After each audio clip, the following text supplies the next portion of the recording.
Sarah's Reluctant Duke, The Heir and Despair, Book 1, by Fiona Myers. Narrated by Catherine Bilson. Chapter 1. London, 1812.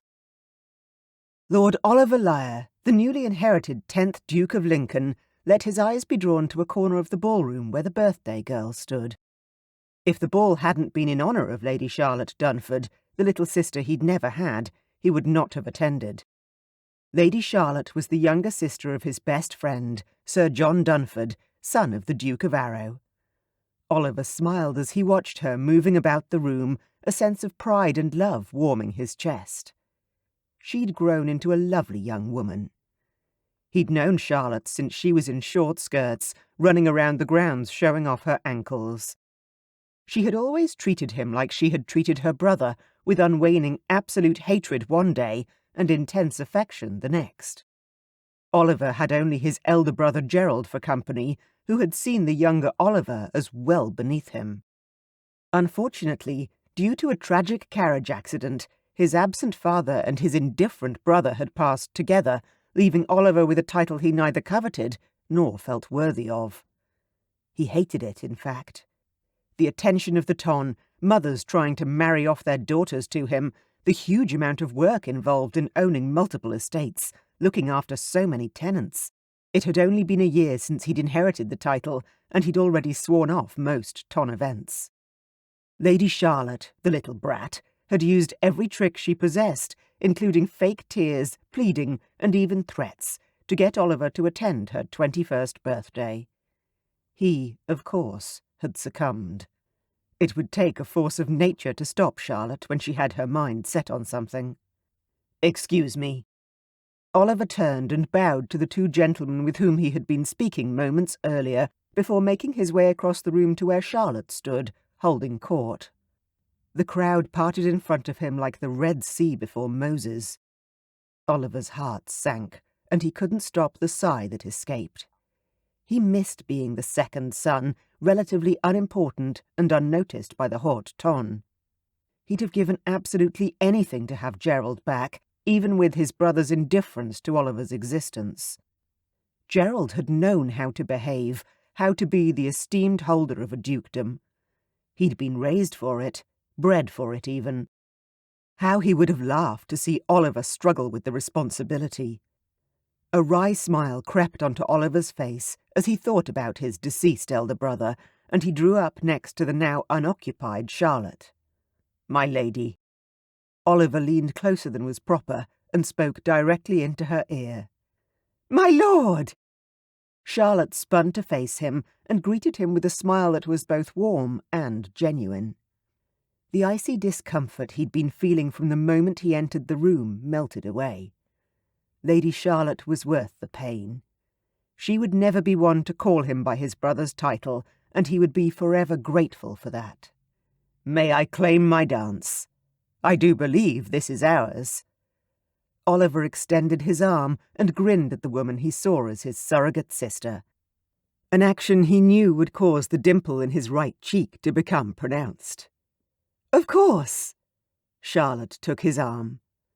Swinging her into the perfect waltz position that included at least 6 inches between their bodies and no hands below the waist, he looked down at her laughing blue eyes and mock scowled at her. "Having fun, are you?" He didn't even attempt a polite start to the conversation, now that they were out of general earshot. She giggled, and once again Oliver struggled with the frustration he felt at his position. "Of course I am. It's my birthday. How are you enjoying my night, Oliver? There are so many eligible young ladies in this room that I expected you to have run away screaming by now." Charlotte spoke with her characteristic bluntness. "You mean to torture me, then?" Charlotte smiled slowly, appearing to think deeply about her answer. "I have been hoping you may find a wife, yes. You need to spend more time consorting with ladies, rather than the type of women I hear you and my brother have been consorting with lately." "That is none of your business, scamp," Oliver hissed at Charlotte through his teeth. What sort of lady would say that to a gentleman? Which part? The part where I said you should marry? She emphasised the word with a cheeky smile. Or the part where I mentioned the not-so-ladylike women you frequently visit? Oliver gasped, and only just stopped himself from taking a step back. Girls of Charlotte's social rank were not meant to know about such women, let alone speak about them. Was this the same girl who had put worms under his pillow and cried on his lap when she'd scraped her knees running down a path? Impossible. Lady Charlotte, you shouldn't speak of it. I'm barely 26, hardly old enough for you to be marrying me off to some title-adoring, bird-brained, barely out of the schoolroom debutante. Oliver took a deep breath as he struggled to hold in his frustration. He knew he had to marry a woman who would be an appropriate duchess, but he wasn't ready or willing. Not yet. After already being forced into a role he didn't want, husband was a role he could do without for a few more years. Charlotte laughed with delight, obviously pleased at getting the reaction she'd anticipated. Time for a change of subject, I think. What about you, scamp? Are you planning on finding a husband this season? You are getting a little long in the tooth compared to some of these pretty young faces I see tonight. He liked turning the tables on the quick-witted Lady Charlotte Dunford, even though his jibes were empty, and they both knew it. With Charlotte's handsome face, pleasing figure, sharp wit and generous dowry, she'd still be good marriage material when she was 31. "Do not even think of turning it back on me, Lord Oliver," she said, addressing him by his former title, and therefore pleasing him greatly. "We both know that I'll marry as soon as I find someone who is remotely interesting." Charlotte managed to laugh softly and shrugged one creamy shoulder. Oliver cocked his head and tried to see Charlotte as a marriageable woman rather than the younger sister he'd always wanted. She was beautiful in a dark-haired, pale-skinned, classic sort of way. Her curvaceous figure wasn't precisely in fashion, but was certainly pleasing. Her rather ample breasts swelled up from her low neckline. If Oliver hadn't known her for most of his life, then he would likely have found her desirable. She was intelligent and not in any way flighty. A plus on both accounts. He couldn't stand a woman whose main goal in life was to be a lovely ornament on a shelf. "It's a pity I can't marry you, Charlotte. You would make me the perfect duchess." Charlotte laughed without humour, and Oliver could understand why. Unlike him, she'd never had a reprieve from the bevy of suitors at her doorstep. She had been courted since her coming out by men who wanted her for breeding as well as her dowry. "I know, Lord Oliver. If only I could stand the idea of marrying you." Oliver laughed wholeheartedly, ignoring the glances that swung their way. He did love this girl. They finished their waltz, and he walked her over to the edge of the ballroom with almost every eye in the room following them. Oliver tried his best to ignore the attention. He turned his head and spotted a rather large matron towing not one, but 2 daughters in her wake. It was time to remove himself from the reach of this possible matchmaker. He had no intention of being anyone's target this evening. "Kindly allow me to take my leave, Lady Charlotte. Would you forgive me for taking a walk around the gardens?" Oliver started bowing before he had even finished his sentence. Charlotte glanced over his shoulder at the woman making a direct line through the crowd for them and chuckled. "Go, go," she urged discreetly. "Just don't get caught compromising anyone." Oliver didn't even break stride as he simultaneously scowled over his shoulder at Charlotte and made his escape from the room.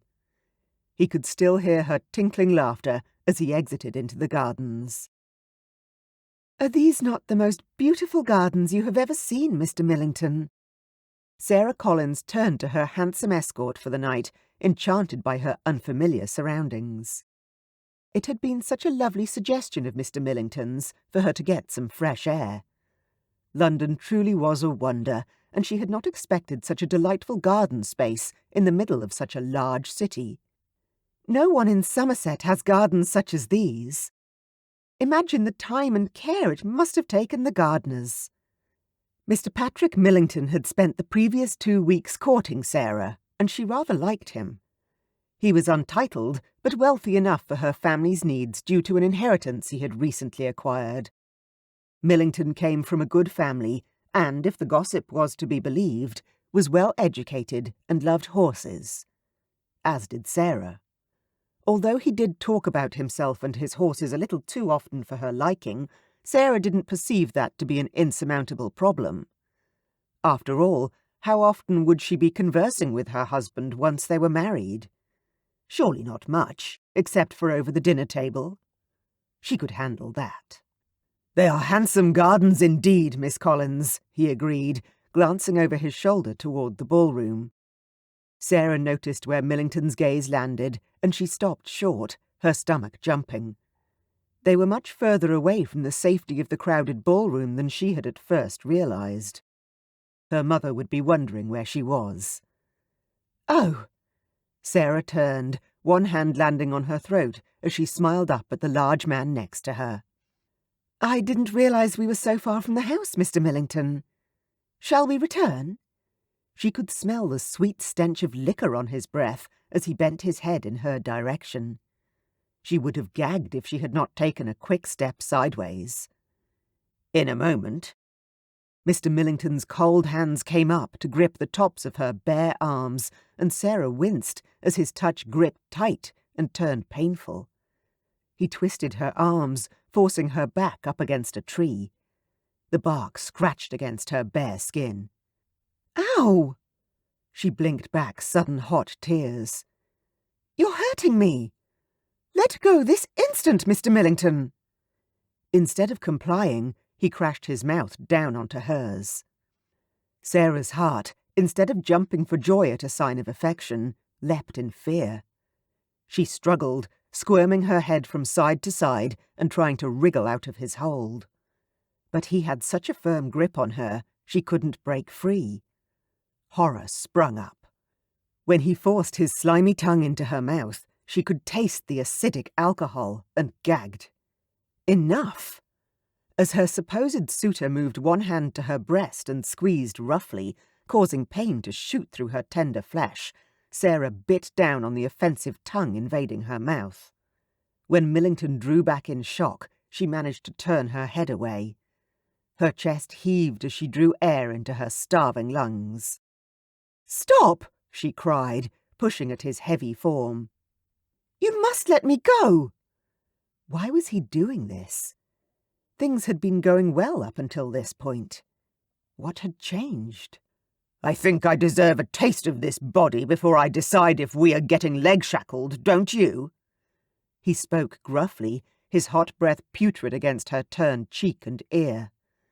Undeterred by her obvious distress, he began pulling down her bodice with one hand and feeling under her skirt with his other.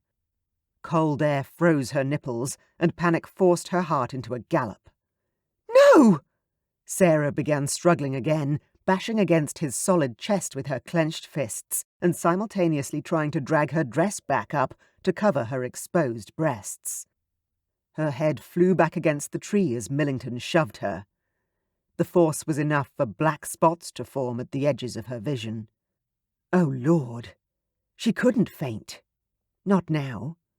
He might have his way with her, and if she wasn't conscious, she couldn't fight back. Pain splintered across the back of her head as she fought to stay awake. Fabric ripped, and cool air brushed her ribs. I refuse to let this happen, she thought, desperate to stop him any way she could. She let herself go limp against him, closing her eyes against the dulling pain in her head and quietly gathering her remaining strength. When he moved away to fumble with his trousers, she raised her hands and leapt forward. She forced her pointed fingers into his eye sockets, scratching at his eyes with as much force as she could manage. She could feel wet skin and blood beneath her nails, but she didn't stop. Millington stumbled backwards, letting out a yell, and Sarah picked up her skirts, heedless of the state of her bodice, and ran as fast as she could. Thanking the years she had spent chasing her brothers up and down cobblestone steps, she made a mad dash for her life. she found a small dark alcove created by a cluster of dense trees and crouched beneath it, her heaving chest aching in her attempts not to breathe too loudly. "You little bitch!" came Millington's voice from the darkness. He walked past the spot where she was hiding, and she held her breath so as not to be heard. Her lungs burned, and she bit her bruised lip, tears stinging her eyes. Her heart hammered in her ears, and her body trembled. What would she do if he found her? Could she fight him off again? Cold air shocked her bare skin, but she didn't dare move. Not yet. After the longest minutes of her life, Millington let out a crude word and stalked back toward the house, mumbling to himself. His footsteps became less audible until finally Sarah couldn't hear any movement around her at all. It was only then, when she was sure he was gone, that she let the tears fall, hot and wet against her cheeks. She pulled the remains of her dress together, feelings of disgust and betrayal foremost in her mind. How could a gentleman do such a thing? Clearly, he was no gentleman after all. Then came the terrifying realization of what would happen if she were seen now. She would be ruined forever. The weight of her family's future still rested on her shoulders, and within weeks of their arrival in London, she had destroyed everything with her naive trust in the wrong man. Sarah wrapped her arms around her knees and bent her head, muffling her cries with her skirts, fearful of being heard and unsure how she would ever be able to get herself home. Once his irritation had receded, Oliver quite enjoyed wandering slowly through the gardens, delaying the inevitable return to the ballroom. Something Charlotte had said had touched a raw nerve inside him. Back when he was just the second son and not the heir, he had happily conversed with gently bred females, knowing their mammas would soon steer their attention to someone older or of a higher rank. He'd pursued a lot of physical ventures also that he no longer had time for. His shoulders, that his tailor had once called too large to be fashionable, were shrinking in size at the lack of activity. His days as an amateur pugilist and horse rider were behind him, and he wanted nothing more than to have those pastimes back. He'd missed the chance to find a woman who didn't want him for his rank. Too late to playfully flirt and get to know someone properly. He knew why those women yearned for him now, and thanks to a painful twist of fate, he would never know who wanted him for more than his title. Like a prize goose at Christmas time, he could not get away from the hunt fast enough. Oliver stopped, noticing a strange noise coming from the pathway up ahead of him. Something, or someone, was hiding under or behind a cluster of trees. "Hello, who's there?" he called out. There was a loud gasp, and then nothing. Lamps were hanging throughout the garden, and from where he stood, he could make out a figure in the shadows. He assumed it was a woman hiding there, judging by the little piece of material peeking out from the bush.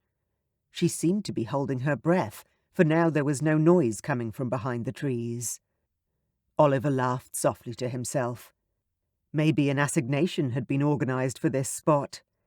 It was certainly far enough away from the house for her and her partner not to be seen. "Come out, whoever you are," Oliver called again, feeling slightly mischievous. He would bet that some bored married lady had seen him and jumped behind the bush to preserve her reputation. Maybe he should speak to her. It was probably time he joined the ranks of the titled men with a mistress. He grinned slightly at the cynical thought. What was a duke without a mistress? A woman crawled out from beneath the trees and slowly stood, holding together the remains of her torn bodice. "Please don't hurt me," she whispered, her face hidden, eyes on the ground. Chapter 2. Struck speechless, his heart lodged in his throat. It seemed no merry wife was hiding in the brush, but a fallen angel. Golden ringlets pulled askew, and what was once a pale virginal ball gown was now dirty and ripped. Too much of her creamy skin had been bared to his gaze for decency, but what caught his eye was the way her cheeks glistened from recently shed tears from her beautiful pale eyes. The young woman had clearly been crying.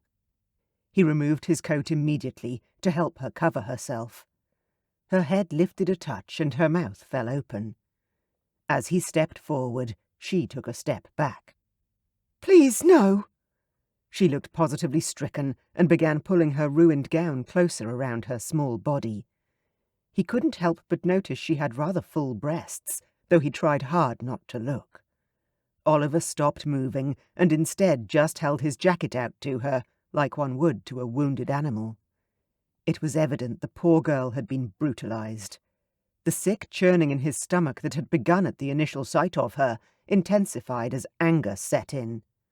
Who would dare touch a creature this beautiful and angelic? She would be lucky to be half the weight of an average man. What chance would she have of defending herself? "Please, take my jacket." Oliver's voice cracked like a green boy, and he didn't care. "You must be freezing." New tears welled up in the angel's violet eyes as she reached for his jacket with trembling fingers. Taking it from him, she turned her back to shield herself as she slipped her arms into it. Oliver gaped at the unsightly red scratches marring the perfect skin of her upper back. Either she had been pushed against a tree or the ground, and in quite a violent manner. Bloody bastard! "What happened to you?" The woman turned around. Tears began to slide down her cheeks. Her face crumpled as she sank to her knees. Oliver rushed forward and dropped to his knees, reaching out and wrapping his arms around her small frame and holding her against his body. She gripped his lapels like a child and cried. Oliver stroked his angel's soft hair and made soft crooning noises into her ear. She continued to sob against his evening suit. He rarely felt needed by anyone, and it gave him a satisfaction to be able to help someone in such a small but significant way, though he would give anything for her not to have endured the violence against her in the first place. "It's all right. You're safe," he reassured her. Although he had no idea if it was all right, or if it ever could be again. If she'd been molested, he could not imagine a worse fate for a gently bred woman. Wiping at her eyes, the woman finally straightened and clambered to her feet before stepping back from him. He stood too. Despite her red nose and puffy cheeks, he'd never seen anyone more beautiful. His heart clenched tighter the longer he stared at her. As he handed her his white handkerchief, she rewarded him with a smile. The angel dabbed at her face and wiped her nose before taking a few deep breaths to steady herself. "Thank you so much, sir. I need to leave before anyone sees me. Can you help me, please?" "Of course I can." Oliver's mind raced with the logistics of how to get her out of the grounds unseen. Why hadn't he thought about that before she mentioned it? He should have been the one to offer practical aid.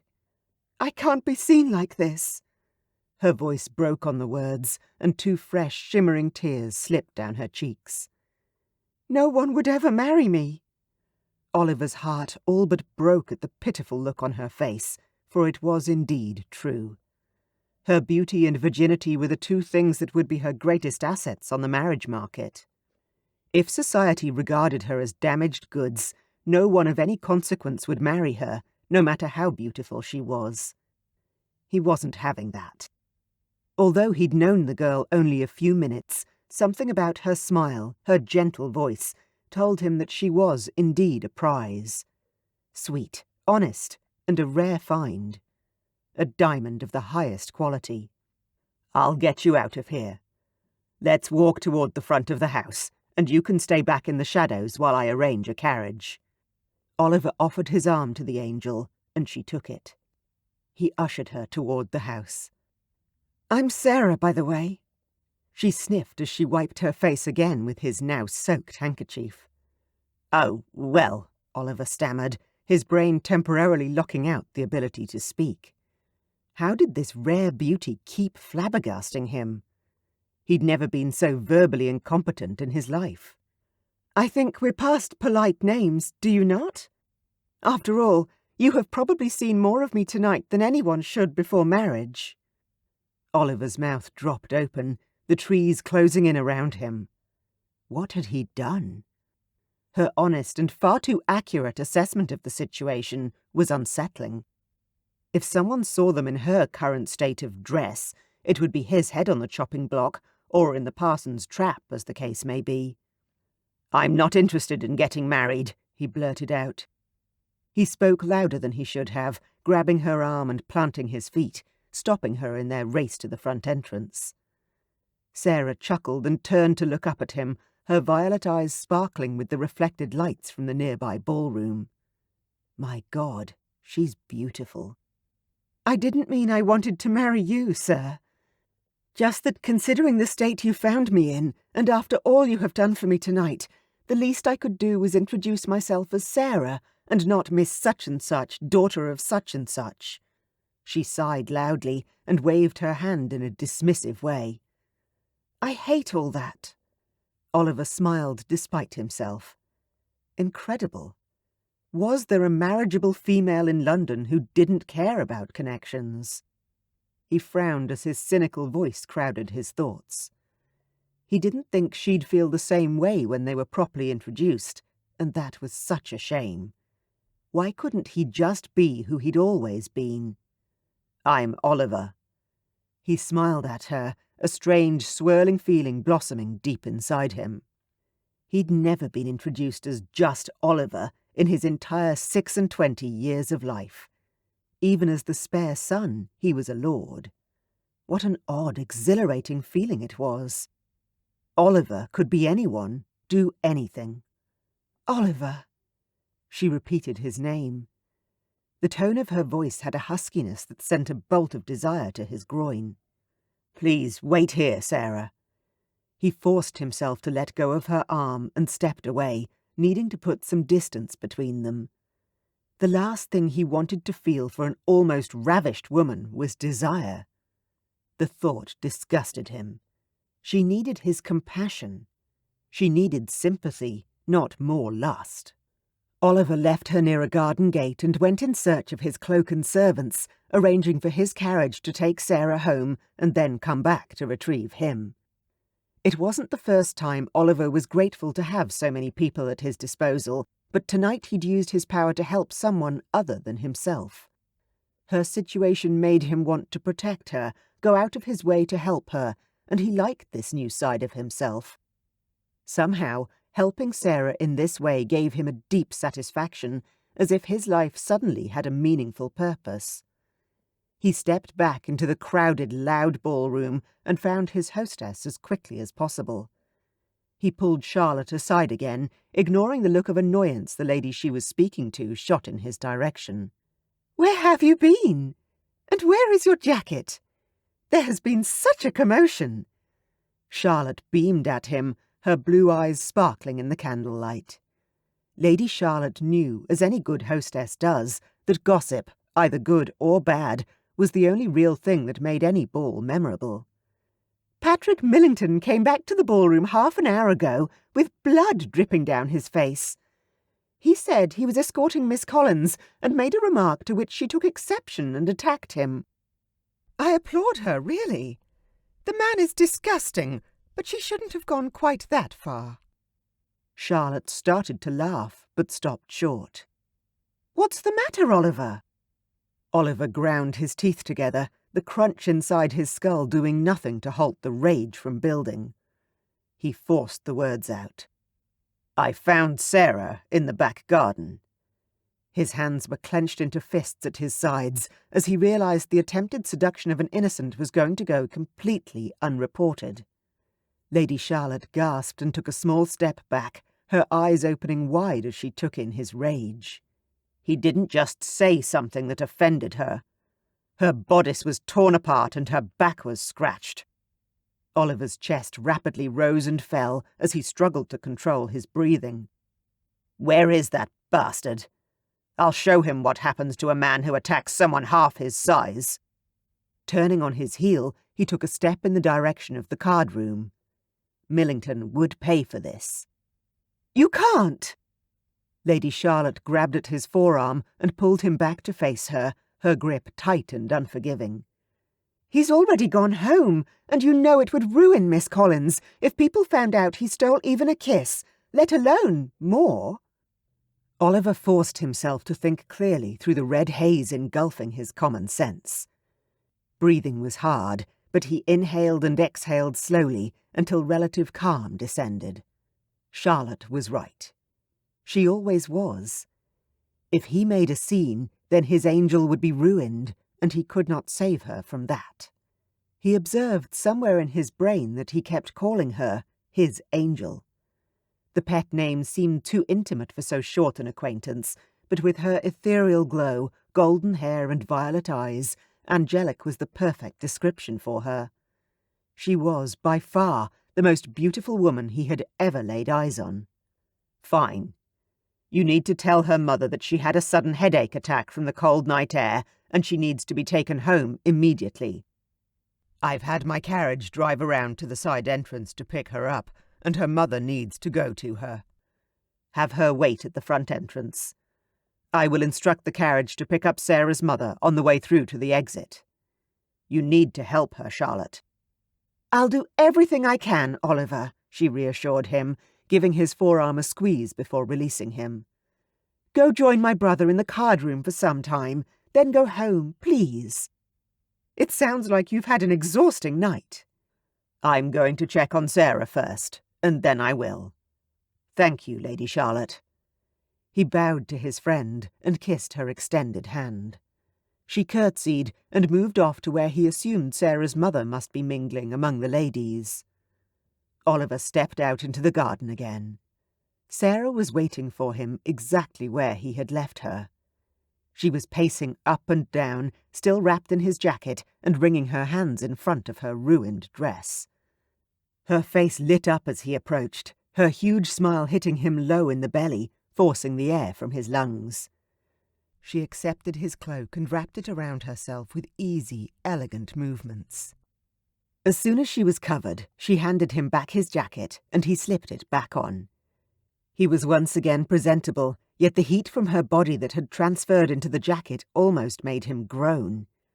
He would be smelling her subtle perfume all night now, and it would torment his dreams, he was sure.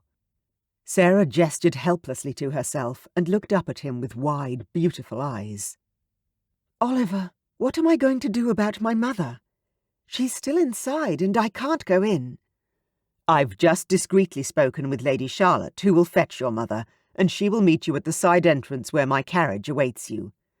She will tell them that you have come down with a sudden headache, and no one will be the wiser." Oliver paused. How did one ask about the virtue of a maiden? Did he have the right? Would she even understand what he wanted to know?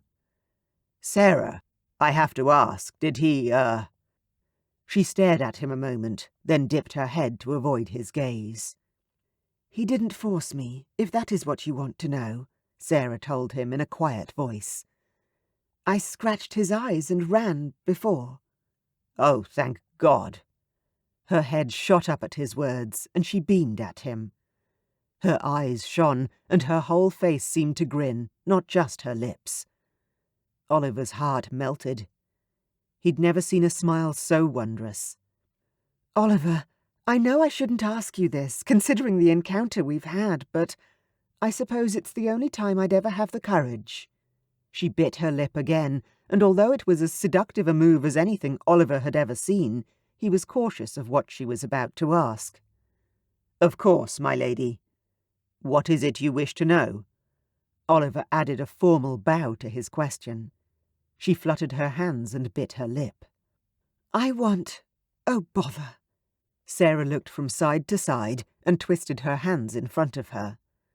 Oliver attempted a reassuring smile, trying not to imagine what she would ask of him. Did she need money? Help in society? Had she worked out who he was and wanted to enjoy the privileges his rank may afford her? "It's all right. Ask me." She was wringing his white handkerchief in her hands now. "It's not a question, more a request." Oliver frowned. The problems she may be facing piled up inside his head. Did she need somewhere to stay, perhaps? "Would you kiss me?" Sarah's words came out in a rush. His mouth dropped open. Surely he'd misheard her. There was no possible way someone who had gone through what she had obviously been through tonight would ask for such a thing. Was there? "I'm not sure I heard you correctly, Sarah." His tone was light, but his heart thumped against his ribcage in acknowledgement of the truth. A marriageable virgin was asking him for a kiss. As an unmarried gentleman of the ton, and a duke to make matters worse, he should run for the safety of his estate. She blushed at his words, pink flushing from the place the cloak met her neck, all the way up to the roots of her golden hair. That blush affected Oliver more than the tears, and something inside him shifted. A blush could not be faked, and showed a real depth of emotion that had been lacking in every woman Oliver had ever met. Genuine warmth, an ability to forge past her fears and ask for something she wanted. He admired that. "I know I must look an absolute mess, but I cannot have tonight's experience be my only experience of intimacy between a man and a woman. Would you please help me to forget? Help me to make a new and more pleasant memory?" She all but whispered the last part of the sentence. Oliver's tenuous grip on control slipped. Before he'd made the decision to move, he was already cupping her face with both hands and bringing his lips down onto hers. He wanted to moan at the delicious feel of her soft lips beneath his, but he swallowed the sound down. She was like touching the finest silk and drinking the most expensive port. Soft, warm, intoxicating. It was a heady feeling indeed. Feather-light. Sarah may have asked for a kiss, but he could tell she was an innocent. He was not, and his mind was already conjuring up images of kissing her in places much less decent than her lips. His body tightened in response to his thoughts as his loins pulsed with need. Using every last drop of control in his body, Oliver stepped back from the sweetest lips he had ever kissed, and Sarah almost toppled forward. He dropped his hands down to his sides, his lips and hands tingling from the contact with her skin. "Thank you," Sarah whispered, lifting her hand and running her fingertips over her swollen mouth. A look of awe and wonder washed over her face. He cleared his throat, his mind still abuzz with sensation. Ducking her head shyly, she added, "That was what my first kiss should have been." His eyebrows rose high on his forehead. First kiss. He'd never kissed a virgin before, had never understood the allure some men found in them. But looking at Sarah's beautiful face, knowing he was the first person she had happily been touched by, pleased him more than he expected. "My carriage will be here any moment, and it will take you around to the front of the house where your mother will be waiting. It will take you both home from there." It was a relief to give her the instructions, his overwhelming thoughts confusing him. He didn't want to leave her, and couldn't understand why. He knew it was better to sever their ties sooner rather than later, and yet knowing something and wanting to do it were two different things. His carriage pulled up outside the gate, bearing the crest of the Lincolns. "Oh, is that a ducal crest?" Sarah's voice sounded stunned. "Yes, my brother." The unintentional lie left Oliver's mouth, and he grimaced. He often still forgot that he was now the Lincoln heir, and his father and brother were both gone. Easy to do, considering he had spent 25 years in one situation and only 12 months in the other. Before he could correct his mistake, she was dancing happily on the spot in front of him. "Thank you so much, Oliver, for everything you have done for me. I have no idea how I could have managed without you." She held out her hand to him, and he automatically picked it up. Instead of allowing him to kiss her fingers as was proper, Sarah bowed down, turned his hand over, and pressed her soft, warm lips to his palm instead. Shocked into immovability, the beat of his heart was the only thing he could hear. Last week he had lain with an experienced woman, and yet the feel of Sarah's lips on his gloved hand seemed more intimate and oddly more arousing than anything he had experienced before. "Go." His throat tightened on the word. With one more backwards glance at him, Sarah tucked Oliver's cloak around her body and slipped into the carriage. He took a deep breath of cold night air and exhaled slowly.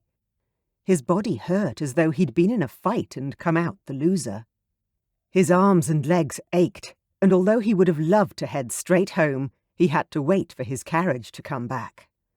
He headed back into the ballroom, inclined his head at Charlotte, who was watching him carefully, turned on his heel, and headed toward the male-only den.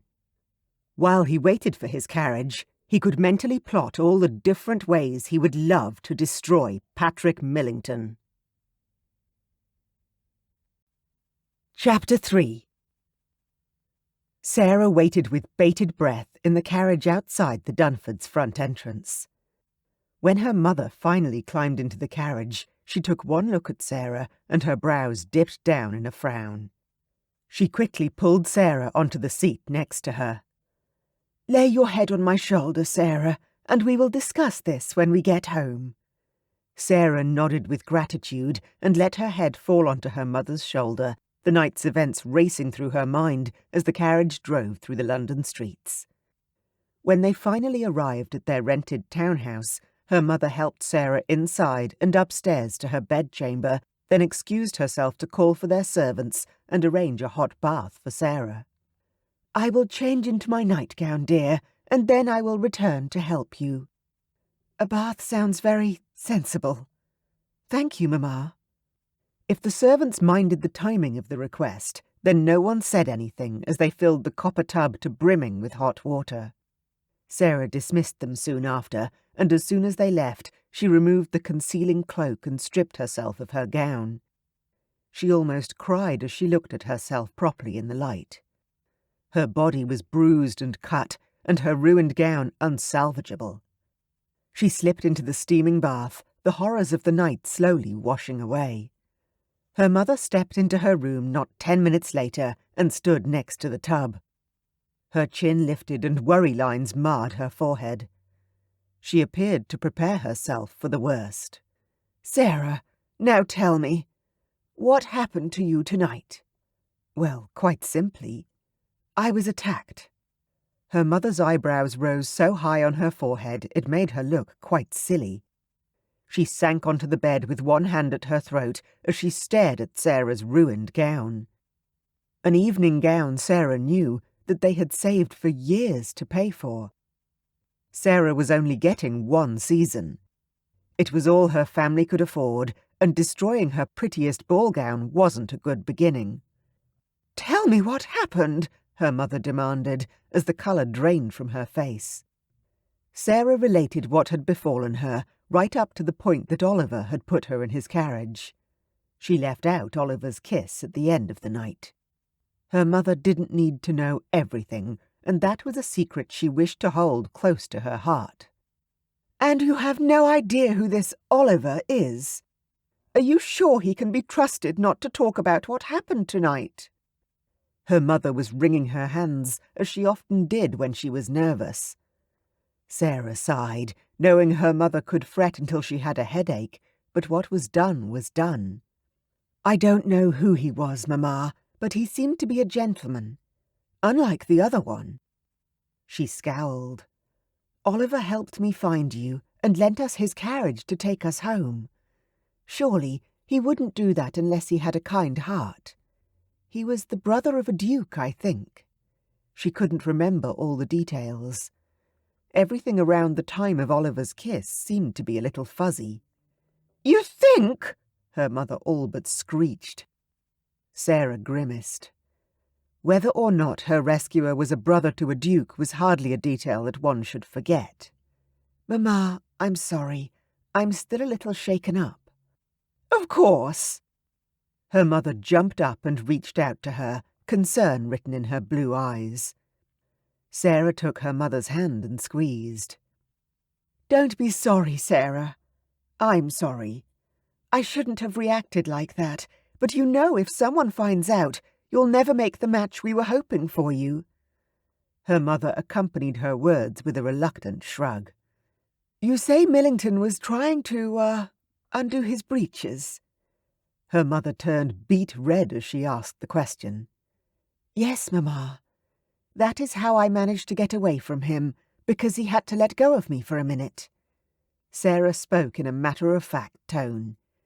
She was trying not to be overly emotional about it, even though she was still in shock, and could not believe that a man had tried to force her to couple with him. And you know what he was trying to do? Her mother looked down at the carpet on the floor. Was her mother wanting to talk about this now? Now Sarah's cheeks heated. Yes, Mamma. She had a few married friends at home in Somerset, and she had coaxed the bare facts from them. She knew he had wanted to put that male part of himself in her female parts. Her mother's head lifted, a mixture of alarm and surprise showing on her once beautiful face. How? Sarah shrugged, washing her breasts for the 100th time that night. They still felt unclean. I asked Mary for some of the details. Mary was one of her married friends and quite a gossip. And, Mamma, I have to say, it sounds horrible. Do I have to do that when I marry? This time her mother blushed so dark that Sarah was afraid she had finally rendered her mother mute. Alas, no such luck. Time for our tête-à-tête, then. Her mother sat down on the bed again, and Sarah sank lower into the still warm water, giving her mother her full attention. It does sound horrible when described, I suppose, but it is how God designed us to make children. Therefore, it should be a natural thing between a husband and his wife. Really? She didn't think so. But doesn't it hurt, Mamma? Sarah thought back to her conversation with her friend Mary. She didn't say it had hurt, but the look on Mary's face had not inspired confidence. Mrs. Collins blushed again, and Sarah smiled up at her. Goodness, her mother was almost 40. Sarah would have thought that she had outgrown blushes by now. It does to begin with, because your body will not be used to it. But if your husband is careful with you and loves you, it can be quite, enjoyable after a while. At this last revelation, her mother dropped her gaze to her hands. Sarah almost sputtered. Enjoyable?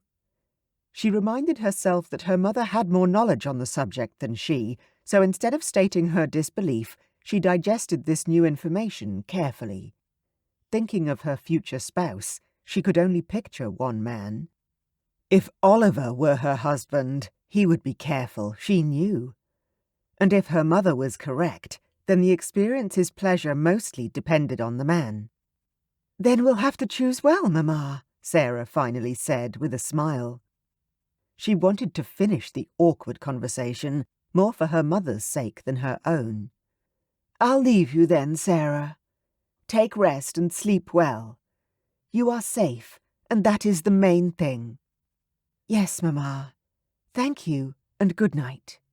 The door shut with a soft click, and she stood up carefully, shivering as the water ran down her body and the cold air hit her skin.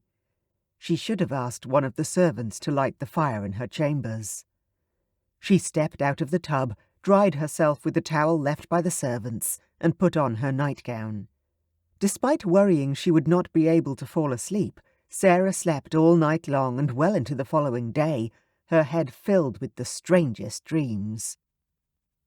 What did she want from her life, and the person with whom she might share it? What sort of man did she want to marry?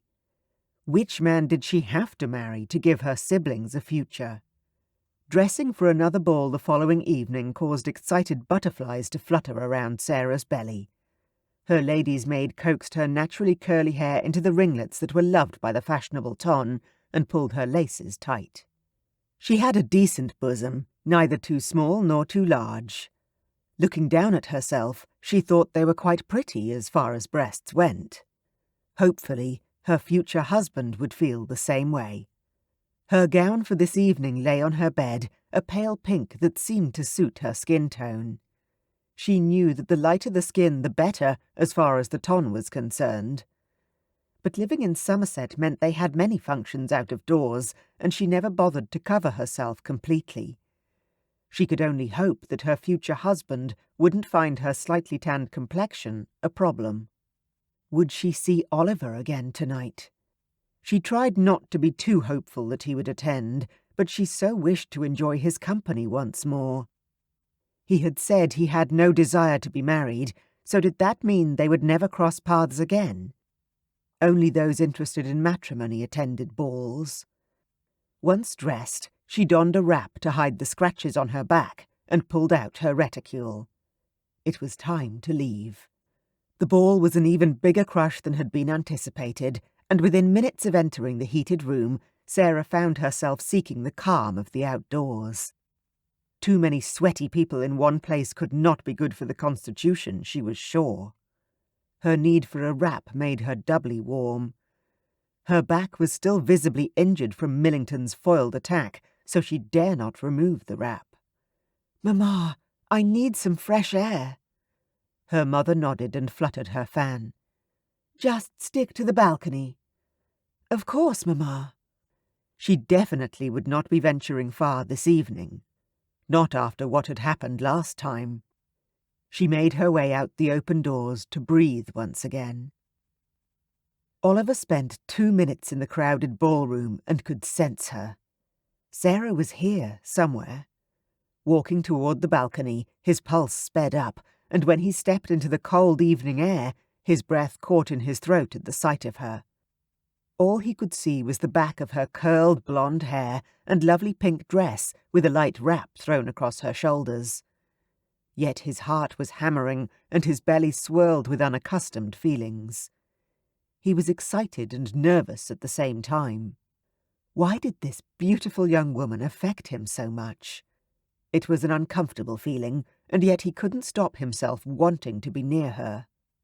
He swallowed and took a breath, forcing her name from his throat. "Sarah," Oliver called out, and walked onto the balcony behind her.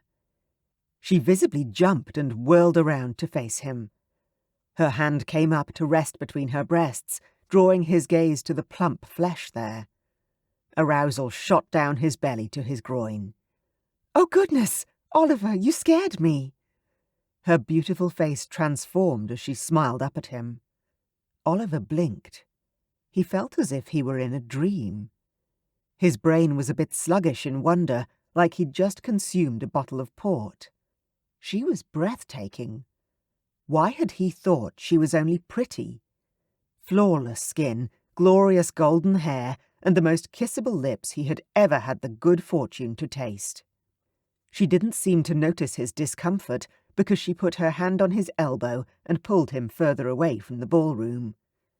It was the only place he wanted to be, away from everyone else and closer to her. "I wasn't sure if I'd see you tonight. You said you're not on the marriage mart."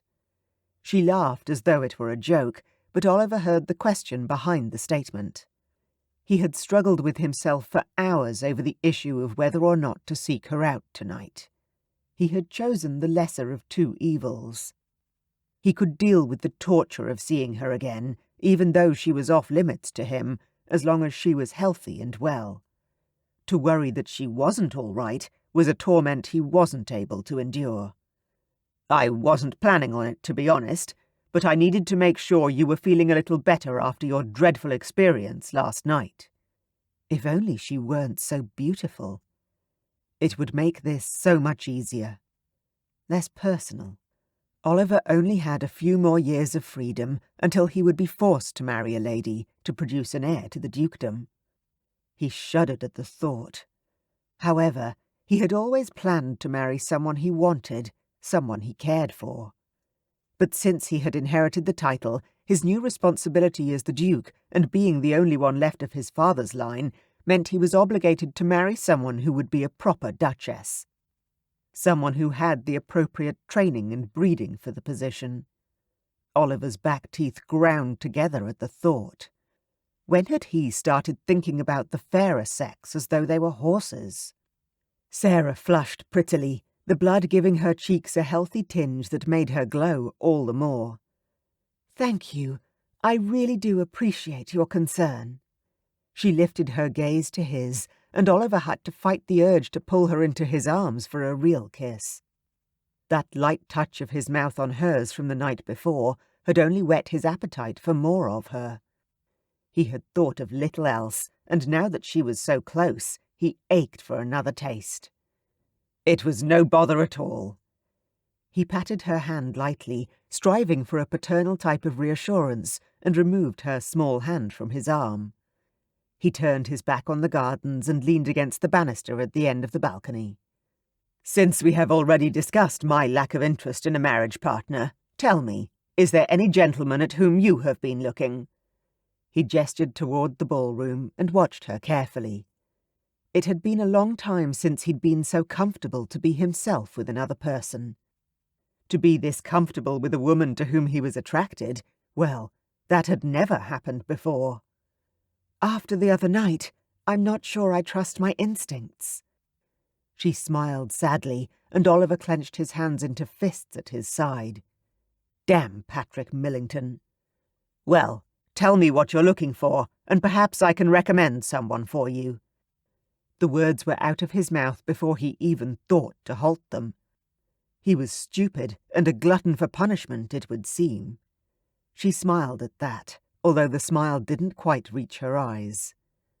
"I need someone with, well, money," he sighed, finishing her sentence for her and feeling disappointed despite himself.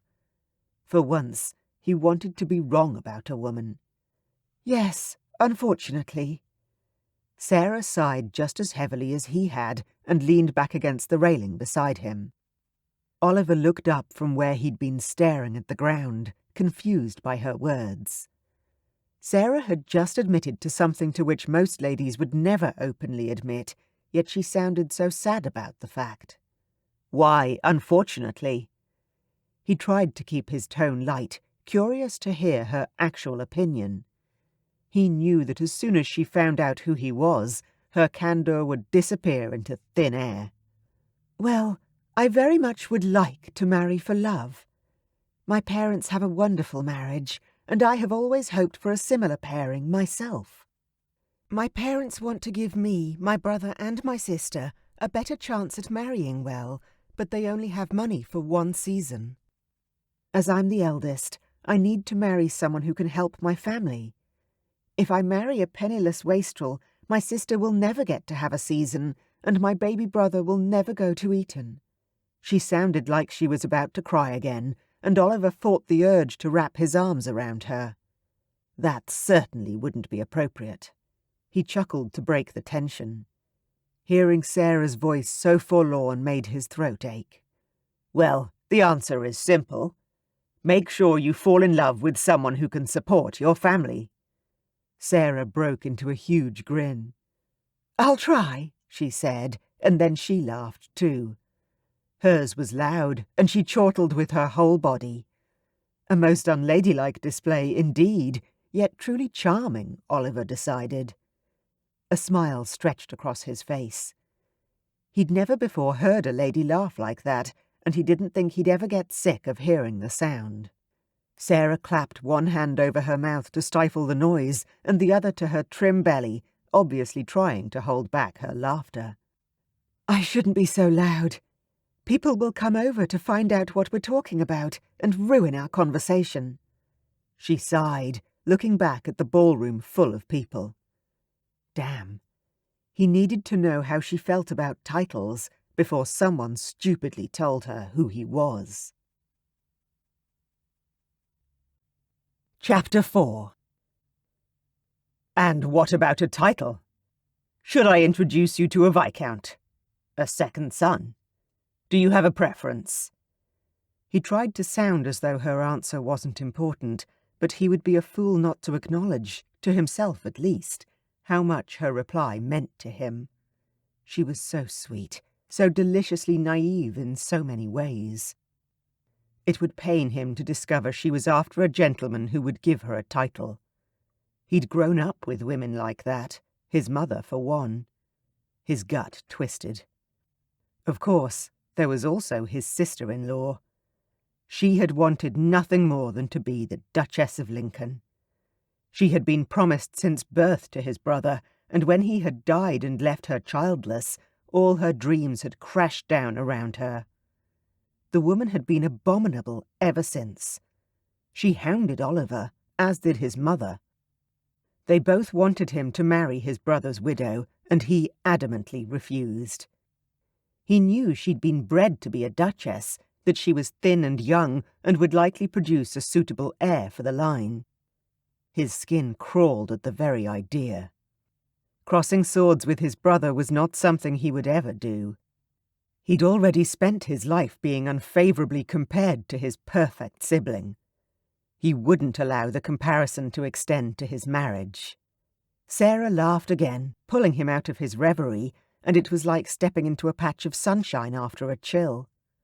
Light after the dark. She was heaven. There was no other word for it. "Goodness, Oliver, how mercenary we sound, discussing husbands in such a way." "I was thinking about titles, funnily enough, as I was getting dressed tonight. I really don't want a title." Oliver's heart stopped in his chest, his ribs squeezing tight. That wasn't what he had expected her to say. He should have felt relief, knowing that she wasn't one of the ladies he loathed. But for some reason, he didn't feel relieved in the slightest. "I don't have the bloodline to attract a title," she continued, oblivious to his distress. "And I don't have a dowry for a second son to enjoy, so I suppose I was hoping for a man who would be able to look after my family, but also overlook my faults." Her eyes dropped, but before he could correct her about how few faults she had, she jumped in again. "Oh, and I don't want him to be over 40. And I want him to be gentle." Oliver coughed because he felt that laughing might be rude. She had the most amusing matrimonial list he had ever heard. She was the most beautiful thing he had ever seen, and she thought she should engage the attentions of a man, probably in trade from the sounds of it, who would be nice to her, but not be old. Goodness, she was frank. "So, do you know anyone who could be all those things?" she asked. Her gaze slid over to him in a way that made his blood run first hot, then cold. Was she suggesting he put his hat in the ring? Or was she indeed asking if he knew someone good enough for her? Either way, he felt suddenly ill. He cleared his throat and tore his eyes away from her to look out over the gardens. She put her hand on his arm again. "I shouldn't have asked. I'm sorry, Oliver. I know you're only being kind, standing here with me." She sounded so lost, and yet her words were clearly honest. Oliver was once again shocked into silence. She was hoping he would offer for her. Why did that make his heart lift and his chest puff with pride? She knew hardly anything about him, not his family connections, nor his occupation, nor even his last name. Certainly not his title. But she wanted him. He knew from the small amount of time they had spent together already that they would suit each other well. She was kind and intelligent and as beautiful as the sun and moon combined. He'd have married her in an instant if he had met her 2 years earlier.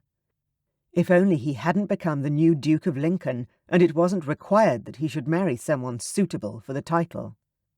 He slammed his hand into the banister and she jumped a little. Why did this have to happen now? The unfairness of it all made him want to scream. Sarah cleared her throat, then spoke into the awkward silence. "Well, I don't know about you, but I shall never again venture into a garden at night." Her tone was teasing, but Oliver knew only too well how true her words were. It made him sick to his stomach that a supposed gentleman had taken advantage of her in such a way. Just as Oliver was taking advantage of her kindness now. He had to tell her the truth about who he was. "Sarah, I need to tell you."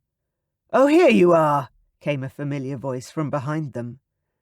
Oliver closed his eyes briefly and said a little prayer. Hopefully, Sarah would forgive him. Together, they turned to the gentleman and lady who had interrupted their private moment. It was Lady Charlotte and her brother, Lord John Dunford. "Miss Collins, so lovely to see you again, and looking so well," Charlotte said, curtsying politely. Sarah swept into a low enough curtsy to pass for the king's arrival. "Lady Charlotte, so nice to see you," Sarah returned quietly. Oliver frowned at the change in his companion. He didn't like seeing Sarah so unnaturally timid. It didn't suit her. He wasn't sure if his familiarity with the Dunford siblings was giving her pause, or if it was the fact they were one of the wealthiest and oldest families in London, next to his, of course. John looked pointedly at Oliver. "Oh, I'm sorry. Miss Sarah Collins, this is an old school friend of mine, Lord John Dunford." Again, Sarah swept into an embarrassingly low curtsy and gave John a small smile. Although John was a second son, his father's title was usually enough to intimidate the debutantes. Sarah was no exception, obviously. "It is indeed an honour to make your acquaintance, my lord." "And I yours, Miss Collins." John swept gallantly into a low bow to match her curtsy. The corners of his friend's mouth quirked up when he spoke, and Oliver stifled the desire to push him and Charlotte away. "Are you enjoying the evening?" John tilted his head politely. "Oh, yes." She nodded, her eyes as big as a doe's. "I have never been to a house so beautiful. Except, perhaps, your birthday celebration last night, Lady Charlotte. I would like to thank you again for the invitation." She smiled at Charlotte, and then, in turn, at John. John's eyes widened a fraction as if in surprise. Oliver didn't like him looking at Sarah in that way, as if he found her attractive. "We were so pleased you could come, Miss Collins," Charlotte replied. John dropped his voice to make sure that no other person on the balcony could hear him. "I heard that my friend managed to give you a small amount of assistance that night, Miss Collins. I hope you are feeling better this evening." Sarah blushed deeply, her beautiful face turning the colour of one of the red roses in the gardens surrounding them. Instead of avoiding the topic, however, her gaze held firmly to John's face, and her eyes flashed with a strange expression. Oliver thought she might be embarrassed, but trying to hide it. She was doing a gallant job of it. "He did indeed, sir," Sarah said at last. "Although it was no small thing. Without Oliver there that night, I'm afraid I would have been packed and on my way back to Somerset today from the horror of it all." Sarah lifted her chin in a defiant manner, and Oliver could do nothing but stare at her. She wasn't afraid to thank him publicly for his rescue, and she looked so incredible when she was defending him. "Oliver?" John asked, one eyebrow rising.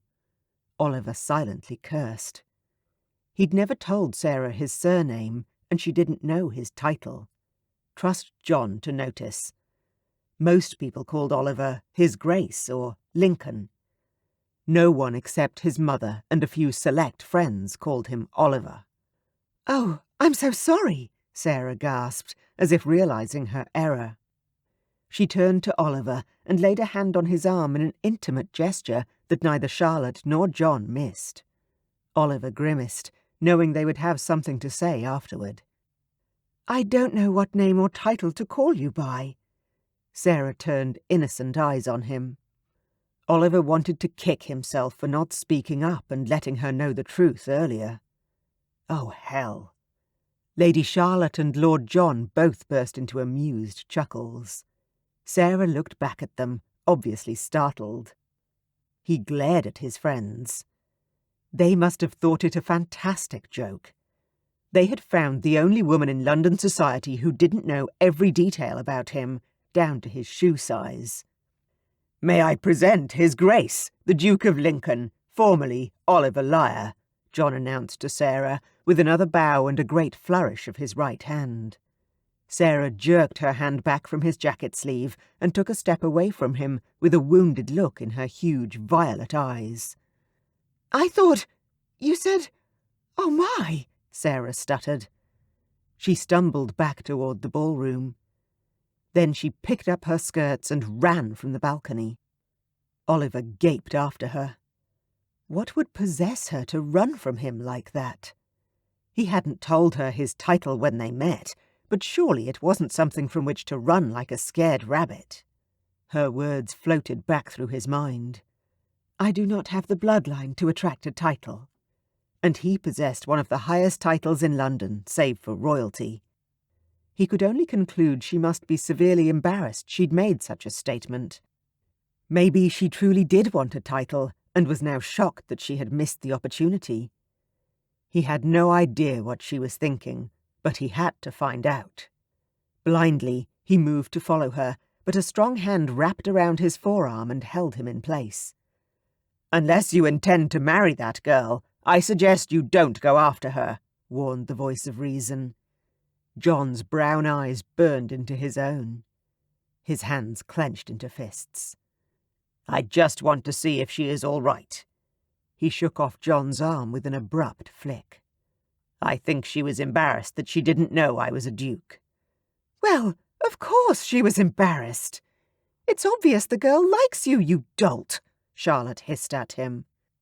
She was one of the few who could get away with calling him such a thing. I'll check the retiring room. I'm sure that is where she would have gone. Charlotte swept away with her regal air, and John pulled Oliver back toward the edge of the balcony. There was a crowd gathering now, their narrowed gazes making him want to leave. The sight of a debutante running from the balcony had naturally caused a stir. Ladies didn't run, ever. Except his angel did. She seemed to break almost every rule he knew. Well, John asked, his eyes narrowing while he crossed his arms over his chest. Well, what, John? Oliver turned away from his friend and faced the trees that moments ago had been his saving grace from other embarrassing questions. Why didn't you tell that poor girl who you were? She looked at you like you were the devil himself just now. People will be talking about this for weeks. He gestured ominously to the crowd behind them, which seemed to be growing bigger. I didn't get the chance the other night, between trying to avoid being seen and smuggling her out of the party before anyone saw her. What did John want from him? And tonight? Good question. Tonight, he had been enjoying her honest answers and beautiful face too much to let her know that he should be on the very top of her list of good catches. I was getting to it. John looked at him strangely, then rested his back against the balustrade. She's quite beautiful, John said airily, waving one hand like a dandy. Oliver bared his teeth. The whoremonger could keep his hands off his Sarah. John grinned. Did you see those eyes? And those breasts? If a man ever wanted to dream up a woman, that is what she would look like. He sighed grandly. Oliver's gut tightened, and his anger exploded. He grabbed his best friend by the lapels and almost pushed him off the edge of the balcony. Do not talk about her like that. His heart was pumping hard, and his hands were clenching around the black material of John's collar. John's smile seemed forced as he answered. Why ever not? Are you planning on marrying her after all? His tone was serious, though they both knew Oliver had no marital plans for the near future. Oliver looked down at his hands, clenched in his friend's evening jacket, and hastily stepped back, letting go as he did so. I apologize. John quirked one eyebrow again, asking him a silent question. I think I'm protective of her after what happened the other night. That is all. Oliver reached for the easiest answer. That sounded like a plausible excuse for almost doing harm to a man he had known for over 13 years. Simply because he dared to admire Sarah. You're losing your mind. John pulled Oliver further away from the door before quietly asking, Do you know what happened to her last night? Not exactly. I didn't ask her for specific details. Her dress was torn and her back was scratched, but Sarah said she fought him off before he could, you know. He ground his teeth together. Fight him off? How? She's so small she'd fit in your pocket. John had as little respect for Patrick Millington as Oliver had, even before that night. They both knew him to be a nasty drunk and a stupid gambler, but a rapist of an innocent. They didn't think he was that bad. Or Oliver hadn't thought so. Charlotte told me later that Millington had come back to the ballroom with blood around his eyes from where she scratched him. He heard the surprise and pride in his own voice as he imagined his little angel turning into a hellcat. Amazing. John gave a low whistle and shook his head. She's got some backbone, then. Indeed. Let's go back inside and see what else my dear sister has discovered. They both headed back to the ballroom, and a feeling of dread sank into Oliver's bones. Why, oh why had he come to a marriage mart event? He wondered if his friend John felt the same way. Chapter 5. Sarah's heart ached as much as her throat, a sob rising and falling in her chest as she strained to stop the tears that flowed. It was ridiculous to cry over such a thing. She would get herself together in just a moment. "What has happened, Miss Collins?" Lady Charlotte's voice made Sarah jump, but when she looked up, relief flooded her. Charlotte locked the door to the retiring room and took the seat next to Sarah on the chaise lounge. "I didn't know he was a duke," Sarah admitted, as Charlotte reached out and held her hand. Sarah was aware that Charlotte was a duke's daughter and far above her station, but at this moment she was grateful for the kindness shown to her. Charlotte laughed softly, the sound musical. "So? I thought he liked me." Sarah was unable to explain why she was so upset, but at least she had managed to stop crying. She dabbed at her eyes with her handkerchief and determined to be strong about the situation. She shouldn't be so disappointed, but as the pain flowed through her, she knew she'd put more hope in making a match with Oliver than she'd admitted to herself. "So what's wrong with that? Can't he like you and be a duke?" Charlotte asked gently. "No, he cannot." Sarah pushed herself to her feet. "You don't understand. I wasn't taught to worship a title. I was taught to fear and respect one," she blurted out. Then she remembered to whom she was speaking, and her cheeks filled with heat. "People like Oliver don't marry little nobodies like me," Sarah added. Charlotte gasped, her eyes wide and her mouth open. "Did he give you a reason to think that an offer of marriage was forthcoming?" "No, of course not," Sarah said, embarrassed all over again. Charlotte would likely believe she was a simpleton. "I built it up in my head after his gallant rescue the other night. I need to marry this year, and he was the first person I thought might suit. Oh, what am I saying? He told me he wasn't interested in marrying in the foreseeable future, but we get along so well, and it's so easy to talk to him." Charlotte nodded encouragingly. "How can I help you?" "Oh, Lady Charlotte, you have already been of so much assistance. I do not know how to thank you. Goodness me, I have been such a trouble to you." Sarah sighed and slid back onto a chair. She had never been in trouble in her life, and she had now found herself in tears twice in 2 nights. What had become of her? "I meant to ask, are you feeling better after last night? I'm afraid Patrick Millington has gotten away almost scot-free, whilst you now have a reputation for being quite, shall we say, violent." A wry smile touched Charlotte's lips. Sarah's shoulders slumped. She felt utterly exhausted and suddenly weary of London altogether. "Thank you for being honest about that. I can only imagine what he told people." Charlotte sat beside Sarah and patted her hand. "He just said you took offence at something he said and attacked him, which, all in all, isn't too bad. Considering what he did, then yes, not too bad," Sarah agreed. Then she grinned fiercely. "I did get him squarely in the eyes, that's certain." For a moment there was silence, then the 2 women burst into a fit of giggles. "Perhaps we ought to get you home, Miss Collins." Charlotte reached out and helped to pin up a curl that had fallen loose in Sarah's mad rush from the balcony. "Please, call me Sarah," she said, ignoring the protocol that suggested that Lady Charlotte, being of higher rank, must offer her Christian name first. "I would love to. And you may call me Charlotte." "Oh no, I could not, Lady Charlotte. I just thought, considering I have soaked your beautiful dress with my tears, the least I could do was offer you the option to address me by my Christian name." Charlotte smiled a kind, bright smile that lifted Sarah's heart. "Sarah, please call me Charlotte.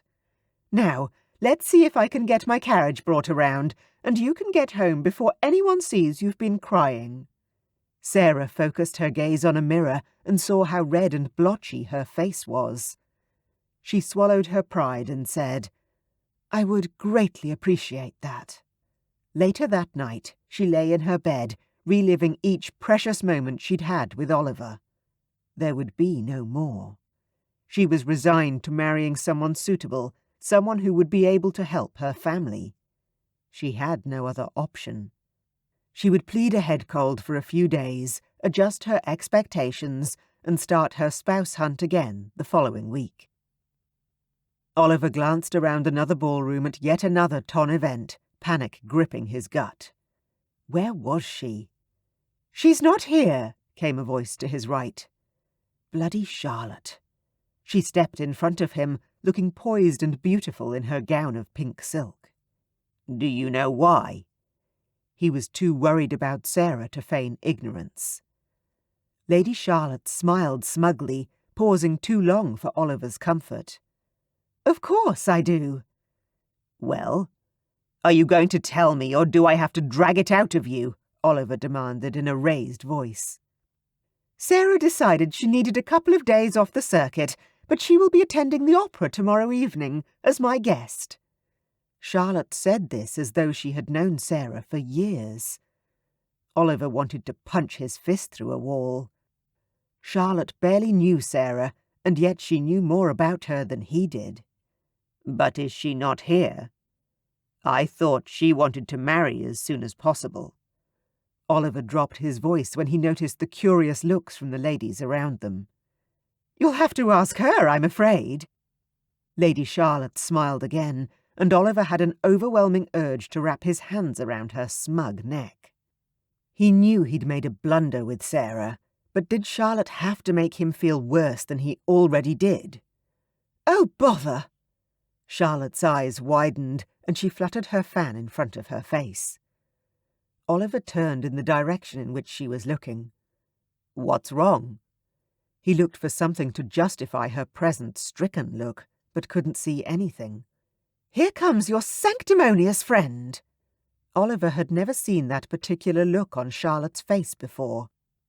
A faint blush rose in her usually pale cheeks, and her eyebrows were low and tight over angry, sparkling blue eyes. Finally, he spied Archibald Turner, one of his oldest friends. "Archie? What's wrong with Archie?" Oliver asked, baffled. Charlotte could not have such a strong reaction to his quiet friend. Could she? "He always makes me feel like a tease, because I have refused more than one marriage proposal. How does he even know about them?" "Everyone knows about the men you have turned down, Charlotte." Oliver grinned. How the tables had turned. "Well, it shouldn't be common knowledge." Charlotte was indeed scowling now, and Oliver struggled to contain his laugh. "Archie, old boy." Oliver greeted his friend, feeling better than he had in days. "Your Grace, Lady Charlotte." Archie bowed politely to them both, low enough to indicate their rank, but also to reflect his friendship with Oliver. Oliver scowled at his lifelong friend. "If you call me Your Grace in company again, I'll give you the cut direct." Archie smiled at that, the expression lighting up his rather solemn face. "Oliver, what are you doing here? I thought you had decided one ball a month was enough. And didn't you already fill your quota with Lady Charlotte's ball?" Archie nodded politely toward Charlotte, who glared back. "I didn't realize you had attended my birthday," came Lady Charlotte's prompt reply. "Of course you wouldn't.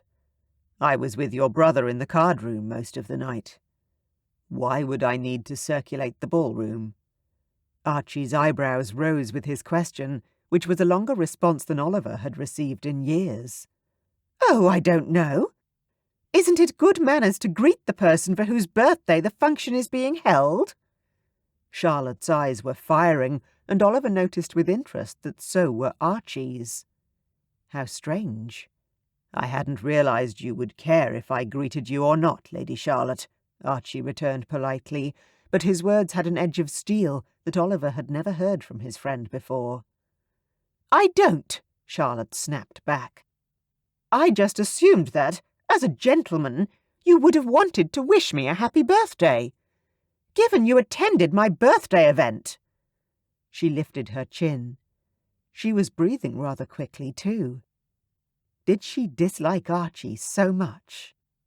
Archie's brown eyes were still flickering with lightning, but his face was calm and his voice polite. Oliver had always wanted the type of control Archie had. It was impressive. Why would I wish you happy birthday last week, when your birthday isn't until tomorrow? Archie raised one eyebrow, and Oliver could not help chuckling softly. His friend remembered everything. His brilliant memory was one of the many reasons he did so well on the stock market. Charlotte opened her mouth to reply, but no sound came out. Archie took advantage of the rare silence to continue. I assure you that you will receive your customary bouquet of flowers tomorrow, which will only add to the 50 or so that I'm sure already decorate your home.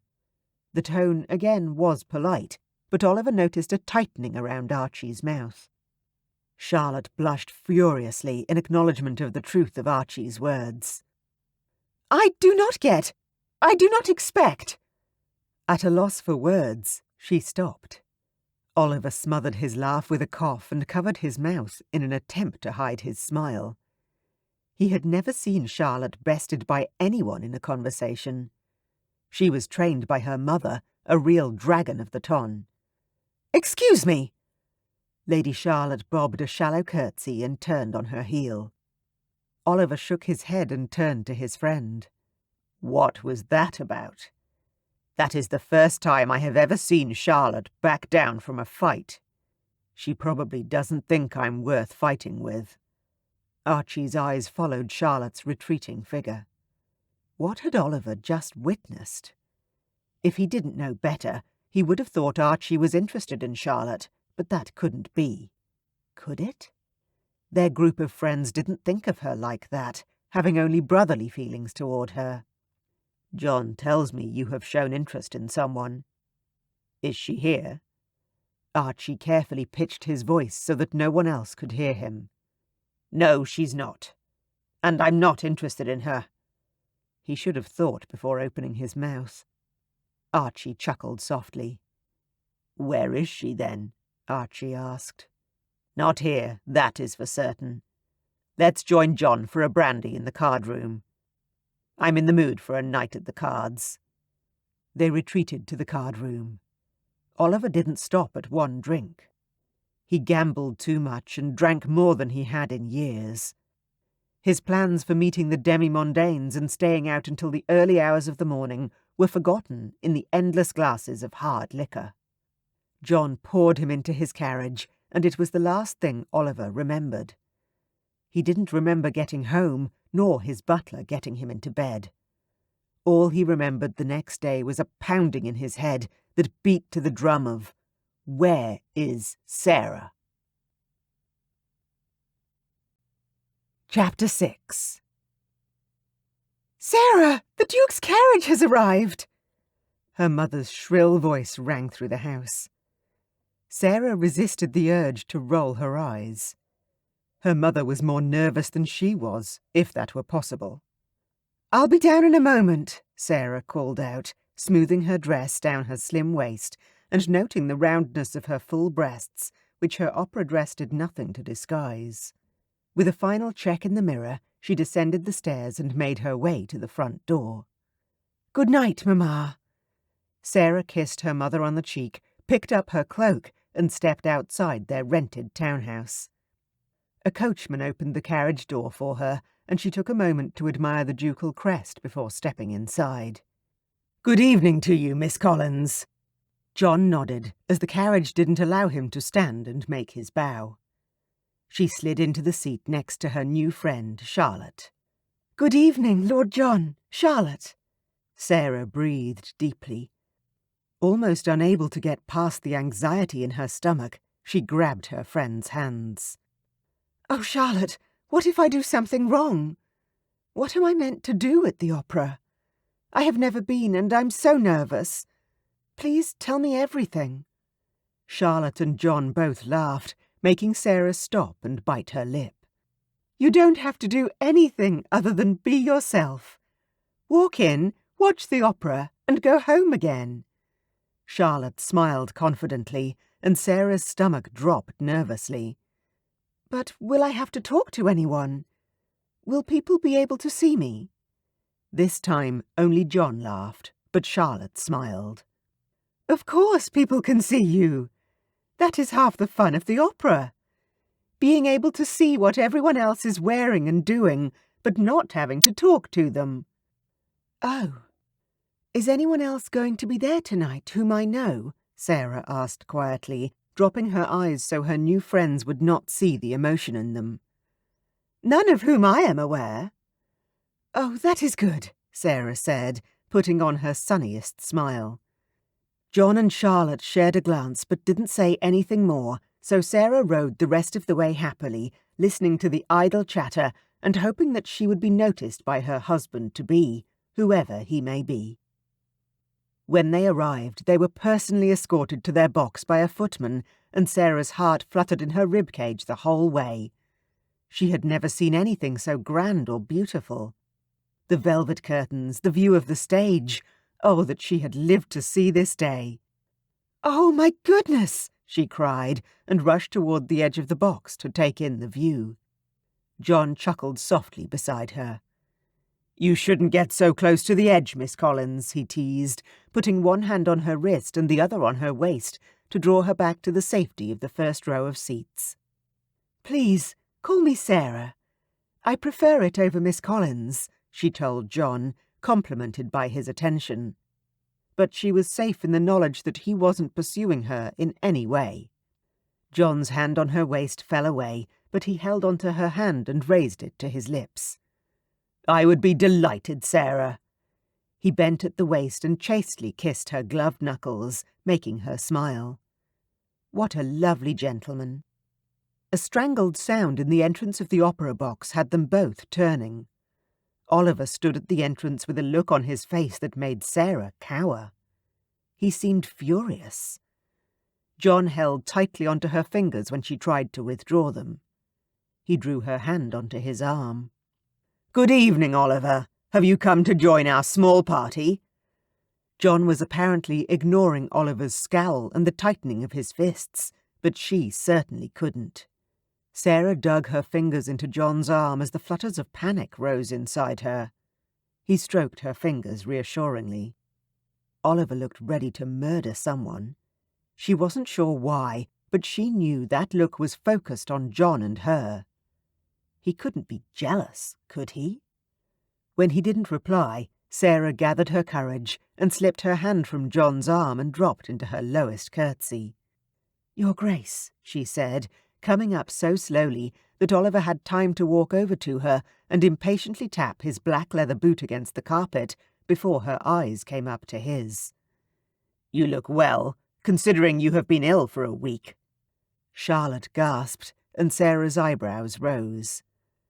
Oliver continued to glower. "I apologize, Miss Collins, for my rudeness. I was just shocked to see you looking so healthy." Sarah closed her gaping mouth and nodded slowly. Was she supposed to say something to that? Oliver ground his teeth together. "Well?" "Well?" she repeated, with a slight twitch in the corner of her mouth. "Well, how are you here, looking so healthy?" Oliver's eyes widened as though he were surprised by his own rudeness, then a muscle in his jaw jumped, indicating he was clenching his teeth again.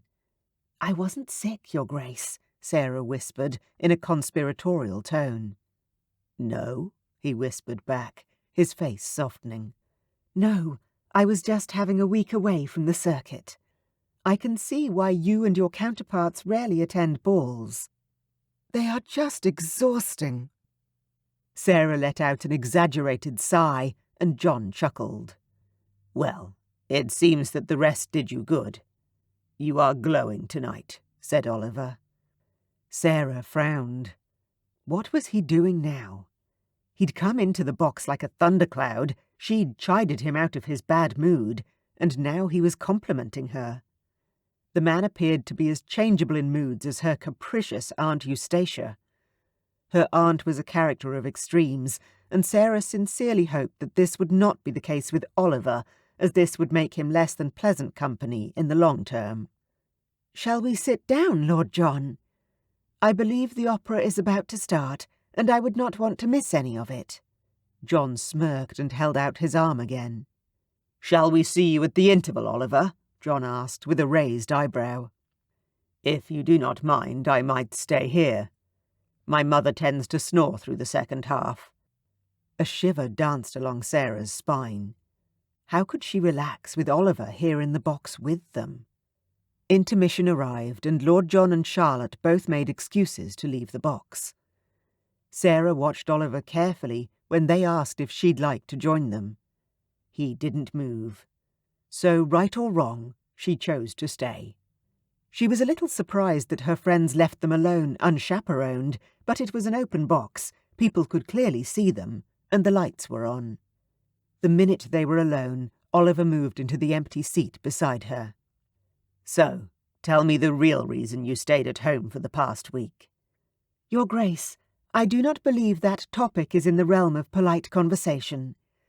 Shall we discuss the opera, or would you like to talk about the weather?" Sarah asked, with a deliberately false flutter of her eyelashes. Sarah knew Oliver was a duke, but he was acting like one of her 5-year-old cousins. He had the nerve to question her when she was the one who was owed an apology. Well, she wasn't standing for it. Oliver's eyes narrowed at her tone. "It's Oliver. Do not your grace me. I don't like it." "Oh, are you sure you want to admit to the title?" A hint of anger crept into her voice, and she didn't care. Her belly tightened, and her hands clenched in her lap. His face fell. "I should have told you when we first met. I'm sorry." Her shoulders slumped, and the tightness receded. He seemed genuine, and it tugged at her heart. "Why didn't you?" "Because I only came into the title a year ago, and I don't feel like a duke. It's not right. I'm not a duke. I'm a second son." His words were soft, but she could feel the pain behind them. During her week away from the ton, her mother had gossiped with the servants, who had told her of Oliver's recent rise to the position of duke. "I'm sorry about your brother, Oliver, and your father too. How horrible for you." She placed her hand in his, the warmth of his skin passing through their gloves. "Thank you," Oliver choked out. "It must have been horrible to lose both of them in the same day," Sarah whispered again, looking into his eyes for the first time that evening and seeing the sorrow in the beautiful brown depths. Oliver nodded slowly. "My 25th birthday." Sarah gasped and automatically lifted her arms to embrace him. What a terrible thing to have happened. Sorrow filled her heart. She stopped herself before she touched him, noting the interested looks they were receiving from surrounding boxes. "Come with me," she whispered, moving into the darkest corner of the booth. It was concealed from everyone and would allow her time to do what she wanted. Oliver stood up, moving slowly up to her, a confused frown on his face. Sarah waited until he was within the fold of darkness, then reached around his broad shoulders to embrace him. She soon began to regret her instinctive action as Oliver held himself stiff. He needed comfort, and this was how she was used to giving it. It was either too late in his life to learn how to be held, or too late in his grieving to be consoled. Sarah pulled back, and instead reached her hands up and placed them on either side of his jaw. Lifting her face to his, she whispered, "I am so sorry for your loss," and brought her lips down onto his. As Oliver shivered beneath her touch, she knew she'd chosen the right way to let him know how she felt. His lips were warm and soft, and she held there as long as she could. Pulling away reluctantly, she looked back into his eyes and saw a change. Something smoky and dangerous was emerging through the pain, and heat curled in her belly. Oliver stood and pressed her up against the wall.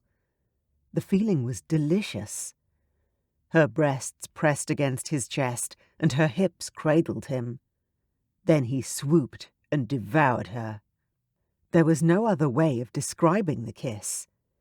He pressed his lips to hers in desperation, seeking not only reassurance, but a physical response. Having no resistance left, she gave everything to him.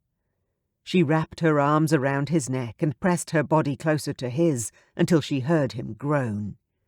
His lips were coaxing and warm, and she soon felt his tongue licking her bottom lip. She pulled back, puzzled. "Let me in," he whispered, using his right thumb to push her bottom lip softly apart from her top. Before she could comprehend what he meant, Oliver swooped again, this time dipping his tongue into her mouth. Sarah gasped at this intrusion, and he withdrew. She was soon drowning in his lips once again, and when she felt his tongue probing for entrance, she let him in. Oliver abruptly pulled away from her after several moments' connection and took a step back. "I'm sorry, I shouldn't have done that," he said, twitching at his breeches with his hand in a rather unusual way. "Don't be sorry. I enjoyed it," Sarah admitted. "I'm sorry. I shouldn't have said that." "No, you shouldn't have, because it makes me want to kiss you again." Oliver grinned, his eyes smouldering. "But that would be unwise. If we were caught." He let his voice trail off. Sarah nodded, and her eyes drifted back to the stage. "It looks like we have a few moments still. I wonder where the Dunfords are," she mused, breathing slowly to try to bring her heart rate back to a reasonable pace. "You mean Charlotte and Lord John?" Oliver asked, a little tersely. She smiled at him. He sounded jealous. "It's funny, isn't it? I never expected to meet a duke's daughter, let alone be invited to attend the opera with one." "Lady Charlotte is slightly unconventional for her class." The pain hit her across the chest like a blow to her rib cage. "So, you don't approve of her associating with me either?" "Of course I do. And what do you mean, either?" Oliver asked sharply. Sarah shrugged. She shouldn't be sharing her parents' opinions with him. However, she quite wanted to. "My mother could not believe Lady Charlotte and I would have anything in common to speak about. She didn't think I would attract the attention of anyone of her station." "And me?" he asked, his voice rising with an emotion she couldn't quite identify. "What about you, Your Grace?" Sarah dropped her eyes, suddenly unable to look at him. "Oliver," he growled. She looked up again, and the heated look he was giving her sent another bolt of warmth to the spot between her legs. "What about you, Oliver?" Sarah asked the question with the same bravery it took to step off a cliff. She hadn't a clue where she was going to land. "What would your parents think about your association with me?" he repeated. "They don't know. I thought I had been rescued the other night by a duke's brother. I haven't told them that he turned out to be the duke himself. I think my mother would have apoplexy." "Why would she care?" "She would worry that you would ruin my chances of a good marriage by telling people what happened. She's suspicious of the aristocracy. My father is the youngest son of the late Viscount Crimsbury, but my mother has never had much to do with his family. They never condescended to visit us, and my father, the Reverend James Collins, is so committed to his church that we rarely leave the area." Oliver's face paled, then a moment later reddened in complete contrast. Oh, my lord, what am I doing? He looked up at the ceiling and held his arms out wide. What do you mean, Oliver? Sarah asked, failing to understand why he appeared to be in complete turmoil all of a sudden. What had happened now? All at once, the seriousness of the situation hit Oliver like a well-aimed punch to the head. Sarah did need to get married this year. She wouldn't have lied about such a thing, or what she required in a husband. He had to stop this strange obsession he had with her, starting right now. For her sake, not for his. He opened his mouth to explain this newfound realization when John and Charlotte burst back into the box in a shower of laughter.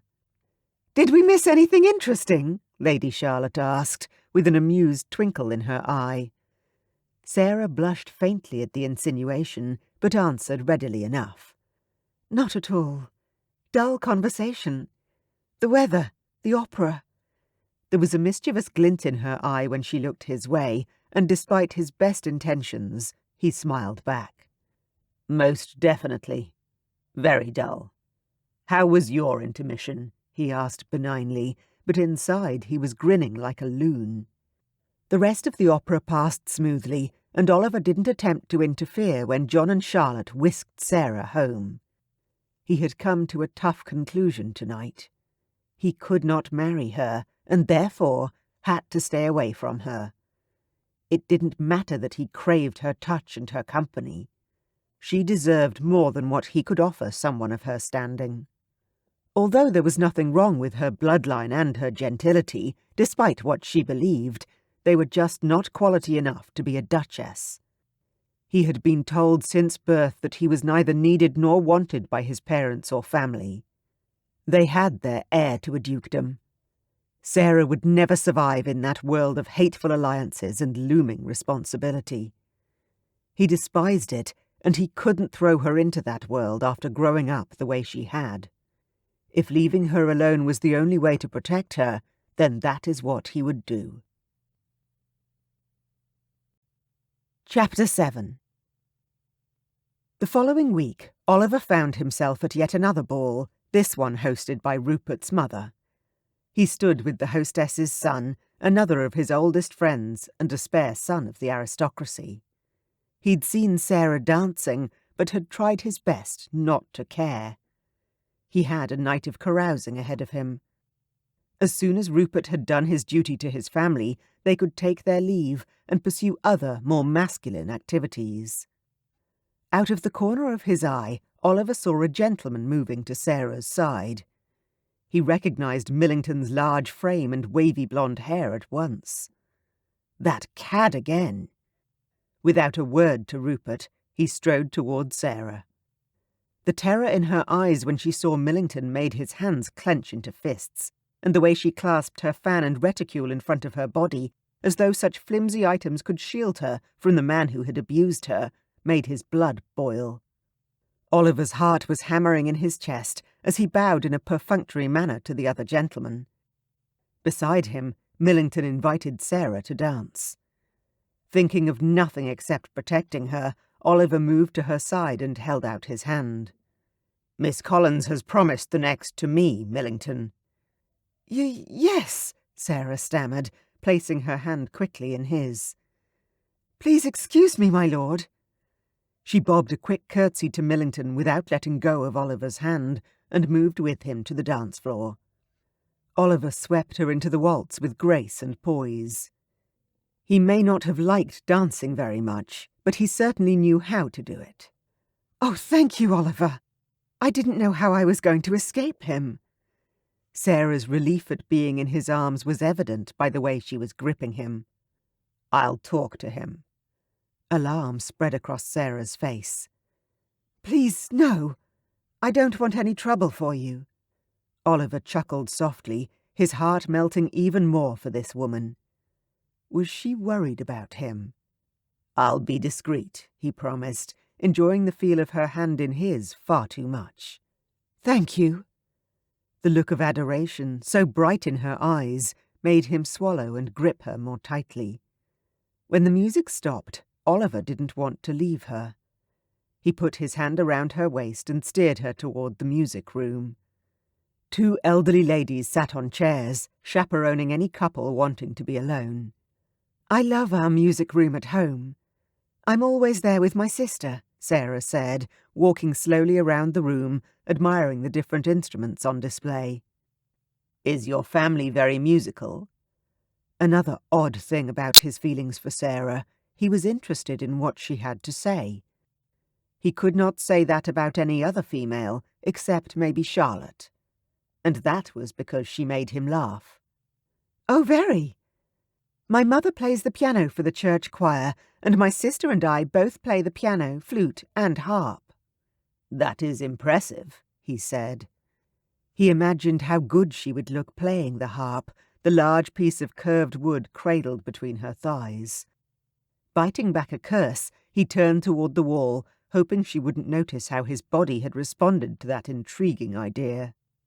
Form-fitting breeches were not made for being with a female one desired.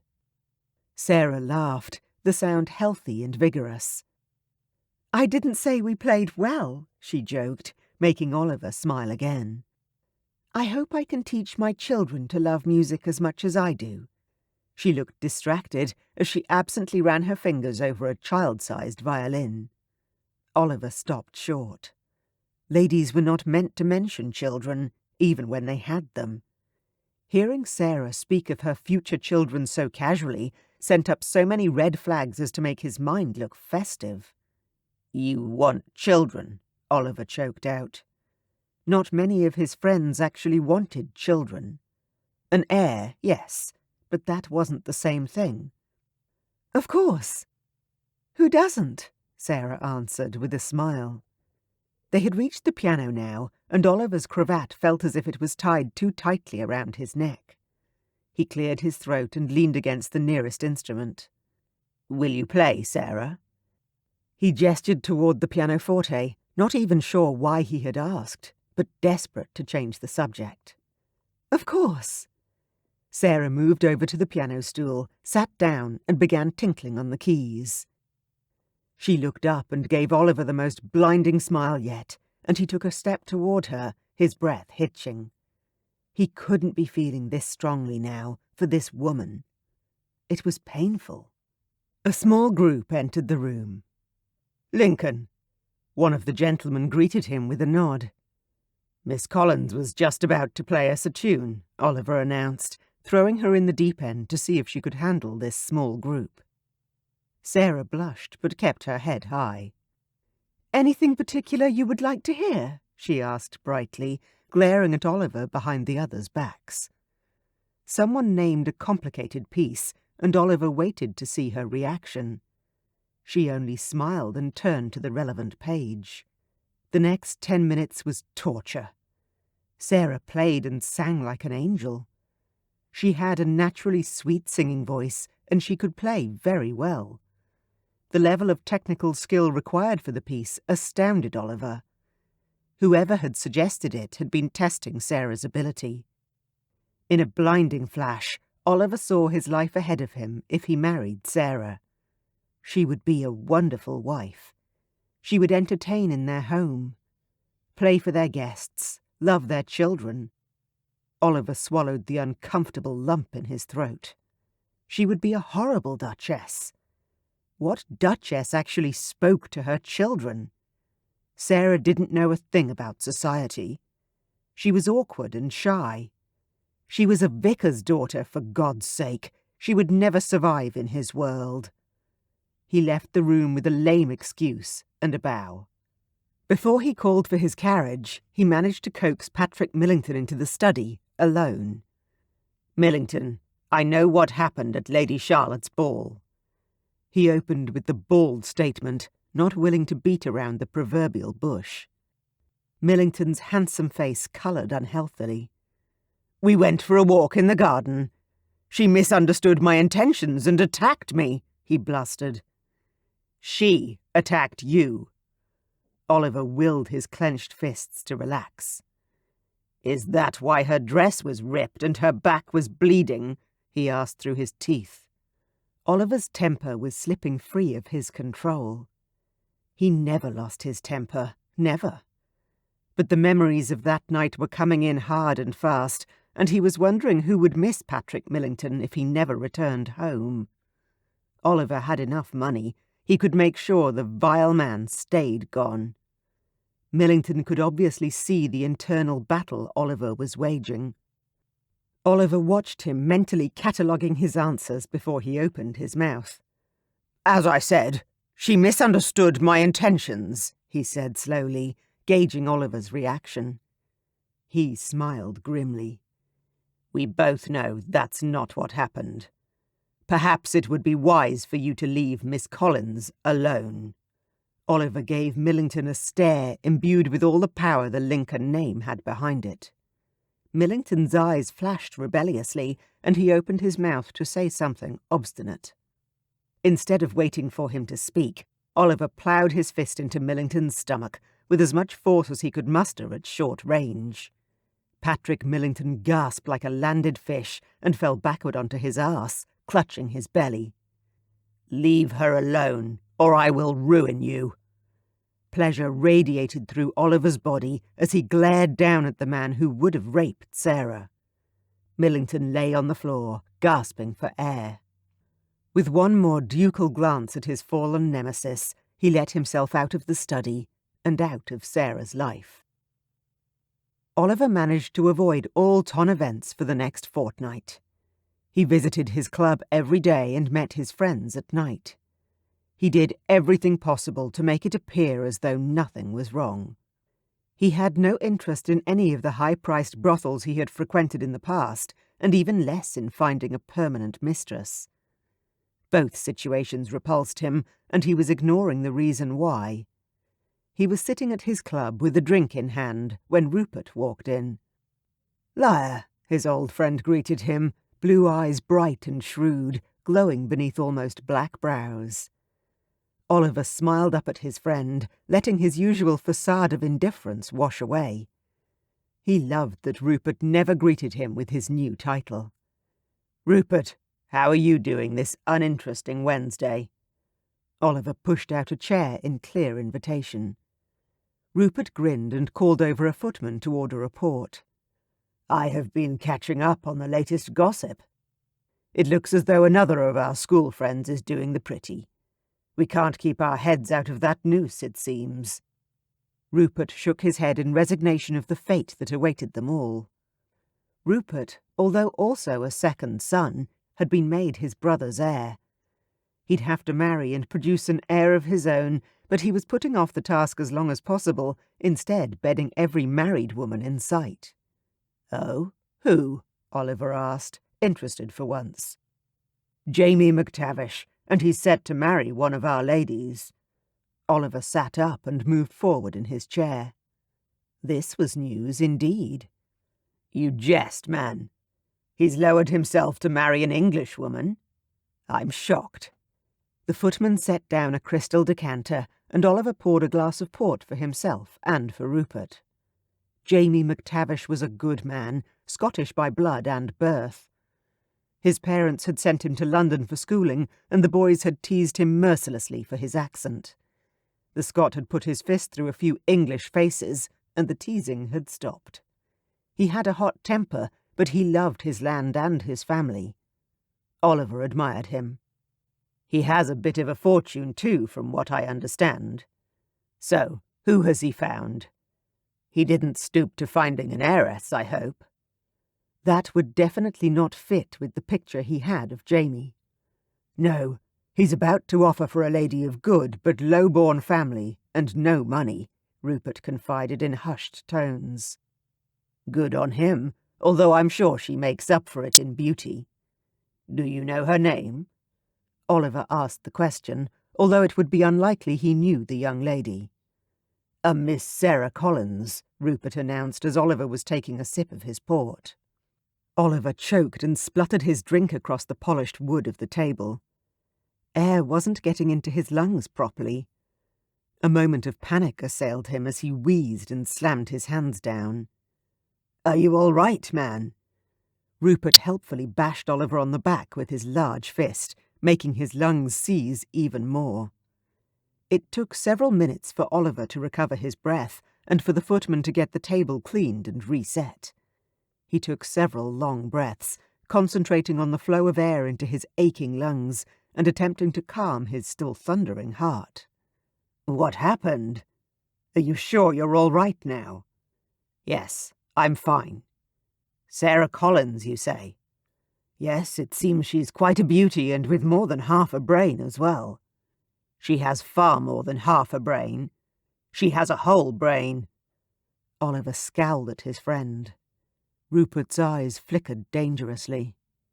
"You know her?" he asked, flicking an imaginary piece of lint from his jacket sleeve in an obvious attempt to defuse the situation. "Yes, I know her," Oliver snapped, unable to hold in the torrent of emotion pouring from him. His heart was galloping in his chest, and a hot sweat had broken out on his forehead. He took a long drink of his port, this time more carefully, and embraced the burn that slid down his throat, draining the glass before he could speak again, gasping against the alcohol's effect on his mouth. How had she found someone so quickly? It had only been 2 weeks. "I met Sarah Collins a month ago at Lady Charlotte's birthday ball. She was attacked by that animal Millington in the gardens. I found her and helped her to get home unnoticed." Oliver confided in his friend, his gaze darting around the room quickly to make sure no one nearby heard him. "Are you serious? I hadn't heard anything about that." Rupert whistled low, and his eyes widened. "No, we kept it quiet for obvious reasons. She needs to marry this year." "Well, she's found her husband, it seems. McTavish is working out a settlement before he talks to her father. Sounds like he'll have to travel to Somerset, though. The father never leaves." "Yes, she told me," Oliver said absent-mindedly. So, the beautiful little vicar's daughter had found a decent husband all on her own. She could not have chosen better, and pride fluttered in his chest. Jamie had a small but profitable estate, and enough money to look after her brother and sister if he so chose. He was also not even 30, and a nice man. Yes, she'd done well, indeed. His stomach knotted at the thought, but he tried his best to ignore it. Chapter 8. "How well do you know her?" Rupert twirled his glass between his fingers and stared into the golden liquid as though it contained the secrets of life. "Well enough to know she'll be a wonderful wife," Oliver admitted quietly. He couldn't say that about any other lady of his acquaintance. "She won't care about being buried in Scotland for the rest of her life?" Rupert asked. Oliver shook his head. No, she would not. She would be happy as long as her family was set up. She would watch over McTavish's tenants, give him children, share his bed. A sudden vision of the big Scot covering Sarah's small but lush body with his own flashed before Oliver's eyes, and he saw red. He clenched his teeth and let out a small groan as jealousy ripped through him. Before he could control his wayward emotions, the fragile crystal of the port glass shattered in his hand. Gasping as pain sliced through his palm, he jumped up and away from the fragments of glass that splintered across the table. Rupert jumped up, and they both looked down at the blood dripping from his hand. Rupert whipped out his handkerchief and pressed it into Oliver's palm. Pain throbbed right up his arm. Oliver's brain wasn't turning over. He couldn't drag his eyes away from the blood-soaked linen. All he could think about was Jamie and Sarah. He couldn't breathe properly. "You are having no luck with your alcohol today," Rupert joked. "I think that may need a few stitches." He motioned to the butler, and in a few concise statements, Oliver's drinks were put on Rupert's account, and then he was being assisted into his carriage, on his way home, to be met there by the surgeon. Oliver sat in his bedroom in his family's townhouse, alcohol dulling his senses as the surgeon stitched up his hand. He marvelled over his response to Sarah's upcoming betrothal. He hadn't gone a day without thinking of her, or a night without dreaming about her, since the moment they'd met. But did that mean he had the right to interfere in her life when he could never give her what she wanted?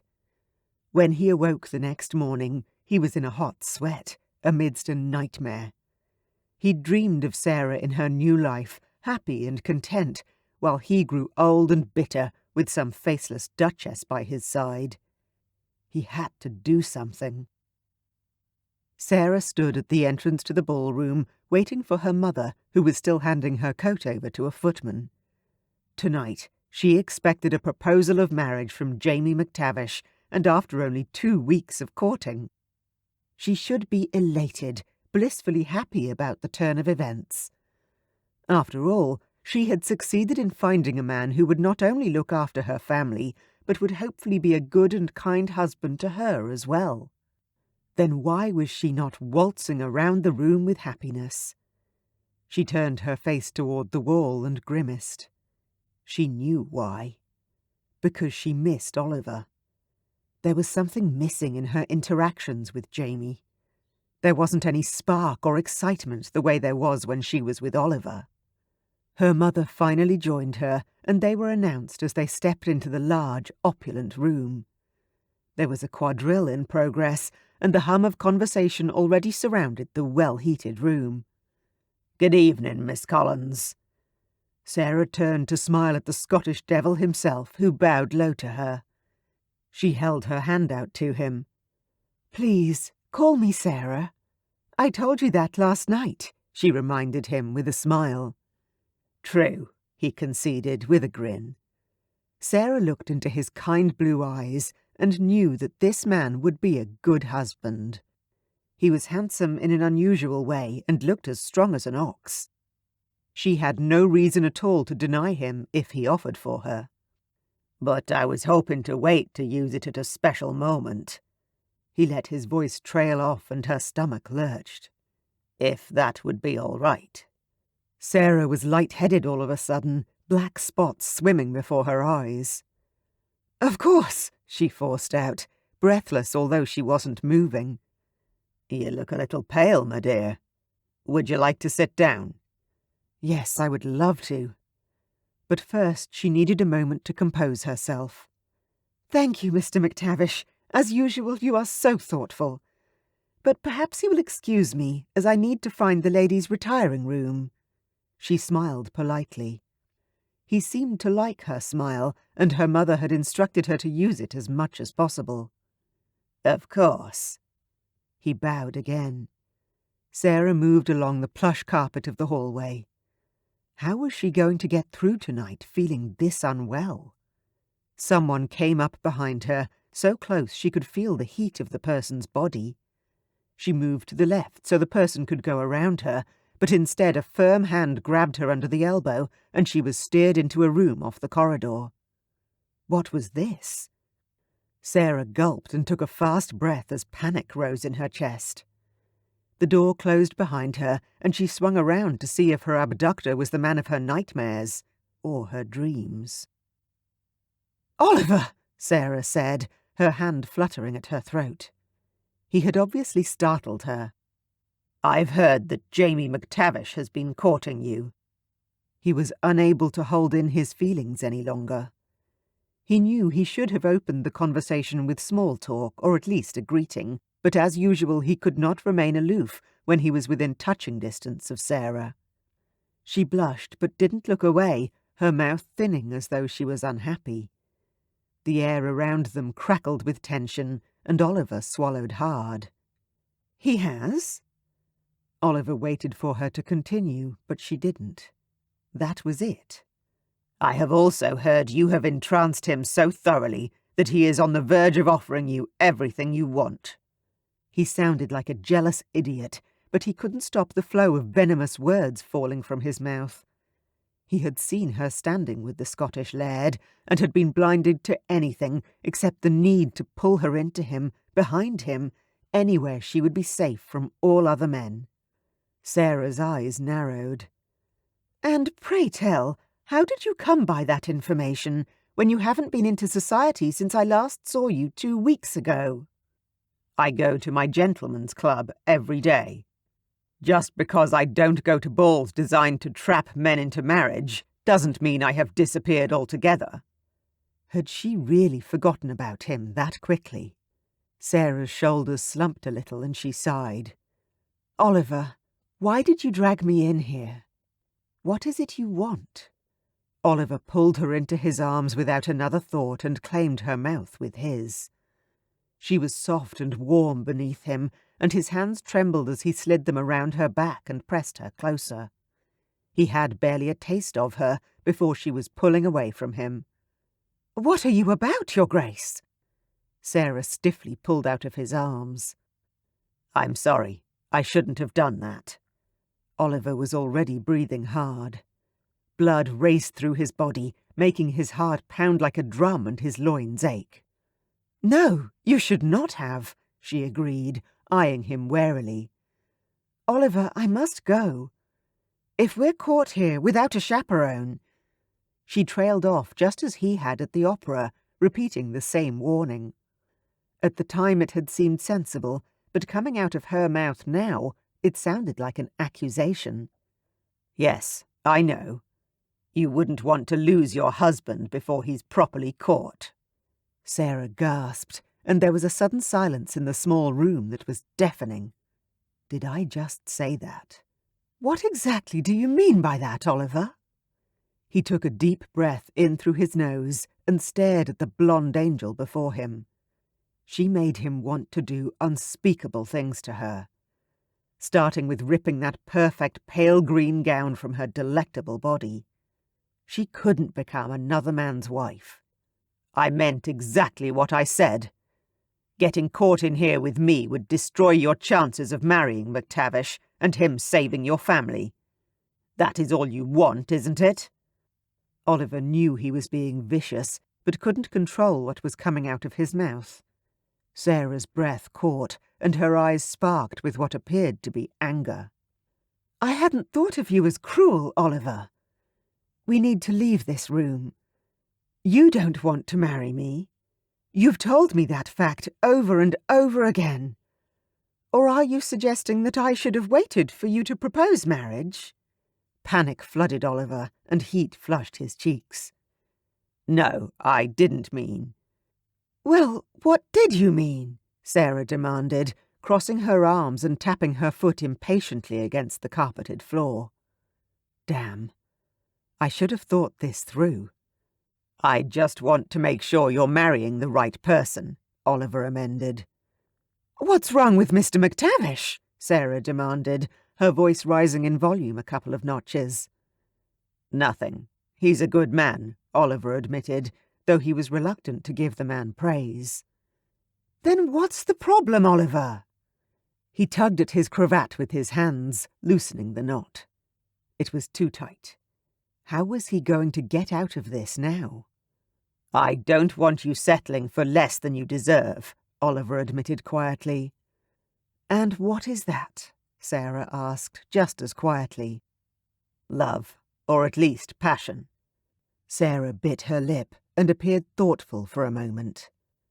"I don't believe you can fall in love in just 2 weeks. But passion, yes, I have found that." Pure rage filled Oliver, clawing, hot, terrible anger. Red clouded his vision as sweat droplets popped out on his upper lip. "Passion? You found passion with him?" He advanced on Sarah like a predator would his prey. His shoulders ached as he flexed and stretched his muscles. Sarah nodded, and Oliver growled, pulling her into his arms. The need to stake his claim on her was undeniable as his fingers wrapped around her tiny waist. "Like the passion you have found with me."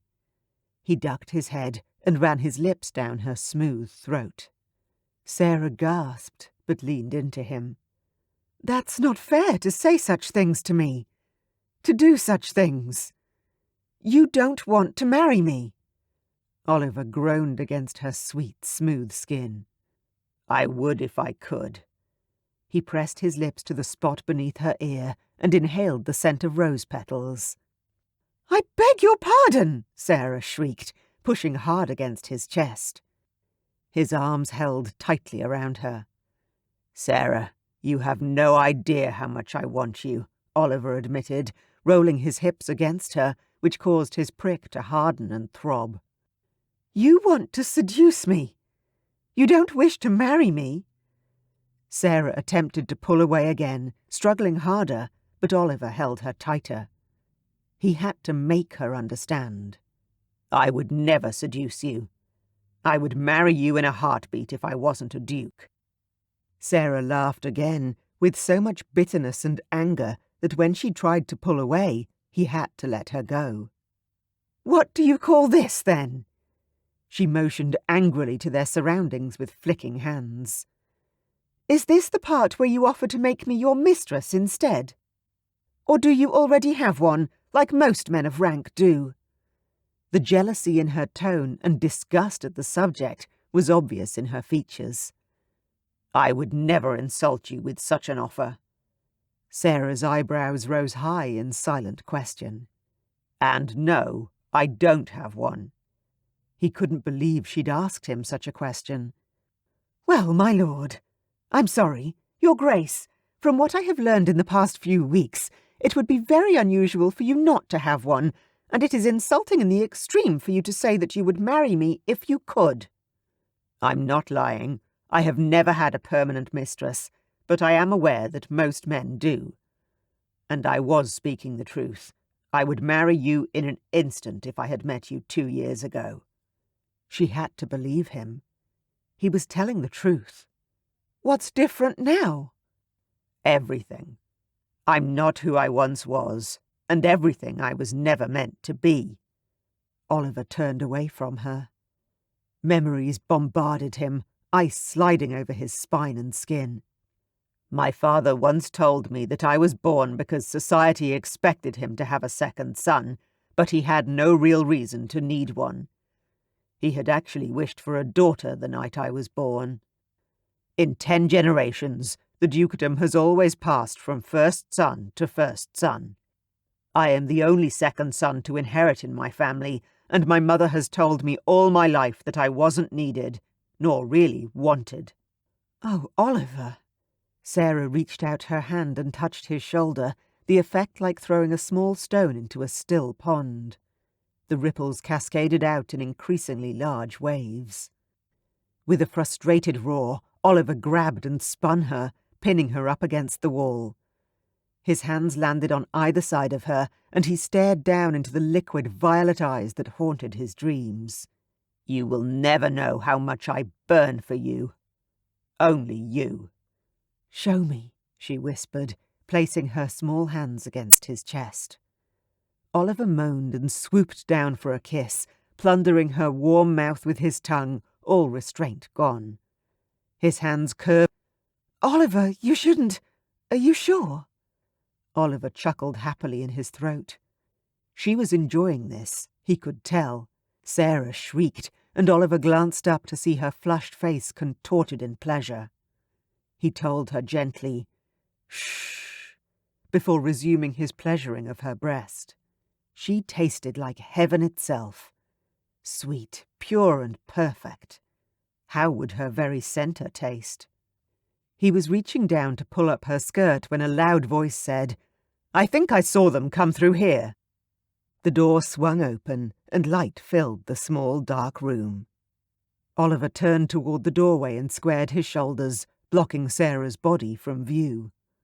"What the bloody hell is going on here?" He knew that Scottish accent. Damn. Chapter 9. Oliver blinked a few times and stared at the entrance to the room. Once his eyes had adjusted to the light, he saw his friend, John Dunford, the Scottish gentleman who wanted to marry the woman in his arms, and his sister-in-law.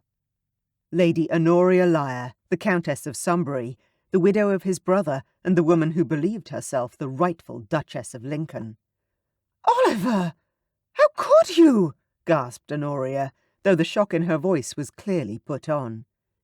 "If you would allow us a minute, we will be out momentarily." He strode forward and soundly slammed the door, cursing in 3 different languages. If it had only been John and his sister-in-law, they could have brazened it out, but now there was no other way. Marriage or ruin for Sarah. Oliver only hoped McTavish wouldn't call him out for this. He pivoted on the ball of his foot to find Sarah frantically doing up her bodice with trembling hands. "They saw! He saw! Oh my!" She was babbling as she sank into a chair, her shoulders slumping in defeat. "What am I going to do?" "You will marry me." He was unable and unwilling to see any other solution. "Oliver, I can't marry you. We just finished discussing it before. She was clearly struggling to hold herself together. "Sarah, I respect you. I desire you. I am a duke, yes, but you are from a good family." He heard himself trying to convince her, and wondered when he had changed his mind. "But I have had no training in this. How would I even know how to be a duchess?" She was trembling now. "Good question. I have no idea. Perhaps—" "You will ask my mother, or even Lady Charlotte," he answered with a smile, as the solution occurred to him. Charlotte, she had been born to it. She would help. This seemed to give Sarah pause. She got on well with his friend, and if anyone could and would help her, it would be Lady Charlotte Dunford. "But, Oliver, I'm not sure if I could be a wife who would look the other way when you go to other women, or not care that you never come home. And I want children, lots of children." Oliver took a steadying breath. It was understandable that she had fears, but it still rankled his pride. He would be a good husband, unlike his father before him. He never wanted to see Sarah go through the pain he'd seen on his own mother's face in the early years of his life. "I will be faithful, Sarah. I have never wanted a woman as I want you. I don't think that will ever change." Sarah bit her lip and then looked up at him again. "Children?" He had to produce an heir, but that wasn't what she was asking. She wanted to know if he wanted children. Oliver could imagine that any child of Sarah's would be loved and cherished in a way that he never had been. That knowledge made the idea of progeny much more palatable. The mental image of Sarah large with his child made him smile. "I want children, Sarah, as many as you want. As many as you can give me." He smiled at the thought. He would enjoy giving them to her, that was certain. "But I don't have any connections, and I have no dowry." Oliver laughed, bubbles of happiness filling his belly. He had never thought of how his proposal of marriage would go, but he'd never have dreamed that he'd have to talk the lady into it. "Sarah, I don't need a dowry, and I don't need you to have any connections. I just want you." As soon as the words were out, he realized how true they were. He already had too much money. Why did he need to marry a woman with more? Sarah stilled and appeared to be thinking over his words as she chewed on her lush bottom lip. Her face cleared and she stood up, smiling at him as she moved toward him. "Then we will marry." He held out his hands to her and watched as her eyes widened. "Oh, I forgot to ask about Beatrix and John," Sarah cried, horrified hands flying up to cover her mouth. Oliver grinned. He loved the fact she had discussed their marriage as though it was only the two of them, without any thought to the siblings that she obviously loved, and the main reasons her parents had paid for her to attend a London season. To land a rich husband. He could afford to give her family anything they wanted, not just education and a season or two. Perhaps he would permanently lease her family a home in London as a wedding present. "Your siblings can have whatever you want, Sarah. Your brother can attend Eton. Your sister can have whatever dowry you think would be suitable. You may have anything you want." Oliver stared at the woman opposite him and, ignoring the fact they had people waiting for them on the other side of the door, swept her into his arms. Sarah would be a good wife to him and a great mother to their children. She would inspire him to be a better person, and he swore to himself that he would be the best husband to her that he could be. "Just a season for Beatrix, please, Oliver. I don't want you thinking that I would ask so much from you." Sarah averted her eyes in the most adorable way. Oliver bent his head, taking his fiancée's mouth in a deep and fiery kiss that he felt all the way to his belly. Just as they were breaking apart, the door swung open, lighting up the dark corners of their intimate little cubby. "What is this I hear?" Oliver flinched and turned very slowly. That was a voice he recognized only too well. He should have known his sister-in-law wouldn't have waited patiently for him to emerge. She had run straight for his mother. "Mother." He pulled Sarah protectively into his side, laying her hand on his arm. "May I present Miss Sarah Collins? Miss Collins has just agreed to marry me." "You can't marry her!" cried the Dowager Duchess of Lincoln. "You're meant to marry Honoria. She is the only person with the breeding to take my position when I am gone." Oliver sighed and mentally girded his loins. "Mother, I will be marrying Sarah. Her father is a vicar, and I believe we could persuade him to perform the ceremony within the week." He'd been caught compromising a virgin, and now would pay the ultimate price. Yet, as he waited for the disappointment to register that his life as a bachelor had ended, that he had failed in his acquisition of a proper duchess, the feelings of loss and anger didn't come. "The Duke of Lincoln does not get married in such a way. You must not. What will people think?" The Dowager gripped her cane and slammed it into the floor. The thump resonated around them, and Sarah gripped his hand tighter. "What did you do?" Oliver's mother hissed at Sarah, turning to glare at the beautiful young woman at his side. Sarah tried to take a step back, but Oliver held her firmly against him. Now was not the time to show any weakness. "Sarah did nothing but gain my regard, Mother. We will marry as soon as is feasible." He heard the authority in his tone and felt a moment of pride in standing up to the matriarch of his family. "Yes, you bloody will," growled a Scottish voice behind his mother. Oliver bowed deeply to Jamie McTavish, his heart rate picking up. "I owe you an apology, McTavish." He turned his head and looked down at Sarah's beautiful face. She stared up at him, her eyes warm, her cheeks flushed with heat. He looked back at the gentleman he'd wronged. "It wasn't intentional." "Yes, I can see that. I will see myself back to the ballroom, I think. My felicitations to you both." McTavish bowed himself out. Oliver took one look at his mother's pinched, twisted face and decided a retreat was in order. "We have all had an exciting night, but I believe we should retire. Mother, shall we? Miss Collins, I will call upon you at your residence in the morning." He took a step back and bowed over Sarah's arm, taking her gloved hand in his and pressing a brief kiss to her knuckles. Sarah smiled shyly and nodded her head in thanks and agreement. Oliver ushered his mother to their carriage, and they sat in silence on the ride home. As soon as they stepped inside their home, his mother turned on him. "How dare you propose to that girl? You are meant to marry Honoria, as your father promised her father." He removed his coat and allowed the footman to take his gloves and hat away. "Mother, Honoria was promised to my brother. She married him. Father's promise and his honour are intact."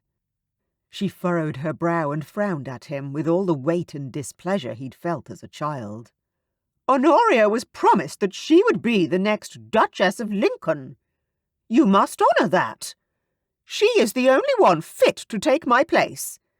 You must not marry a peasant girl." Oliver turned toward his mother, holding on to his temper despite the burn in his gut. "Sarah is not a peasant girl." He sighed. "What do you suggest I do with Sarah, then, Mother?" "Pay her off, of course. Set her up in the cheap side of London as your mistress if you are very fond of the girl." "Stop, Mother, now. Sarah Collins will be my wife. I will not walk away from her, nor pay her off as though she did something wrong. Oliver, you cannot! I can, and I will. Good night, Mother. For the first time in his entire life, Oliver turned and walked away. He made his way to the ducal bedchamber and undressed slowly, his hands shaking despite the heat of the room. He could not let his mother determine his fate. Too much of his control had been taken away already. His freedom, his life as he knew it, was gone. All because of a ridiculous accident. Sarah would be his, and together they would build a life of their own. Chapter 10. Did you enjoy the wedding, my dear? Sarah was deep in her thoughts and jumped in her seat as her new husband spoke into the quiet of the carriage. I did. Thank you for letting my father conduct the service. Sarah smiled at Oliver, hoping that the contentment she was feeling showed on her face. She had never been so happy. I'm glad you were pleased, Sarah, he murmured, the huskiness in his voice making her belly quiver. Only 6 days ago, Oliver had proposed marriage, and now here she was, sitting in another ducal carriage, a gold ring on her finger, and wearing the most beautiful lace gown she'd ever seen. I am excited to see your home. It is your home now too, Sarah. We have many properties, country estates and townhouses. But this is by far my favourite. It's where I have the best childhood memories. Then I very much look forward to seeing it. He gave her a gentle smile and lay his head back against the seat back. It is 6 miles travel. I suggest you rest. We have an exciting few weeks ahead with our honeymoon. Sarah nodded and tried to do as Oliver suggested, but how could she relax with so many new things running through her mind? Her belly tightened again, and she laid her hand against the uncomfortable feeling. She was so nervous about what was to happen next that she could barely keep her wedding breakfast down. Oliver had the right to have her anywhere he wanted. At any time. Would he wait until tonight, or would he want her sooner? The glances he had been giving her since she walked into the church that morning had her body heating in embarrassing ways. Her breasts tingled and her thighs ached. Her mother had sat her down the previous evening for the wedding night talk, and Sarah had taken the opportunity to tell her mother her greatest fear. Mother, I am worried that Oliver will go to other women if I do not keep him happy in the, Sarah stumbled over the end of her embarrassing sentence. I understand. Her mother patted Sarah's knee. I believe that the reason most men of rank have mistresses is that their wives do not enjoy their marital duties. Sarah nodded. The idea made sense to her. Why would a man want to join his wife in her bed if she didn't want him there? She couldn't be sure if she would enjoy Oliver's bed, but if what he was doing to her when they had been interrupted was any indication, she probably would. So if I enjoy it, he will stay faithful. That seemed too simple an answer, but she was hopeful. Her mother laughed softly. This is such a hard conversation to have with one's daughter. Can you tell me what to do, Mother? What must I do to keep him faithful to me? Again her mother had laughed, but at least she answered. All men are different, as all women are, but the best and the only advice I can give you is not to be detached. What do you mean by that? Sarah focused on her mother's flushed face, determined not to misinterpret her advice. I mean, she began, turning an entirely unhealthy-looking shade of red, that we aren't meant just to lie down and wait for them to leave once they're done.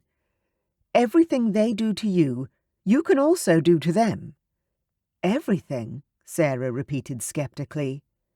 That didn't sound right. Well, not everything, obviously, but all of the touching that happens before the actual joining, you can do to each other. Could she do that to him? Of course she could. Thank you, Mother, she had replied, and got herself ready to be the best wife Oliver could have. Oliver paced outside the adjoining door between their bedrooms. Had he waited long enough? Had she dismissed her maid yet? The day had been wonderful so far. The wedding simple and lovely. Her countenance while meeting the staff and over dinner, charming and happy. But what would happen now? Had her mother prepared her?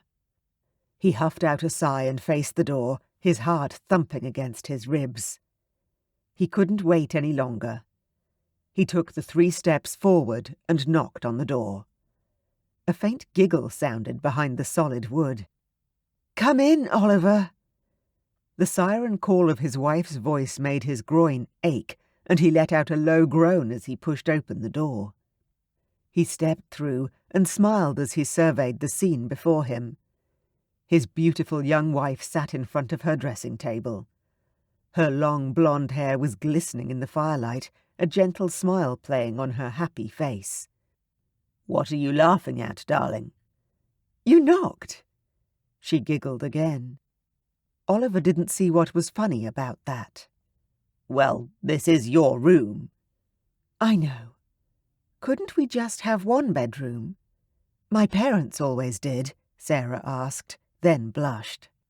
Oliver could not help staring at her. Did she want to share his bed every night? Even on nights that they couldn't make love? "Well, let's start with 2 and see how we go." It was very uncommon in his society not to have 2 bedchambers.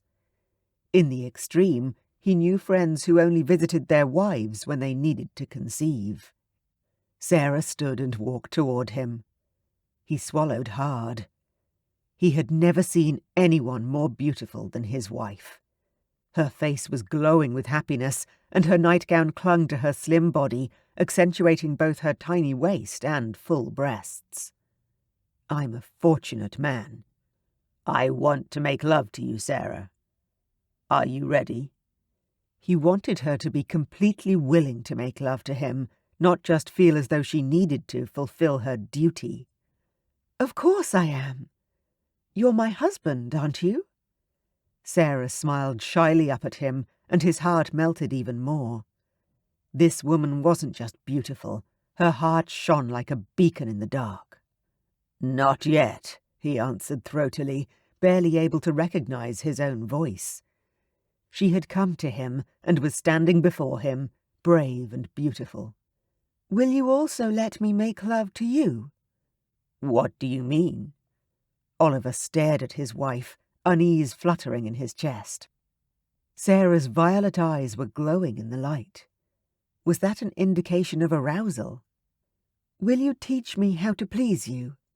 Sarah reached out and lay her hands on his chest, and tingles spread across his heart. "Touching you and pleasing you will please me." He didn't understand what she was saying. "Well, let's start with that, then." Sarah reached up and pressed her lips to his, tentatively moving closer to him. Oliver's heart stuttered in his chest. His beautiful, virginal wife had just openly offered herself to him. He had to make this good for her. He stepped closer, closing the distance between their 2 bodies so that her breasts pressed against his chest and her soft belly cradled his pelvis. He kissed Sarah gently, holding tight to the reins of his control as she moaned low in her throat. One flick of her tongue across his lips and that tenuous control broke. He gathered his wife tightly against him and plundered her warm and willing mouth until his erection became painful and adrenaline raced through his body. Oliver pulled away from the kiss and looked down at his beautiful angel. She was glowing brightly tonight. There was no fear, no apprehension in her eyes. Only desire and excitement in her face. He grabbed the hem of her nightdress and pulled it up over her head in one motion. She pushed him down so that he lay back again. "Thank you," she whispered once more, her eyes sliding closed and her breathing evening out. Oliver was quick to follow her, sated to his bones in a way he had never been before. The feeling went so much deeper than the physical. There was a sense of being safe, warm and blissfully happy. They were such unusual feelings for him that he didn't stop to examine them, passing quickly into the land of dreams, with the soft body of his wife pressed against him. Chapter 12. For the next month, all of Sarah's dreams came true. She and her husband enjoyed each other in every way imaginable. They slept until noon, eating breakfast from trays left outside their bedroom door. They rode horseback beside each other. They walked together and shared intimacy all the time, in more interesting places than Sarah could have dreamed. They made love in the stables at dusk, in the boat on the lake, and on his desk in his library. They spoke to each other all of the time as well. Sarah made her husband talk about his family, and then she told him about hers. Despite her earlier fears about what sort of marriage they would have, Oliver was a kind, attentive, loving husband, and her heart ached with happiness. Oliver showed her his beautiful home, the trees he used to climb as a young boy, the places he would hide from his nanny when he didn't want to do his lessons. She was utterly enchanted with the estate she now called home. Oliver even took Sarah around to meet all of his tenants. It was all going so well, she could barely believe it. Until the day the dowager arrived. The butler cursed under his breath and rushed to the front door. Sarah, passing through the entrance on her way to the parlour, frowned as he opened the ancient door and bowed deeply. Who could it be? Obviously not a well-liked person, or the very stoic, traditional butler would never have cursed like that. Sarah's stomach dropped when her mother-in-law stepped onto their rug.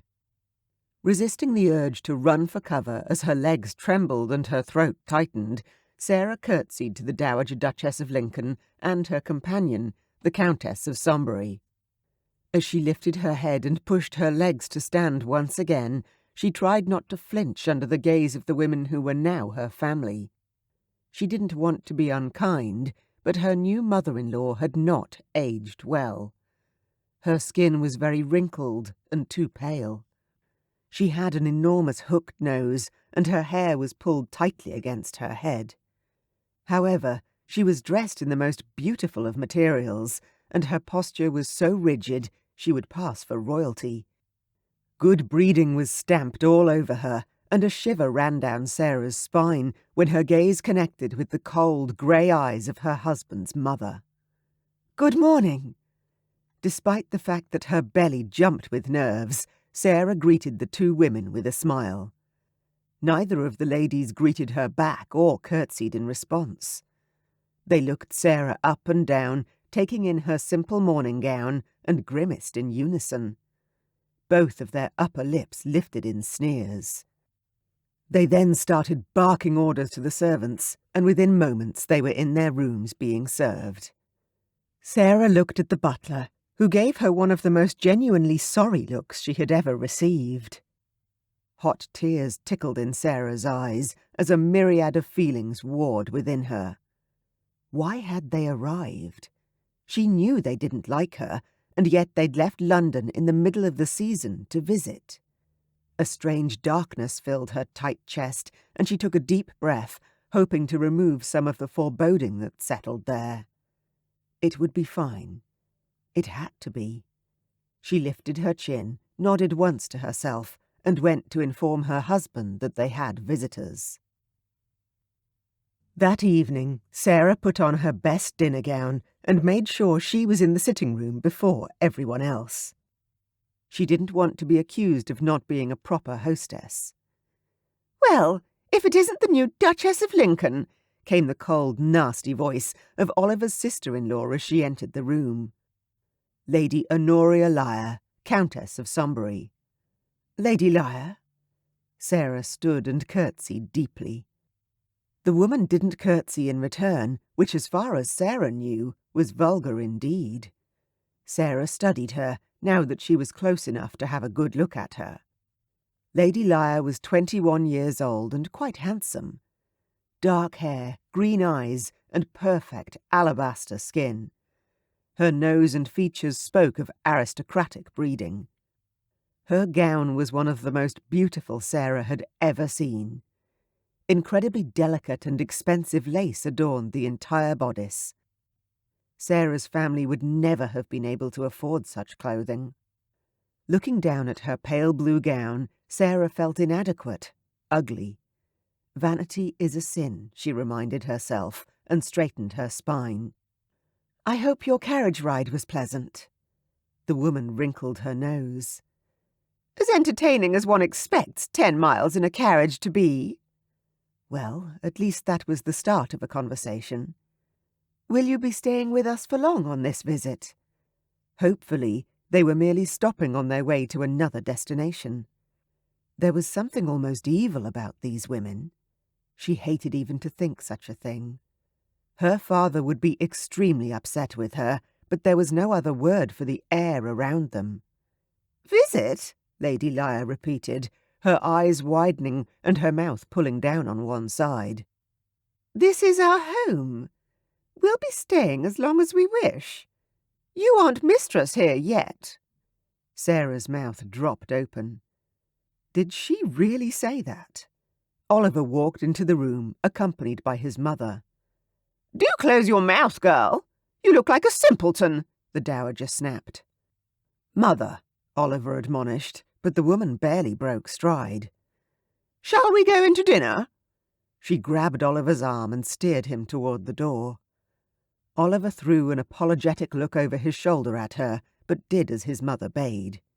Sarah simply watched as her husband was dragged from the room by his mother, and she cringed. As the highest-ranking woman, and a guest, it was the correct thing for Oliver to escort his mother. However, it didn't sit well. Dinner was a sombre affair. Any conversation that Sarah tried to make was quickly dismissed, and a new, supposedly more interesting topic was introduced. Oliver did ask her questions and gave her smiles that lit up her heart, but the Dowager and Lady Honoria dominated. They spent the night talking about society and people whom Oliver had obviously known all his life. Sarah didn't know any of them, and therefore had little to add to the conversation. Which, she supposed, was the point. That night in bed, Oliver came to her, silently, and she clung to him. They had been so happy, cocooned at his estate. Now she had to deal with the censure of his family. They made love slowly and almost silently. Enjoying each other for every minute that they had together, they made the world exist in their bed. The next day when she rose, Sarah barely saw her new relatives.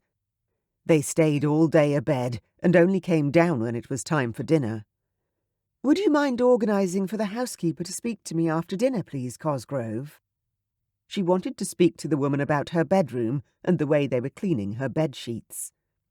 Her mother-in-law stepped up next to her and took her roughly by the elbow, hauling Sarah into the sitting room like an errant child.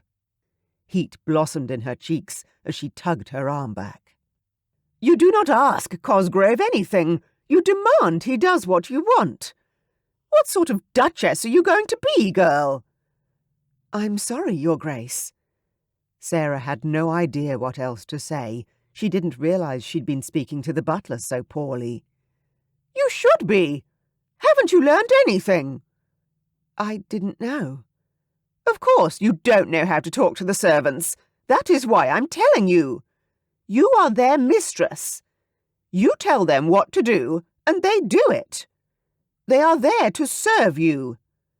Sarah stared at her husband's mother, her brain stumbling over the new definition of how she was meant to treat people in her employ. In their home, the servants were treated with respect and thanked for doing a good job.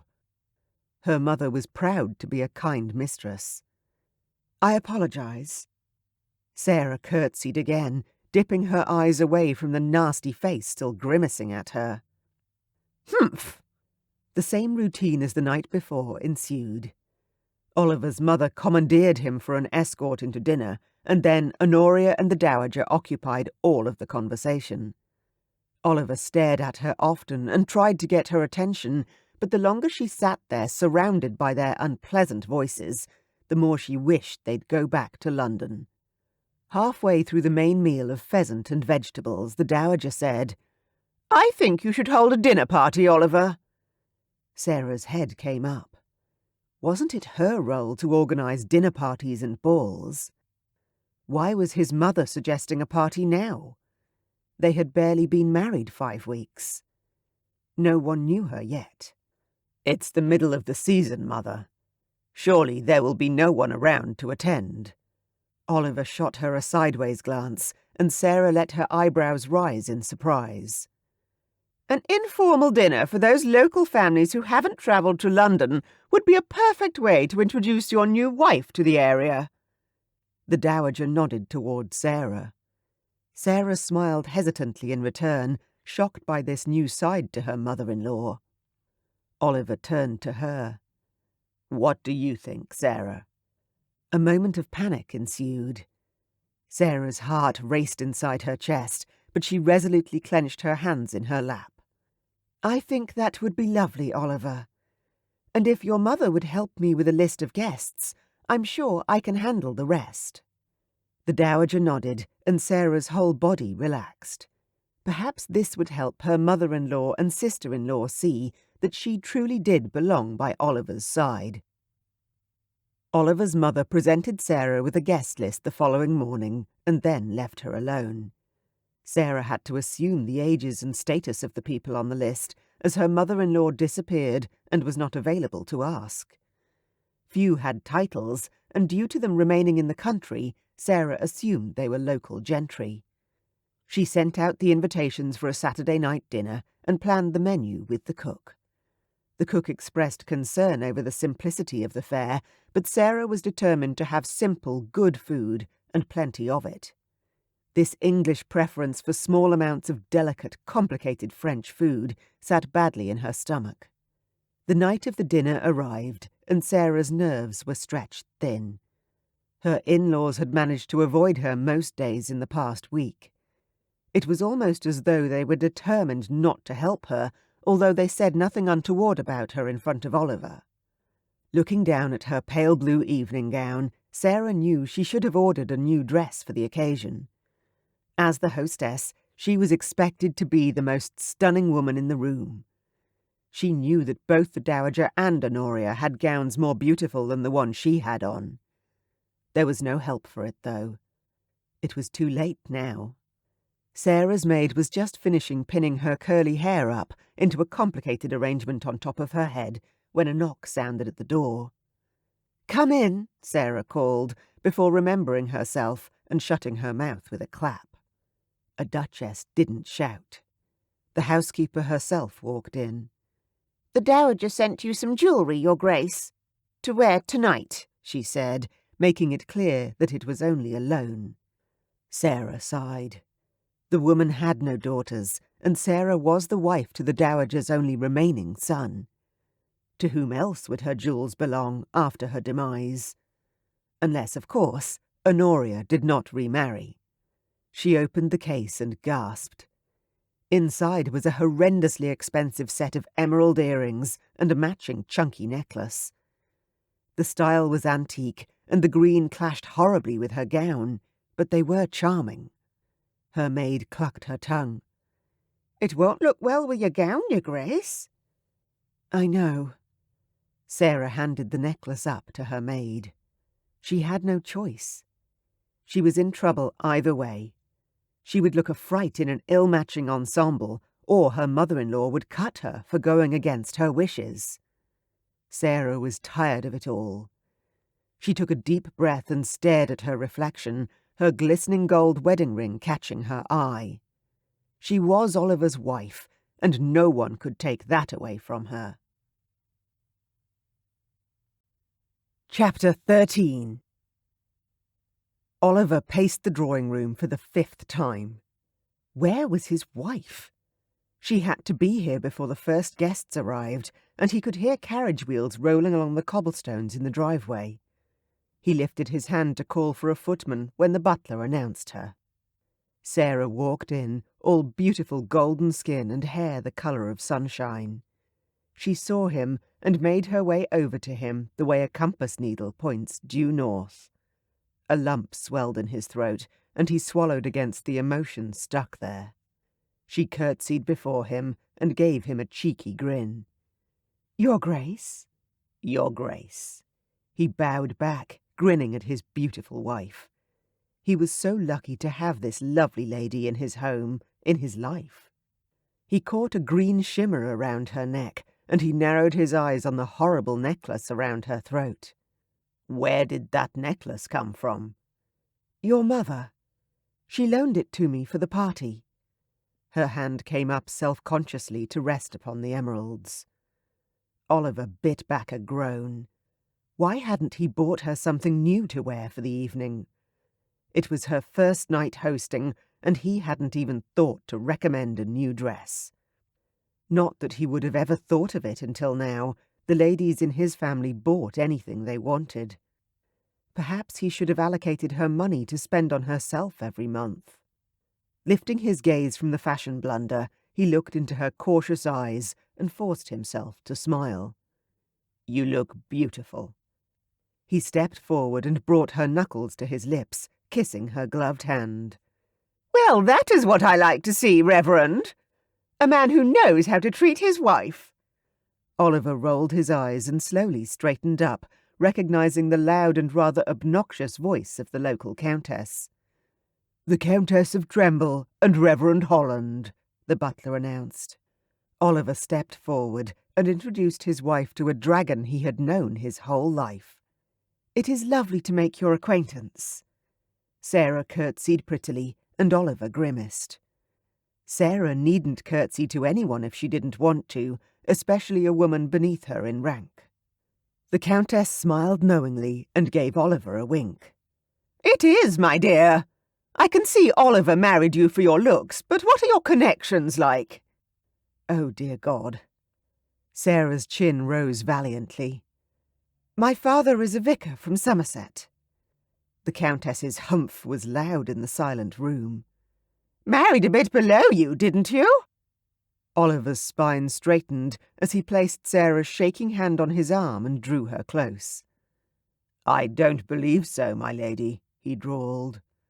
The woman cackled with laughter. Oliver's mother chose that moment to enter the room. "Your Grace!"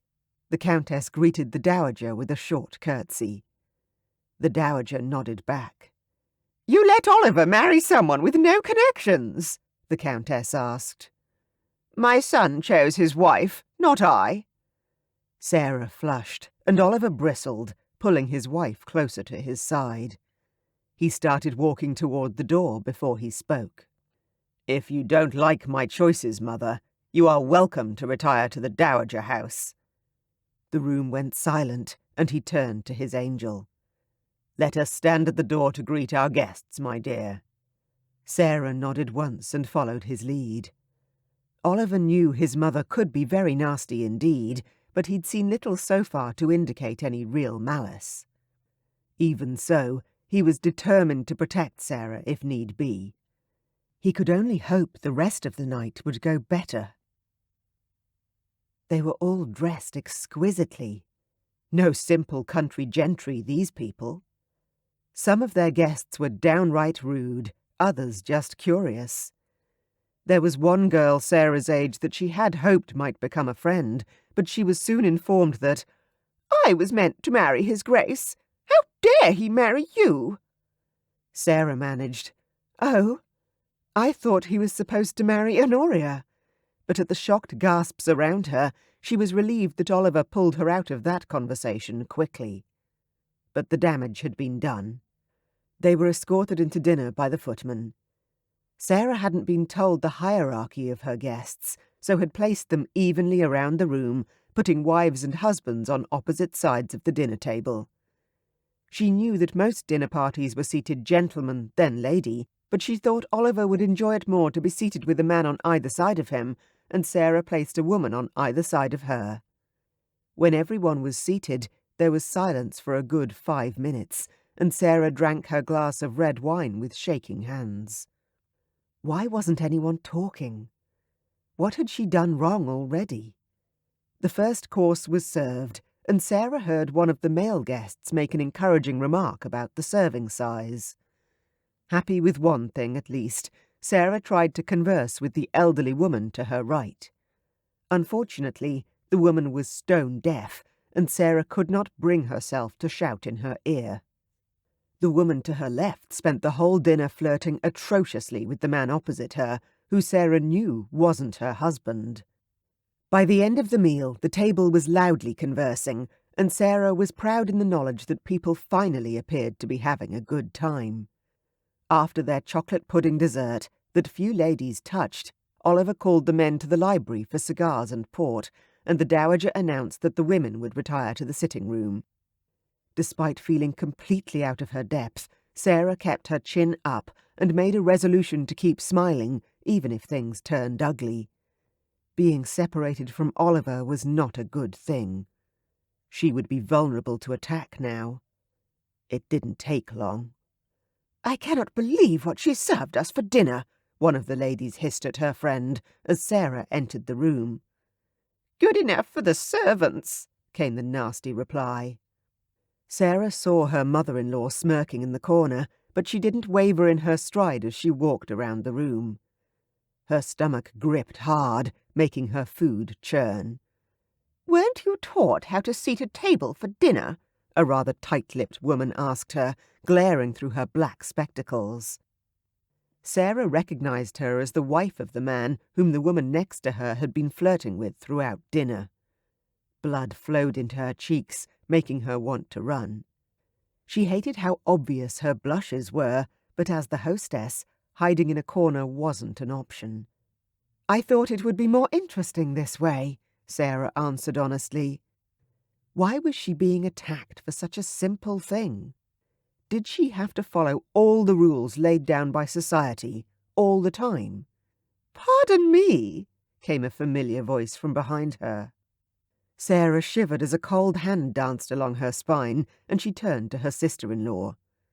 "How is it interesting to flout every rule and insult the hierarchy upon which the civilization of England is proudly based?" Sarah's heart jumped up into her throat. How did one even try to answer that question? "Stop picking on the poor girl. She's a vicar's daughter," said the Countess of Tremble, and dismissed the issue with a wave of her large hand. Sarah stared at Honoria a moment longer, wishing she had the strength to simply tell the woman she was not welcome here. But of course, she could not do that. "I loved the food myself," the Countess declared, and went on happily talking about the meal, the chocolate pudding in particular. At least one person enjoyed the dinner, she thought, absurdly grateful to the Countess despite her obnoxious manner.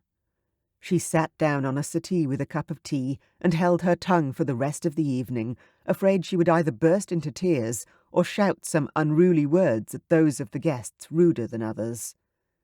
Eventually, she stood to say good night. She struggled to maintain her smile, and there was a heavy weight sitting in her belly, unlike anything she'd ever known. She had never felt so useless in her life. "What a horrible evening!" Sarah shared the remark with her husband in an attempt to lighten the weight gripping her as Oliver pulled back the blankets and climbed into the bed next to her. "Hardly. I had more fun than I've had in ages." Oliver chuckled, reaching out to pull her into his side. "But I did everything wrong. The seating wasn't organized properly, the food was too plain, and your mother said I was dressed like a servant." Sarah shuddered as she relived the moment the dowager pulled her aside to tell her that her dress was little better than the housekeeper's. At least it hadn't been in front of their guests. Her mother was, quite simply, a horrible woman, as was Oliver's sister-in-law. Oliver sighed. "Sarah, I conversed with people I never get to speak to, and the food was delicious. If you didn't feel pretty enough in that gown, then we will order some new ones.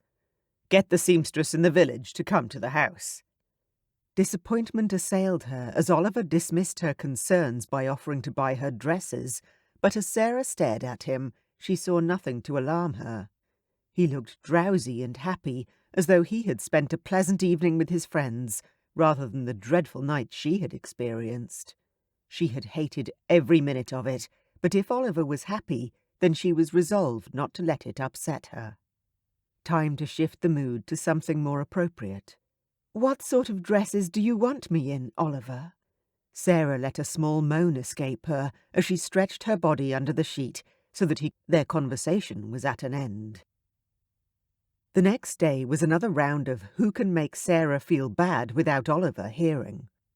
Her mother-in-law criticised her for wearing a dress not fitting of her station and then told Sarah she needed lessons in deportment.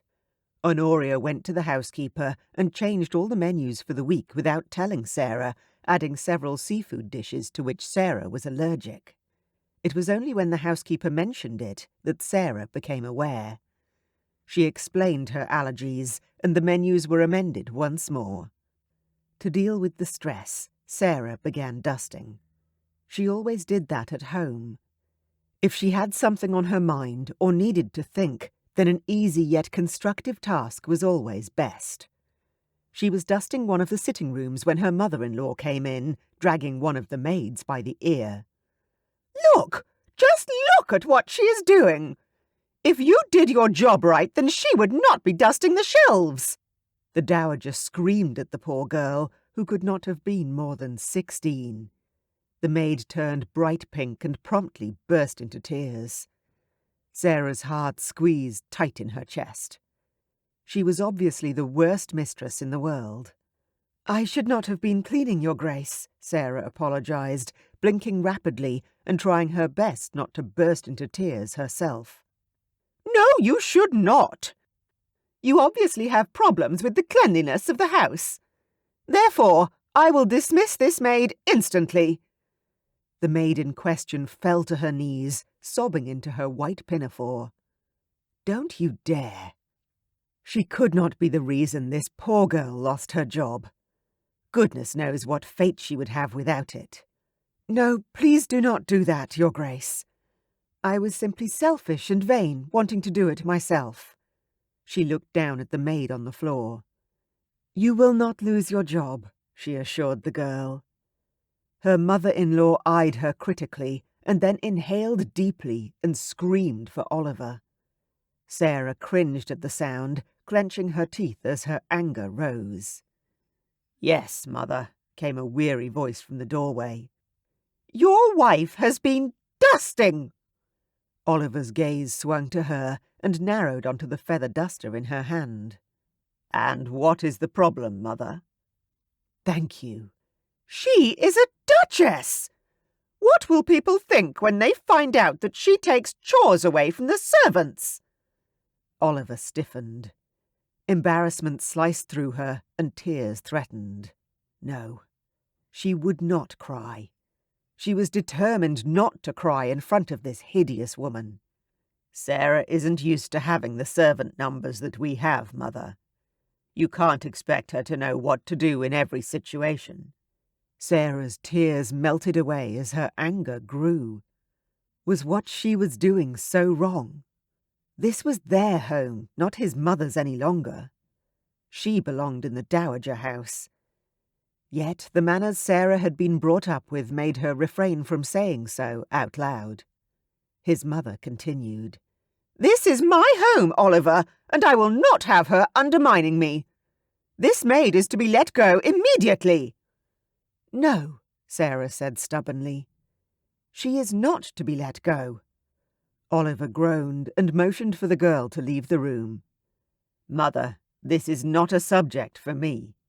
Sarah is the mistress here now, and I am sure you will find her very agreeable. I need to get back to the library. Can you and Sarah sort this out, please?" His mother nodded, triumphant, obviously assuming she would now get her way. Sarah sagged, exhausted at dealing with this on a constant basis. Plus, she was annoyed with Oliver, if she was honest with herself. How could her husband not stand up for her? She sent him a glare as he bowed himself out of the room. Sarah received another nasty look from her mother-in-law before she, too, left Sarah alone. Sarah immediately went to the housekeeper and asked for that particular maid to attend her in her rooms that evening. When the maid arrived that night, she was immensely relieved. At least she had won that round, and the guilt of the maid's unemployment wasn't hanging over Sarah's head. Having 2 ladies' maids came in quite handy too. Sarah put a hand to her chest to take a deep breath. She was constantly out of breath these days and often felt faint. She needed to sort things out with Oliver and find a solution for the Dowager, and Honoria too, as quickly as possible. Her health was beginning to suffer. Chapter 14. That night, Oliver joined Sarah in her bed as he always did, and yet there was something different about their encounter. They came together almost violently, each seeking reassurance that they were there for each other. Sarah clung to her husband, knowing that in this, at least, she was a perfect wife, and he a perfect husband. They lay beside each other panting, and together they drifted into sleep, hands linked. Over the next week, things got steadily worse. The Dowager began to criticize Sarah's piano playing, so Sarah stopped playing the instrument that had given her great joy since she could walk. Honoria told her that her embroidery was little better than a child's, so she stopped her needlework. She didn't know where to turn, and when she tried to speak to Oliver about it, he brushed it off with the cavalier statement, "That is just the way they are." Sarah felt alone, and the constant berating caused her to begin doubting herself in everything. She started to believe that she was completely inadequate in all areas of her life, and she didn't know how to fix any of it. Never had she been so close to despair. She wanted her parents, her mother in particular. Who better to guide her out of this pit of blackness? But she was frightened to send her mother a letter that could be intercepted by Oliver's mother or sister-in-law. She couldn't bear to put her mother in danger of their hideous abuse. Everywhere Sarah looked were reminders of the difference between herself and her husband's way of life. The house, the food, the servants, his family. Sarah was close to breaking point with no way of turning back. Oliver wasn't oblivious to Sarah's pain. He knew, or had a fair idea, how bad it was getting for her. He had heard his mother criticize Sarah for her piano playing through an open door and hadn't said anything. He knew that Honoria went over Sarah's head when it came to the housekeeping. Never in public conversation, and never in front of him. But his valet kept him informed. Initially, he thought it would make things worse if he stepped in. He hoped things would naturally settle, or that the women would find a new rhythm with living together. But then his mother began to ridicule him too, as she had done all his life, but she seemed to step up her taunts to an intolerable level. Telling him his coat wasn't the latest style, or that his speech wasn't eloquent enough, or that his father would be ashamed of the state of the grounds and the way the tenants were not being looked after. She stated bluntly one day that he was a dreadful duke, and it was a shame his brother was the one who had died alongside their father. He'd erected armour around his feelings for most of his life, but the implication that she'd have preferred him dead over his brother stung. Every day he sensed the holes in his armour getting larger as she chipped away at him. The only solace in the whole day was when he climbed into Sarah's bed at night. There he found heaven. Sarah opened her arms and her heart and welcomed him. She never turned him away. She never said no to his needs. Even one night when he didn't feel able to make love to her, he held her all night, and she clung tightly to him. She never reproached or criticized him. The only thing she did was complain about how his mother and Honoria treated her. He didn't know what to do about that, either for her or himself. Sarah had had enough.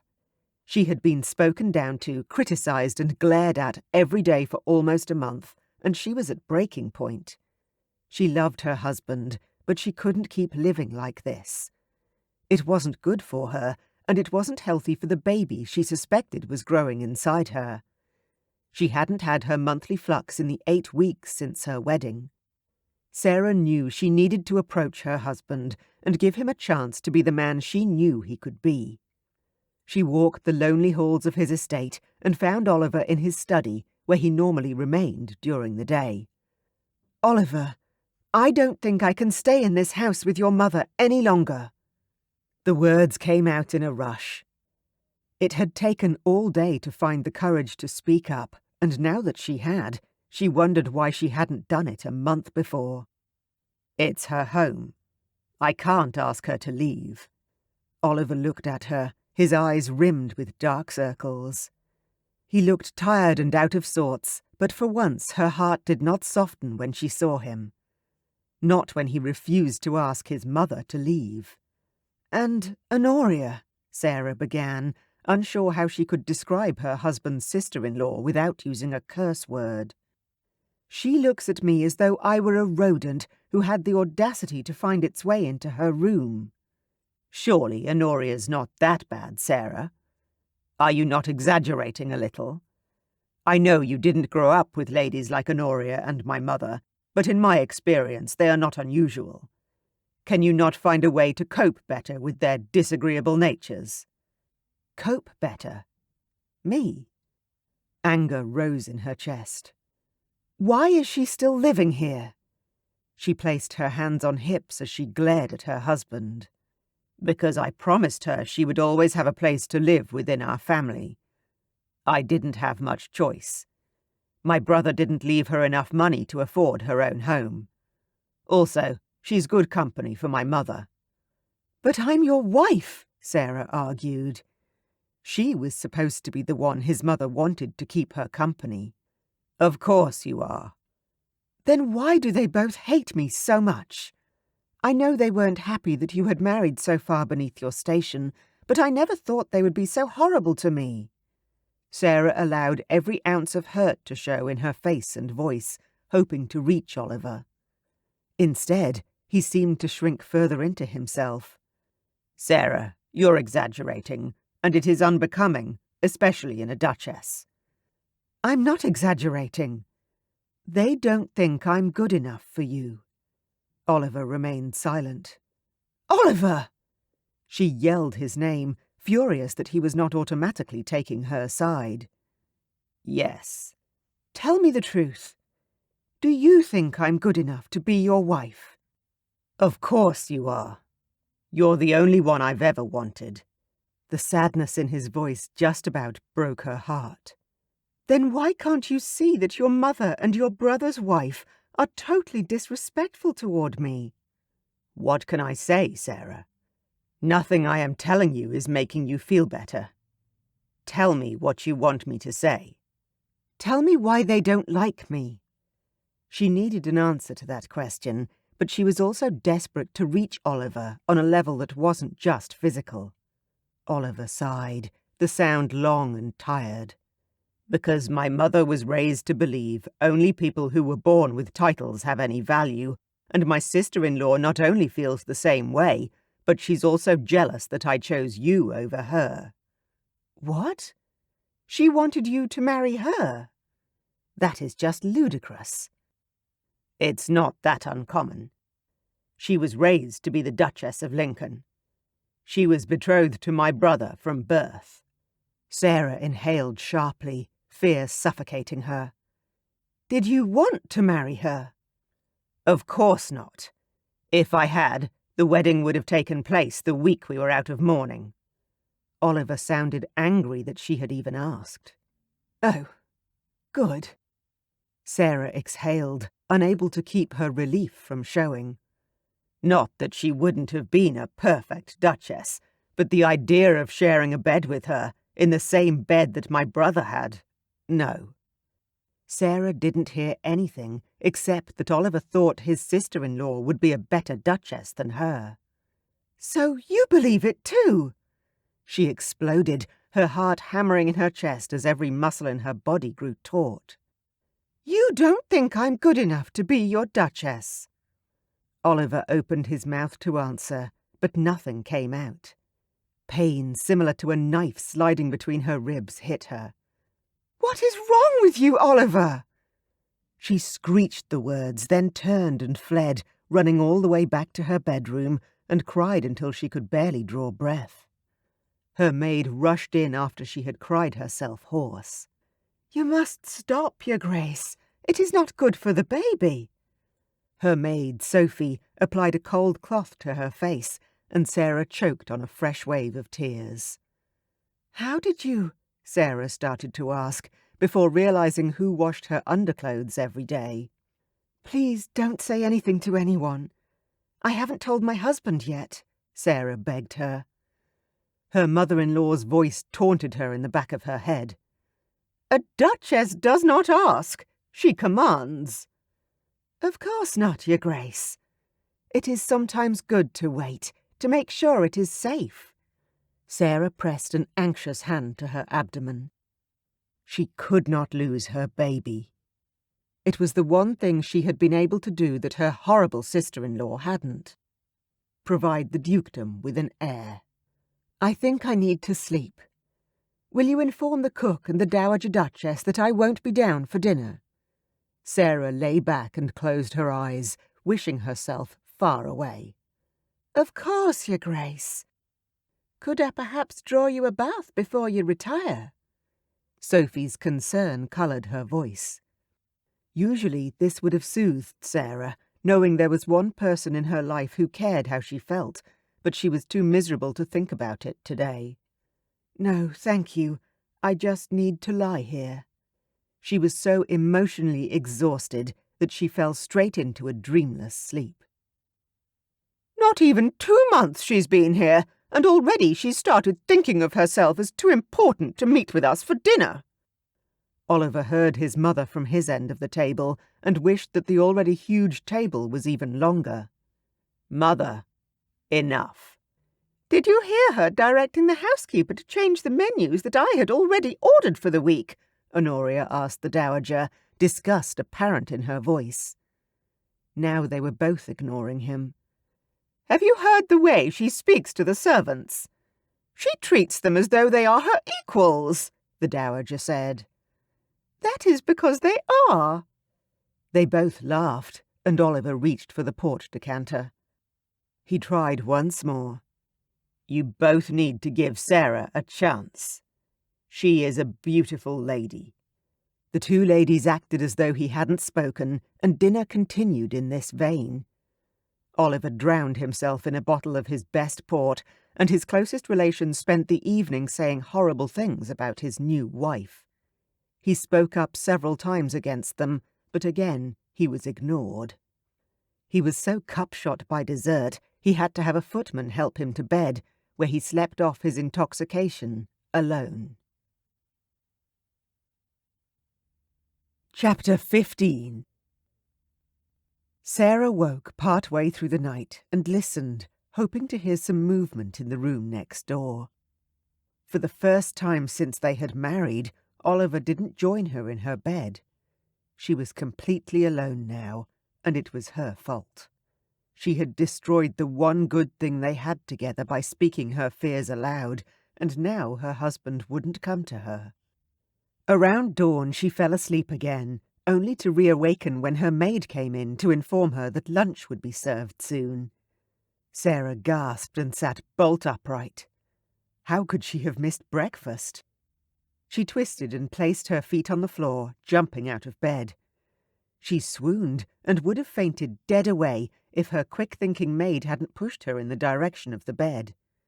She landed with a thump on the soft mattress, black spots still swimming in her eyes. They slowly receded, and she took long, deep breaths. "There now, Your Grace! Do not you be getting up so quickly. The last thing you need is a fall." Sarah lay a hand to her spinning head and swallowed the bile that rose in her throat. The dizziness she usually felt had been multiplied this morning, and she was feeling very sick in the stomach, too. "Thank you, Sophie. I am feeling quite ill. Do you think I could have some toast and tea in my room?" Sarah winced at the tone she was using to talk to her servant. Her mother-in-law would be disgusted. Well, her mother-in-law could fall in the lake for all she cared. She had a new priority, her baby. She wasn't willing to give up on her husband, but until her pregnancy was better established, she would have to protect herself. That would mean not allowing her in-laws to cause her distress, and not upsetting herself over Oliver's withdrawal from everything. Sophie brought in her tray of toast and tea, and Sarah sat up in her bed and nibbled on her very late breakfast. Drinking slowly and eating slower, she waited for her body to respond to the food. After eating, she had another nap. The next time she awoke, Sarah felt more relaxed than she had in a month. The weight of the world had been lifted from her shoulders. She was pregnant. She had to get outside, get some fresh air, and avoid her toxic mother-in-law and sister-in-law at all costs. Dressing in one of her old walking dresses, Sarah slipped out the servants' entrance with help from Sophie and the housekeeper and made her way to the stables. Walking slowly and enjoying the gentle breeze, she almost bumped into Oliver. "Oh, Oliver, I'm sorry." Sarah stepped back from where her husband was talking to his horse. It looked like he had just gotten back from a ride. He was sweating, and his hair was windswept and unkempt. He looked so delicious Sarah's body heated, and her nipples peeked beneath her dress. "Sarah." Oliver greeted her with a bow. "Are you all right? You look pale." At least he still noticed what she looked like, even if it wasn't very complimentary. "I think I stayed indoors for too long. I decided to go for a walk around the lake." Sarah gathered her courage and managed to smile invitingly at her husband. "Would you care to join me?" Oliver hesitated. "I would love to, but I need to get back to the house to bathe in time for dinner. Perhaps tomorrow." Sarah nodded and glanced away, ignoring the sadness that threatened to overwhelm her. Oliver headed back to the house, and Sarah continued on her journey. She meandered around the beautiful lake that was one of the many places Oliver had shown her in the first days they were here together. Her cheeks heated when she passed a secluded grassy patch where he had made love to her. Pressing a hand to her belly, she wondered when they had conceived this child. Perhaps it had been that day. Perhaps it had even been their wedding night. Either way, this child had been conceived in love, and she would fight to keep it safe. Sarah lost track of time, returning to the house when the sun was setting and the family was assembling for dinner. "What time do you call this?" the dowager boomed from the sitting room where they were taking pre-dinner drinks. Sarah went to drop into an automatic curtsy, but stopped herself. She was now of the same rank as her mother-in-law, and she needn't curtsy to anyone ever again. Straightening her spine, she stared into the older woman's cold, grey eyes. "I lost track of time." "Well, you'll never be ready in time for dinner, and you are not wearing that peasant dress in my dining room." "Mother, stop. We'll wait for Sarah, as long as is necessary." Sarah smiled and inclined her head. "I will wear what I wish in my dining room. But I've changed my mind. Please don't wait for me. I will dine in my room." Oliver's mouth dropped open, as did the Dowager and Honoria's mouths beside him. Without a backward glance, she turned and walked up the grand staircase. One footman was trying to suppress a smile as she walked past him, and she started to giggle. What a relief it was to be able to ignore them now. She was sorry she would not be eating with Oliver, but it had to be done. For the sake of her baby, she would not subject herself to the stress of that dining room again. Oliver could not believe what had just happened. He had been waiting anxiously for his wife to arrive, fearing the explosion from his mother that was sure to come because of Sarah's tardiness. Instead, Sarah had refused to curtsy to his mother, a first for her, of which Oliver was intensely proud, but then she had made that comment about her dining room and left him to have dinner alone. Well, not alone exactly, but without her, he may as well be. "We will return to London on Friday, Oliver," his mother announced during the main course. Of course, Mother, I understand. He tried his best to look disappointed, but inside he was relieved. If they left, perhaps he and Sarah could go back to how they had been before his mother had arrived. He wanted to return to her bed, but how could he, whilst things were still so strained between them? "All of us," his mother corrected. "Pardon?" Oliver's eyebrows rose as he sat up straighter in his chair. "You will join Honoria and me for the remainder of the season." The dowager's tone brooked no argument. "I'm not sure if Sarah wants to return for the season, Mother." Sarah loved being out of London, and he knew she wouldn't like having to share a house with his mother and sister-in-law in town. "I do not care what that woman wants. You will return with us and do your duty to your family. Your father would be horrified to think that you let Honoria and me go to London without you. Who will be there to look after us?" Oliver bit the inside of his cheek. He didn't care who looked after them, but she was right. It was his duty, his obligation, to make sure his mother and Honoria were safe. He could not do that from here. "I will discuss it with my wife." "You will do your duty for the first time in your life," his mother fairly yelled. "You have been nothing but a disappointment since the day you were born, and I will not have you failing us now." Oliver cringed and reached for the port. How could he argue with her? He was a disappointment to her, and to his late father and his late brother. He was a disappointment to Sarah, too. He'd always known that he wasn't up to the task of a dukedom. Oliver paced in his bedchamber. Should he go in to his wife? Could he go in to his wife? After their horrible talk 2 days before, when he'd all but told her she wasn't good enough to be his wife, he hadn't felt free to touch her, let alone make love to her. Since his mother had arrived, the only moments of happiness they'd had were in Sarah's bed, and now he felt barred from that too. He sat down on his own bed with a thump, and called himself 10 types of a coward. He hadn't even told Sarah that he would be returning to London with his mother. After being degraded and derided for the entire evening, not an unusual event, he had finally acquiesced and agreed to return with them, just to stop her picking on him. Climbing into his vast, cold and lonely bed, Oliver had the urge to weep. Ultimately defeated on every front, he was a failure to the title of Duke and all the responsibilities that came with it. He was a failure to his wife. She was miserable and alone. And most of all, he was a failure as a man who could not even bring himself to apologize and seek comfort in his wife's body, as he knew she would offer. That was probably the worst part. He was aware that she would never deny him, but did she still want him? After everything he had done and said, could she care for him the same way she had before? Did she still love him as she had? Because although the words had never been said, Oliver had seen her hurt and pain written 10 feet high in her expression when she'd looked at him.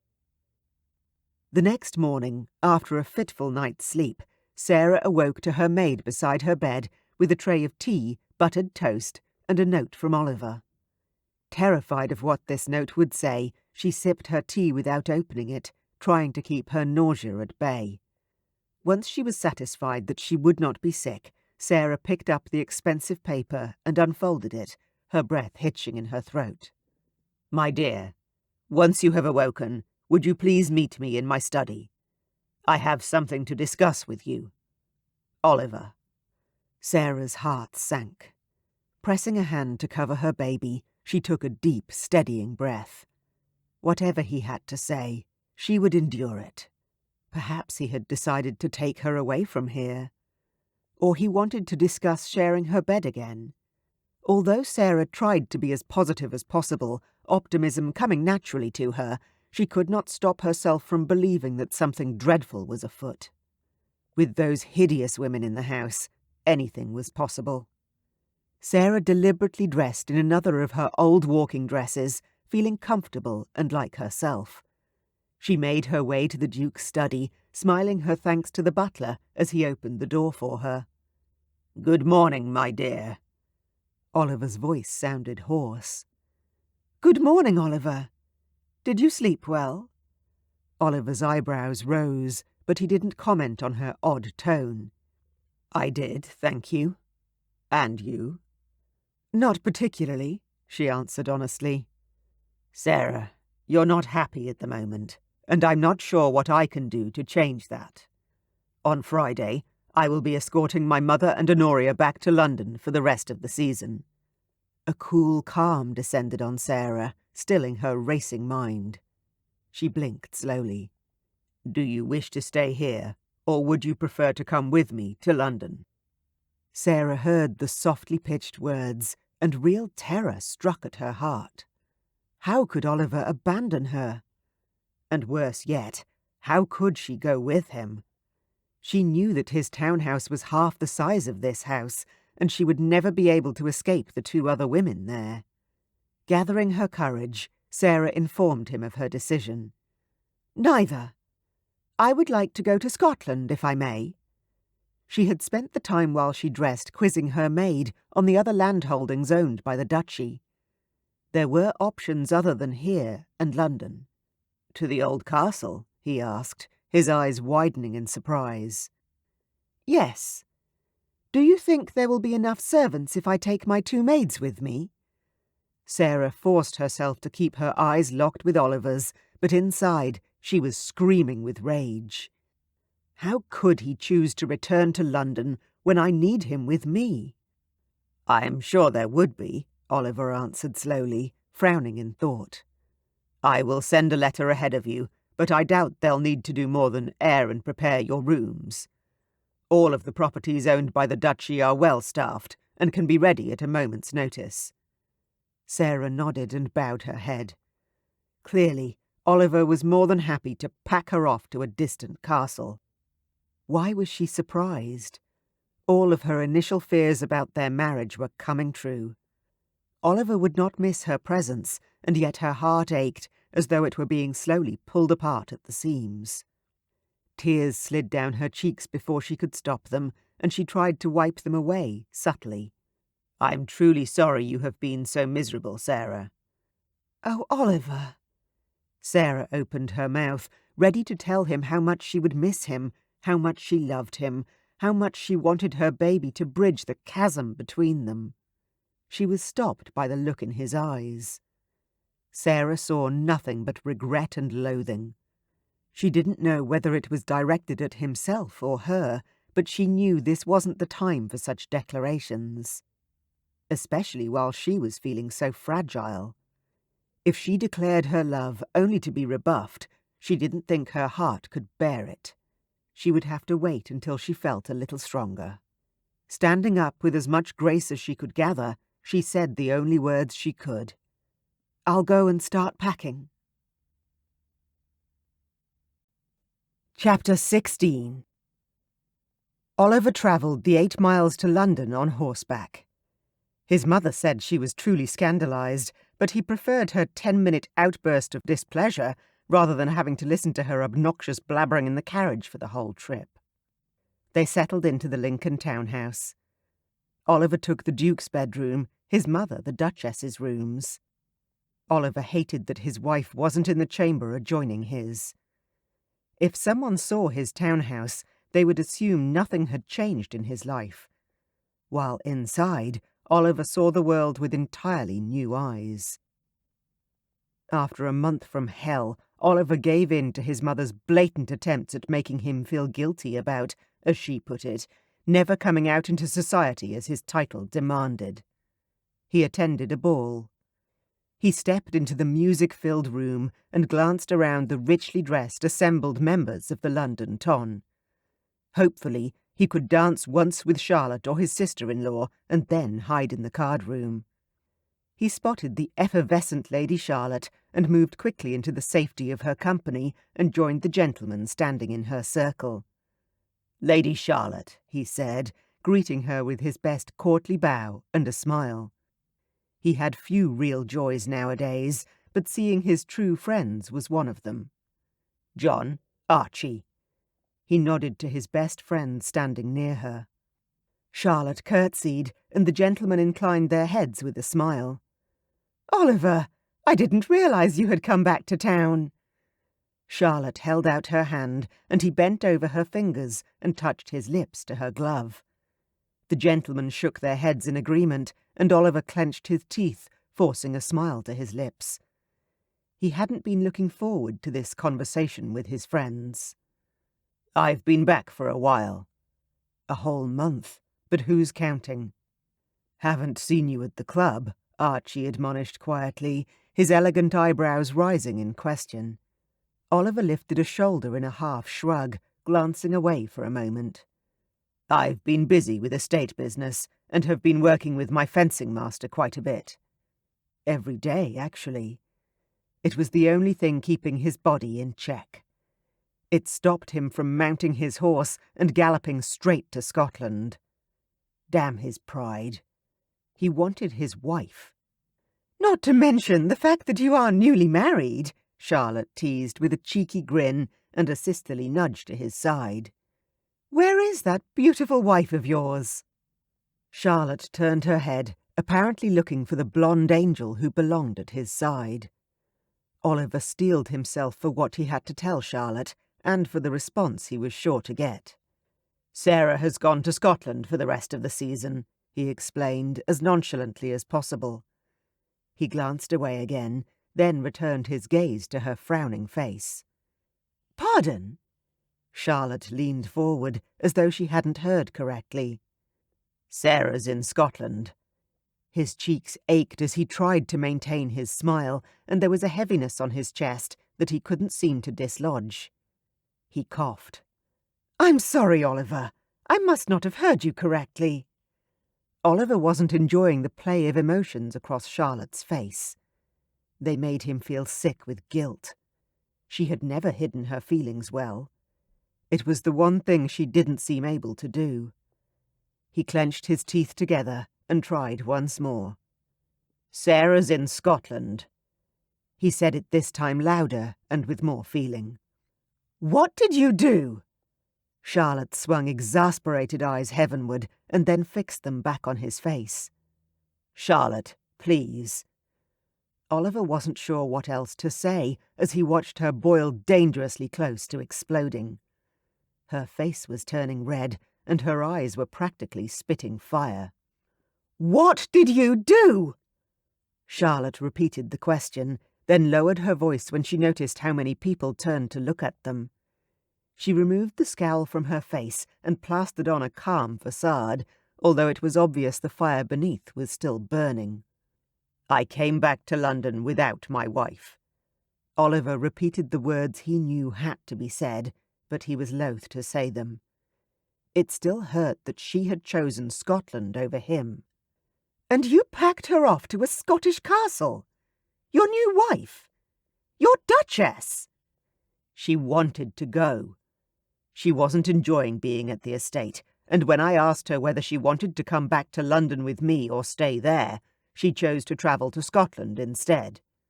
"That is impossible! You must have done something very wrong." Charlotte shook her head. "I didn't do a thing. The servants and I welcomed her. It was only when my mother and sister-in-law arrived that—" "No!" Charlotte's voice lost the calmness, and she glared at him. Oliver groaned. This was too much, even for him. And he had plenty of practice managing difficult women. "You let your mother and that snake of a sister-in-law visit while you were on your honeymoon?" "They didn't visit. They live there." "Oh, Sarah, you poor, poor thing," she murmured as if to herself, clasping her hands in front of her ample bosom. "Charlotte, that is not fair. I didn't do anything." "Exactly! You didn't do anything to protect your beautiful, sweet, innocent wife from being set upon by the most scheming pair of women I have ever met." Oliver had forgotten that Charlotte and Honoria had debuted in the same year. They were both Duke's daughters and had moved in the same circles. It seemed that Charlotte's opinion of Honoria was similar to Sarah's. You stupid ignorant! As Charlotte blew air out her nostrils and started to wind herself up into a full-blown attack, help came from an unexpected corner. Lady Charlotte. Archie stepped in front of Oliver and bowed to her. May I have the pleasure of this dance? The question was politely worded, but his stance and tone left little to decipher. Charlotte shut her mouth and eyed Archie with disdain. Of course, my lord. Her eyes flashed daggers at Oliver, even while Archie led her away. I wasn't quite expecting that response, Oliver muttered to John, the only one still standing near him. Charlotte is very fond of Sarah. John gave him a confused look. You didn't allow your mother and sister-in-law to intrude upon your honeymoon, did you? Not you too. Oliver was ready to throw up his hands in defeat. If John wouldn't defend him, no one would. No, don't get me wrong. If Sarah wanted to go to Scotland, then that's fine. But why did your mother and Lady Sombury leave London in the middle of the season to visit you? John pointed out, his eyebrows rising in a question that Oliver had never thought to ask. They said they wanted to help, but, well, they didn't. He didn't understand why his mother hadn't left Sarah and him alone. He knew that she didn't approve of Sarah as the new Duchess, but he hadn't had the courage to ask his mother to back off, let alone to leave her home. Her home. That just said it all. Oliver buried himself for another month. When he finally resurfaced, he started attending his club, often spending the afternoons riding or talking with John, Archie or Rupert. At his club, he placed a fake smile on his face when explaining that his wife had taken to the country for the remainder of the season. Most of the gentlemen shrugged or gave him an understanding wink or nod. They probably thought he had discarded her, yet nothing could be further from the truth. The one thing he couldn't force himself to do was indulge in an affair. He could hardly keep his food down when he thought of laying with another woman. How could he ever touch another woman with the hands that had loved Sarah? He was aware that everyone expected it. Rupert had gently suggested he look at finding a discreet mistress. He had been inches away from planting his fist on his friend's jaw. One more month of the season, and he could return to his wife. He would find Sarah and demand they never separate again. Assuming that was, that she'd have him back at all. After an afternoon at his club listening to Archie complain about a ball his mother was forcing him to attend, Oliver decided he would make the effort to attend. Comrades in arms and all that. Oliver had been enjoying himself amongst his peers and friends in the card-room when a nasty voice broke through the cigars and sherry. Look who's here, and without his pretty wife. The snide comment came from behind John's back, and Oliver looked up to see a large man step out from his friend's shadow. Millington. Oliver inclined his head and turned back to Archie. Patrick Millington moved around their group and took the seat opposite Oliver. So, how's married life? He asked with a leer. Good. And where is the pretty new Duchess? Millington looked around the room as though he would see her there. Oliver gripped his cards tightly in his hands, his palms beginning to sweat. He hadn't seen Millington since the night he had tried to make Sarah dance with him again, and Oliver had punched him in the stomach. She's in Scotland for the remainder of the season. For the first time, Oliver was glad Sarah wasn't in London. She would be horrified if she had to deal with this man again. What a pity. Millington sighed dramatically. Oliver saw the interested looks they were getting from the gentlemen in the room, but did his best to maintain the illusion that he was in control of his temper. He smiled and picked up his sherry, swallowing the sweet liquid with a harsh gulp.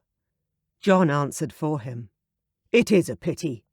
My sister especially wishes the Duchess had returned. She's not the only one. Millington leered again and slapped John on the back. This time, Oliver smelled the liquor on Millington's breath and tried to unclench his fingers. Millington. John's tone was a warning as he moved restlessly in his seat. Everyone in the card room was now watching their group. Oliver's face flushed with heat at being the centre of attention. The expression on Millington's face was satisfied, triumphant, and Oliver didn't know why. He was the one who had won her, he had married her, taken her virginity, and enjoyed months in her bed. Why was Millington looking so smug? "Why do you care? She's nothing to you," Oliver shot back. Propriety be damned. Millington laughed, the sound rough and too loud. "But I was so hoping that she could be." His lustful eyes told Oliver more than his words could about what he wanted from Sarah. "That is uncalled for." John surged to his feet in time with Oliver. Millington slowly followed. "Speak plainly, Millington." Standing now, the bastard was within arm's reach. "Oh, I just hoped now that she was married, Sarah would indulge herself, like so many other married ladies." Oliver lunged forward and wrapped his hands around the other man's throat, remembering the way Sarah had looked that first night. "Over my dead body." He squeezed tight. "Oliver, stop!" John tugged at him. Oliver forced his aching hands to relax and released Millington's throat reluctantly. He glared at the disgusting man, who was a mottled red, and turned to leave. He heard Millington wheeze and cough, then speak. "You can't protect her night and day. Do you realize that? When she's in London next season, I will make sure she grants me an audience." Oliver froze. As a married woman, Sarah wasn't as protected as virgins were. She was allowed to walk alone, ride in carriages alone, and meet gentlemen in his home alone. Oliver had a vision of Sarah's lovely body held prostrate under Millington's, fighting him to no avail. Oliver turned and swung, putting all his anger and pain behind his fist, and hit Millington squarely on the side of the head. Pain splintered through his hand, and he roared. Millington went down and didn't get back up. The rest of the night was a blur. A doctor was called, Oliver was rushed home, and a report was made to the authorities. No one blamed Oliver, and as a duke, he was beyond reproach. Millington regained consciousness the next day, with no lasting effects. Oliver only hoped he had the chance to plant the bastard properly the next time he saw him. Chapter 17. Many miles away in Scotland, Graves, Lincoln's butler, was indulging in a habit he rarely allowed himself: gossip. His wife, the housekeeper, was worried about their new duchess. "I don't like it, Isaac. I just don't like it," Mrs. Graves told her husband in bed that night. "She's clearly pregnant and miserable." "Do you think the Duke knows?" Graves asked. How could the new Duke he had known as a young man turn out to be so heartless? Her Grace was the most beautiful woman he had ever seen. She was also kind to the servants, clearly well-bred, elegant and thoughtful. She was also definitely not born to be a duchess. She had been found making her bed, baking a cake in the kitchen, and dusting the bookshelves in the library. Her actions would usually have sent the maids into a mad rush to stop her and do a better job themselves. However, they had been warned of her need to do odd jobs like the dusting through a carefully worded letter from the Duke. Therefore, they had let her do whatever she wanted.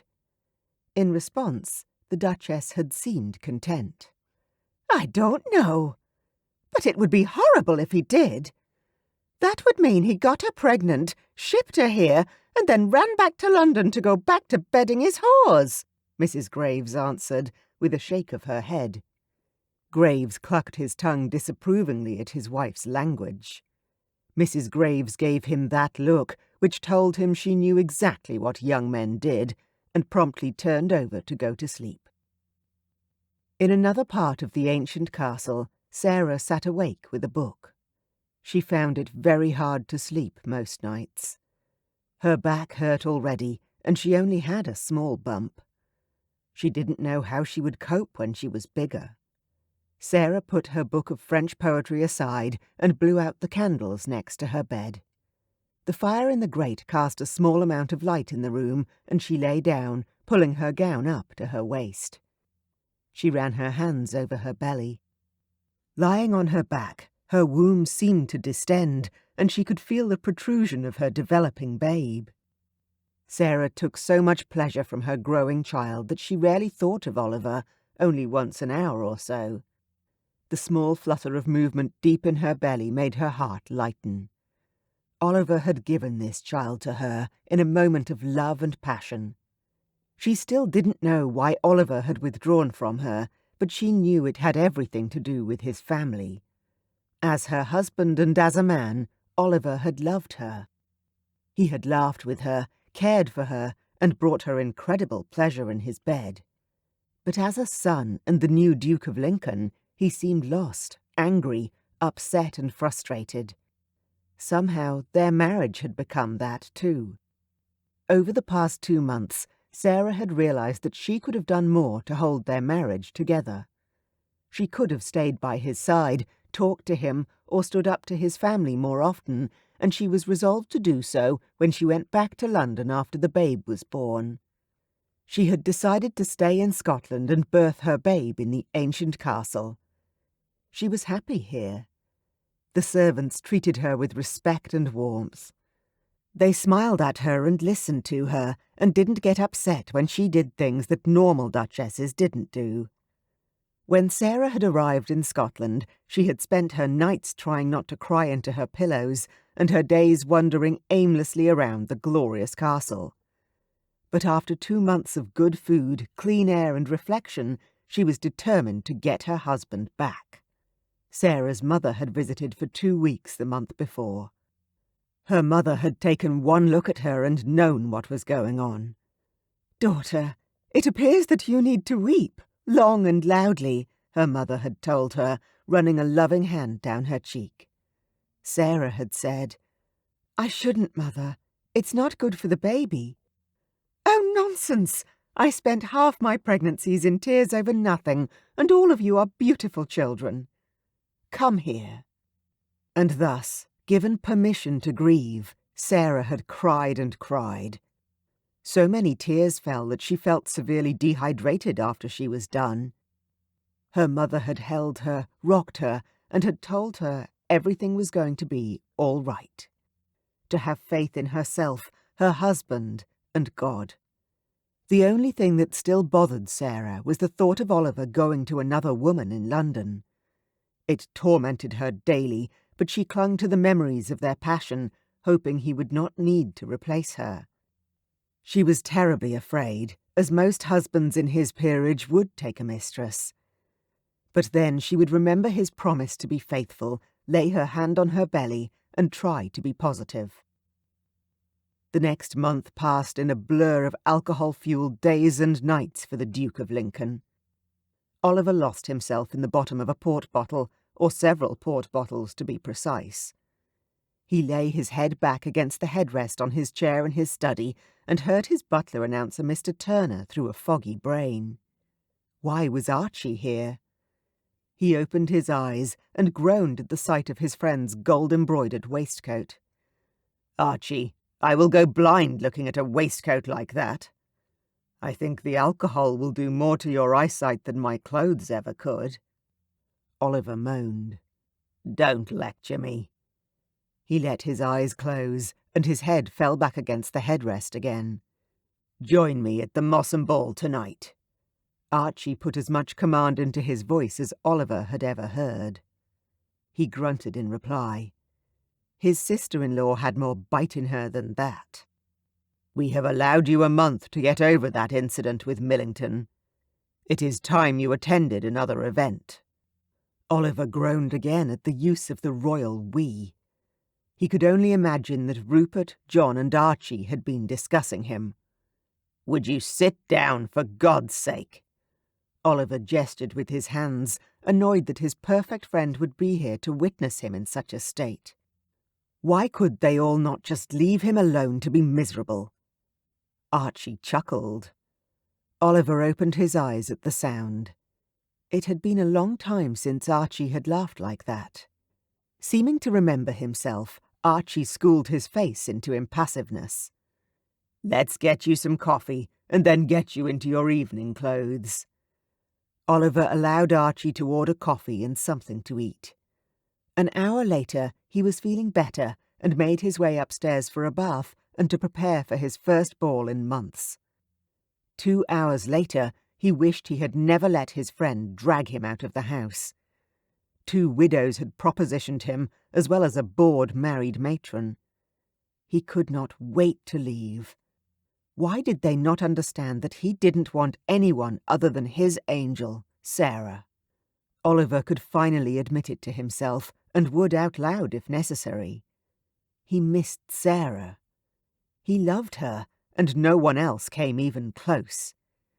He was walking past a small alcove off the side of the ballroom when he heard his name being spoken. Oliver would usually have ignored it, but something in the tone arrested his attention. He sidled closer, but kept out of sight so that the women could not see him. "I cannot believe you and your mother-in-law managed to run off the new Duchess so quickly. I thought it would take you months." A snide little laugh that he recognized very well rang in response. "It was very easy, really. We hardly did a thing." Yes, Oliver thought bitterly. Other than everything you knew to make Sarah feel about as welcome as a flea. And I did nothing to help her. Self-disgust bloomed in his chest. "No, really, tell me. I thought the greatest love match of the year would prove almost unbreakable." Oliver swallowed the lump that rose in his throat. Was that really how the Ton saw his marriage? If only it had been true. He'd thought they could get through anything, but at the first hurdle they'd both fallen. Or rather, he had, and he'd taken Sarah down with him. Another horrible laugh sounded. "Hardly. All we did was let her fall on her pretty face. She didn't know how to organize an informal dinner at home. She couldn't instruct servants, and she dressed like a peasant. She found out very quickly that she wasn't suitable to step into my shoes." Honoria's disdain was so obvious now that Oliver could not believe he had ever thought the woman would help Sarah. Fool. "But what will you do now?" asked her companion, apparently eager for the gossip. "Now? Nothing. Oliver is exactly where his mother and I want him. By our side in London, a country separating him and his wife. He is so malleable. Nothing like my dear husband, the real Duke." Oliver's backbone stiffened at this evidence of how his sister-in-law really saw him. He could only imagine how miserable she would have made his life if he had married her. Being compared to his brother for every day of his life. The thought was enough to weaken his knees. "Malleable? How?" asked her eager friend. "Well, just last week his wife wrote to him, asking him to visit her in Scotland. During the season, can you imagine that? Intolerable." Honoria sounded disgusted at the prospect, despite the fact that she had left London for a month to join him and his new wife at their estate. Oliver tried to recall the day Honoria was talking about, but could barely remember. His butler had read him a letter whilst he had been in his cups. "And he chose not to go?" the other woman asked, apparently surprised. "Of course he wanted to go. But his mother made it clear that his wife was just having a fit of the vapours, and that she could wait another few months." Oliver gasped and then quickly covered his mouth. He did remember his mother raving about something that night, but he rarely listened to her any more. "Oh, that poor woman!" The stranger sighed. "I know. It is rather amusing, is it not?" The glee in Honoria's voice was sickening. What newlywed bride wants to know that her new husband would prefer to be gallivanting around London than spend time with her? It must have broken her heart. The sadness in the stranger's voice hit Oliver the hardest. Was that really how Sarah would have seen his staying in London, rather than following her to Scotland. He would never have let her go if he thought she believed he was carousing. Honoria's laugh was genuine now. She was truly amused. Serves her right if it did. She had no right to marry so far above her station. Honoria's voice was so full of the victory, she sounded ecstatic. But what is it she wanted, do you think? The stranger asked. Oliver began to move away from the column, sick with guilt. His belly felt tight, as though someone had gut-punched him. To tell him she is enceinte, probably, Honoria replied bitterly. Enceinte? Already? Probably. The lower classes never seem to have any trouble. Pain, unlike anything Oliver had ever felt, smacked him in the chest. He doubled over, breathing hard. Honoria was poisonous. He'd honestly had no idea how deep her treachery lay. Do you really think she could be carrying his heir, though? Oliver was wondering that himself. Thinking back, he had spent every night for almost 8 weeks in Sarah's bed without her flux. The reality of that hit him like a slap in the face. Why hadn't he counted the weeks? Was she really pregnant? My maid told me of her suspicions even before she left for Scotland. They had all noticed her lack of monthly linens. Pardon me. Oliver huffed, breathing hard from his nose. His hands clenched into fists as his throat ached with the need to scream. Honoria had thought that his wife was pregnant. And yet, she had not only encouraged Sarah's departure to Scotland, but had intentionally kept him in London so that he would continue to be unaware of her condition. That won't make it easy to separate them, if that is what you intend. Well, you never know. If Oliver stays on past the end of the season, she may have died in her childbed before he can even reach Scotland. Oliver hadn't been aware of making any sound. But from the way the 2 women in front of him gasped and jumped, he realized he must have. Sarah had been right all along. This woman was worse than horrible. She was evil. Why hadn't he just paid her to leave? He may not feel like the Duke of Lincoln, nor did he want the title or feel as though he deserved it, but he was. Damn it, he was. With all the power and money that came with it. And it was finally time he stood up and took control of his own life and destiny. You, my lady, will never enter one of my homes ever again, Oliver growled at his sister-in-law as he rounded the pillar, his shoulders flexing and straining as his arms shook with anger. My brother may not have allowed a large enough annuity for you, but I will. You will live wherever you want, marry whomsoever you want, but you will not come near me, my estate, nor my wife, ever again. Oliver, Honoria began. Oliver straightened to his full height and glared down on her. My name is Lord Oliver Lyre, Duke of Lincoln. You will address me as such. Your Grace, she squeaked. Oliver turned and left without bowing, without even a word of farewell. He grabbed his coat, hailed his carriage, and headed home as fast as his team of 6 could carry him. Chapter 18. Oliver sent a note ahead to his Scottish estate, informing the servants that he would be joining his wife, but requesting them not to tell her, as it was a surprise. He rounded the final bend in the road and looked out at the estate he had not visited in almost a decade. It was beautiful, grand and ancient. He had always loved coming here as a child. He was greeted by a young footman and the older, balding butler. Your Grace, it is splendid to see you here. The old butler bowed and smiled. Oliver searched his memory and came up with a name. Thank you, Graves. It's lovely to be here. Could you tell me where my wife is?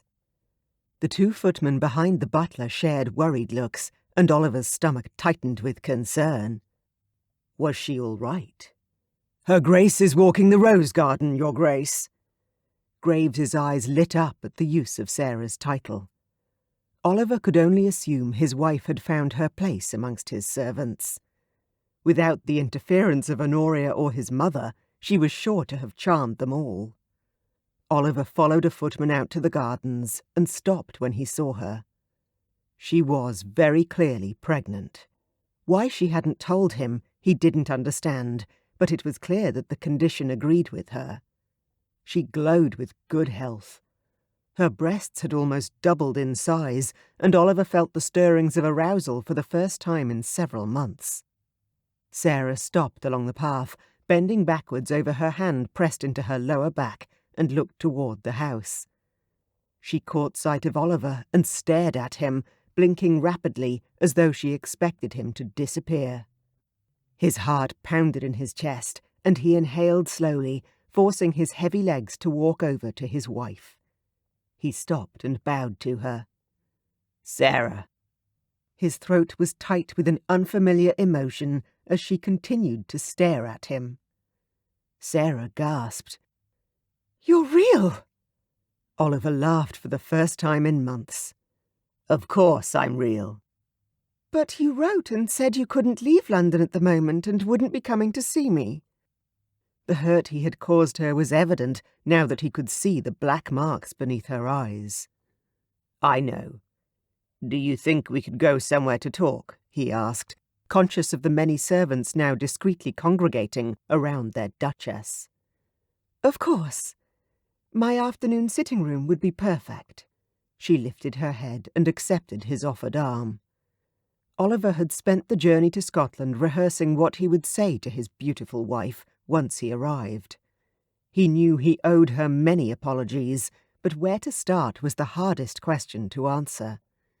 He had always found that being honest with Sarah worked best, but that would mean he would have to tell her everything. And the thought of exposing himself so totally was terrifying. Sarah squeezed his arm as they entered her sitting room and let go of him. "I'm glad you decided to come, Oliver." "I wasn't sure you'd want to speak to me after the way I treated you." Her gaze dropped. "It wasn't you that treated me unfairly." He waited, sure there was more to come. She lifted her gaze and looked straight at him. "Why did you not protect me against them, Oliver?" He swallowed hard. "I am so sorry, Sarah. I should have been your champion throughout the whole time my mother stayed with us, and I wasn't. I left you to defend yourself against the wolves, and that was terrible of me. I can only hope that you will forgive me." Tears trembled on her lashes, and she blinked them away. "I forgive you. Of course I forgive you, Oliver. It just makes me so incredibly sad to think that you would let anyone treat me that way." He grabbed for her hands. "I promise you, Sarah, that I will never let anyone speak to you that way again. Nor will I dismiss your complaints and feelings as I did, which I know was my greatest mistake. How can I make it up to you?" He'd do anything. Even live out here in Scotland if she wanted to. As long as he had Sarah, he was home. He could manage his family's estate through letters and short trips to London. She squeezed his hands. "I want you to work with me through our marriage. I don't want to ever feel so alone again." He laughed. "Done. I will change your bedroom into a sitting room, or anything you want, and give away your bed to the poor. My Duchess of Lincoln will sleep in the Duke's bedroom every night." "Perhaps we could change my bedroom into a nursery instead," Sarah whispered. Oliver cleared his throat. "When you wrote to ask me to come to you here, was there something in particular that you needed me for?" He smiled as she blushed and dropped her head. "I did want to tell you something important, yes," she admitted softly. Oliver's eyes lowered to her belly that was now barely visible beneath the material of her dress. "And that would be?" Sarah looked up and her eyes narrowed. "You really can't tell." Oliver laughed, stopped, then laughed again. "Oh God, it feels good to laugh again." His cheeks ached from smiling, and his belly hurt in a strange way, too. He hadn't been happy in 3 months. Oliver fought the urge to whisk her off to a bedroom and strip her clothes away. How desperate he was to get his hands on her again. But that would have to wait. They had things to discuss. "I think I can see what you wanted to tell me, Sarah, but I believe it would be best if you said it instead." Sarah smiled, her whole face lighting up as she seemed to realize his intention. "I am bearing your child, my lord." And there they were, the sweetest words he had ever heard. Sarah stood up and moved toward him. Oliver stood as she reached for his hand and pulled it to her. Oliver swallowed uncomfortably, but allowed her to bring his hand to her belly. That first touch of his hand on the hard bump that concealed and protected his child brought a lump to Oliver's throat. He brought his other hand up as well and held his child with both hands. The baby moved in response, and Oliver felt the telltale shift of flesh. Startled, he dropped both hands away. Sarah laughed, pulling his hands back to her. "He's just happy you're here, Oliver." "He?" Oliver drew Sarah onto the chaise lounge so they could sit together. "I've decided it is a boy." Sarah shrugged and set her chin. She was obviously brooking no argument. He didn't mind either way. "All right. I have missed you so much." He brushed the hairs at the nape of her neck with his fingers and inhaled sharply as pleasure coiled deep in his gut. "I have missed you too." Sarah moaned as his hot, soft lips captured her mouth in a kiss so sweet and gentle that it brought tears to her eyes. "Let me show you my bedroom," she told her husband. Confident in his need for her, she decided it was the time that she showed him how much she wanted him, how much she needed him. "We should talk first about everything." "No, later," Sarah urged, tugging Oliver faster down the hall.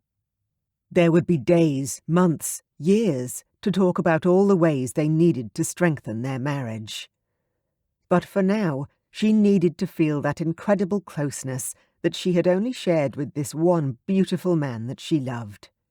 The butler and several footmen stood near the entrance to the stairs. Oliver opened his mouth to dismiss them, but Sarah knew it was her time. "Thank you so much, Graves. My husband and I will be dining in our room tonight. Can you send dinner up at 7? She lifted her skirts and began to ascend the stairs, her husband hot on her heels. Her heart was beating heavily in her chest. She could not believe she had just invited her husband to bed her in the middle of the day. But it had to be done. She could not think straight. All the tension of the past 3 months seemed to be focused on driving her insane with desire. She could feel the wetness between her thighs. Her nipples peeked beneath her dress, and she could barely wait for Oliver to close the door behind him. What had pregnancy done to her? "Sarah, I'm not sure if we should do this before we've had a proper talk." Despite what he was saying, he was tugging at his cravat and unbuttoning his waistcoat. Thank goodness for that. Sarah tugged at her gown, loosely laced in front to allow for her expanding tummy. "I only want to know one thing, my lord, before you touch me." If he lied about this, she was certain she would know. Oliver's hands stilled on his shirt buttons as he awaited her question. "Anything, Sarah." "Have you touched another woman since we have been apart?" She didn't drop her eyes for a moment, watching Oliver for signs of discomfort. He seemed to relax visibly, his shoulders dropping as a soft smile graced his now calm features. "Oh, Sarah, I haven't touched another woman since that first night I met you," he confessed, his honesty evident in his eyes. Sarah could have sobbed with relief, but instead she pulled her gown off her body and dropped it to the floor, standing in only her chemise before her husband. Her nipples tightened further as they pressed against the silk, and the warmth of the room kept her from shivering. He took the few steps that separated them, pulling her body against him. She reached up for him as he swooped down for a kiss, so hungry it sent the already built fire in Sarah roaring to life. Sarah pulled back and dropped down to her knees, the carpet soft against her skin. She had spent the last month imagining what she would do to Oliver if she ever got him to herself again. She had planned a seduction based around his pleasure. She would make sure that he never left her again. Her own body ached in anticipation of what was to come, but she'd happily wait for her own fulfillment if it meant giving him this. "No, Sarah, you can't." Oliver gasped and pushed against her shoulder, trying to step back from her grasp. Sarah smiled up at him and with her eyes coaxed him closer again. "I can. I want to. Please, Oliver." She was all but begging now, gesturing with her hands for him to come back to her. "But you're my wife and you're pregnant." Oliver recoiled again with wide eyes and flailing hands. Sarah laughed softly. "Exactly. My body hungers for you, Oliver. And I am your wife. I should be the only one to give you pleasure." Oliver moved back within her grasp, looking encouraged by her words. Lay in the circle of Oliver's arms, completely happy for the first time in months. This was even better than it had been at the beginning of their marriage. He loved her now, and she finally felt secure in that knowledge. "I love you too." She looked up into the almost black eyes she knew better than her own. "Never leave me again. I almost didn't survive it this time," Oliver said, kissing her quickly on the mouth, the move possessive and hard. "I had to leave, Oliver. Your mother made me feel like the worst wife in the history of bad wives, and I couldn't keep pretending that I didn't miss you as you were before they arrived." Oliver pulled her tighter against his body, the heat and strength of him reassuring. "You stopped coming to my bed," she whispered, the pain still very palpable. "I know. I'm sorry. I drank too much port one night when my mother was being particularly nasty and could not make it to your bed. And then the next night I could not bring myself to do it either. I felt like I was failing you as a husband and failing my servants and tenants as the new duke, failing everyone, in fact, and I just could not, Sarah. Please, forgive me."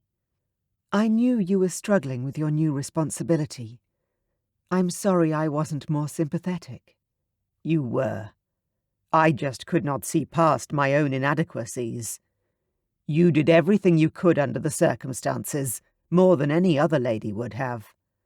"I knew I wasn't good enough to be a duchess, but I thought I could keep you happy in bed at least." Salty tears stung her eyes. She didn't want to cry again, but she knew that they needed to talk about this and lay it to rest, once and for all. "Sarah, I love you. I have loved you since you tried to comfort me at the opera only a week after we met. You make me feel like the most important person in the world, and after a lifetime of feeling superfluous, you are exactly what I need." Sarah could hardly believe her husband meant those words, but as she looked into Oliver's eyes and saw that he was genuine, her heart began to sing. "I need you to know something. You are more than I deserve. You are the best woman I could have chosen to be my duchess," Oliver told her confidently, earnestly. "Then why did you let me believe that you agreed with your mother?" Sarah asked. "The problem was that I believed I wasn't good enough to be the duke. I have been told since birth that I wasn't, and I always believed it. But I have finally realized that I am the duke, no matter what my mother says, and from now on I intend to act accordingly." "How?" Sarah looked up at her beautiful duke. Proud, yet insecure, and so beloved. "Well, to start with, I need to start taking a more active interest in estate business. Talk to Archie about investments. Talk to my steward about the tenants. I also contacted the old Duke of Turret, a friend of my father, who lives not far from here. We spent time at his estate when I was a child, and I always liked him. He and his wife never had any children. He would offer a wealth of knowledge I could learn from, and I think he would be an excellent mentor." Oliver started listing off all the ways he could improve his holdings and the lives of his tenants, anxiously shifting his eyes to her face. Sarah nodded encouragingly as Oliver began to smile. "I know that you have never liked my sister-in-law, and given some of the things I heard her saying in London, I have informed her she is not welcome back in any of our homes. Ever again." Oliver's face took on a hardness that Sarah could not quite decipher, but his tone seemed furious. "Really?" Sarah asked, amazed. She didn't like the woman, it was true. She almost hated her, but... "Will she have to go back to living with her mother?" Sarah asked, biting her lip in concern. "I have organized an annuity to be paid to her, on top of what my brother left her, so that she can live wherever she wants. Just not with us." Sarah frowned for a moment, and then smiled cheekily. "Like paying your mistress, you mean?" Oliver sat up in bed, and her noble and beautiful duke stared down at her with a look of such horror that she burst out laughing, holding her belly as it rippled. It felt so good just to laugh. Eventually she stopped, wiping the tears from her eyes. "I'm sorry, Oliver, but your face!" She broke off into another round of giggles. "I'm glad you aren't angry that we will be paying for her upkeep." "Of course I'm not, Oliver. She is your brother's widow. The estate should keep her, just not in our home." "I wish you'd thought of it sooner," she teased with a knowing look. "I wish I had too. It would have saved us a lot of heartache, and I would not have missed these months with you. And hurt you so much." Oliver looked down at her with sad brown eyes and swept his hand lovingly over her belly. "I can't believe you got with child so quickly." Sarah blushed. She wasn't sure if that was a good thing or not. She still wasn't sure if Oliver was happy about the baby, or just glad that his heir was already organized. "You're content with that, Oliver?" "I hope you're as happy as I am about the baby," she asked, trying not to sound as anxious as she felt. Oliver sat up and leaned forward, pressed a kiss to her swollen belly and murmured, "I love you," against her skin. Tears pricked Sarah's eyes, and she wiped them away before he could see. "Now, tell me what you have been doing these past months. No more distracting me." Sarah flapped her hands at him, forcing him back up to eye level. "Please, Oliver," she all but begged, pressing a hand to his face, cupping his jaw in a loving way. He sighed. "I spent the first month fencing with my instructor and ignoring everyone. The second month was going to my clubs, and the third month, drinking myself into oblivion every day." Oliver exhaled sharply, his pain a tangible thing. Sarah gasped. "I imagined you enjoying London's pleasures." "I could not find pleasure in anything away from you." Oliver leaned forward to kiss her lips when they parted in surprise.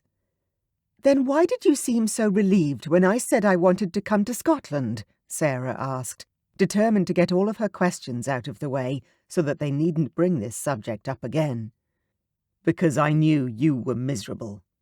His eyes welled up as he said the words, and she rushed to reassure him. "I was miserable, but never because of you." "I blame myself," Sarah started, silencing him when he was going to interrupt by pressing a hand to his soft lips. "I shouldn't have let your family upset me so much. I should have talked to you more. I let them come between us," Sarah said sadly, bowing her head in acknowledgement of her guilt. "It was my fault, Sarah. I know it was. They hurt you because they knew it was the best way to hurt me. And I let it happen." Sarah sighed heavily and leant across the bed to give her husband a soft kiss on the lips. She lingered and coaxed him with her lips until he rolled half onto her. "Let's decide never again to let anyone else come between us. We'll always talk to each other first," Sarah suggested, pulling back to look into his eyes. He nodded and swooped down for a kiss that turned into a loving and a worshipping of each other that lasted far into the night. Epilogue. 3 months later. Oliver paced the hallway, his shoulders aching and his arms stiff from the stress. Another inhuman groan sounded from the door to his right, and he twisted around to pace down the hall runner once again. "You really should stop that, Oliver. You'll wear out the rug and your shoes." Archie's voice made him jump. "I almost forgot you were here." Archie lifted his head and gave him an incredulous look over the pages of his book. "Really?" He gave his friend a smile, and Archie went back to his book. Archie had travelled up to see them a few weeks ago and had been excellent company for both he and Sarah. The sun had risen while his wife had laboured all night. Her moans had turned to screams, and now they were grunting cries.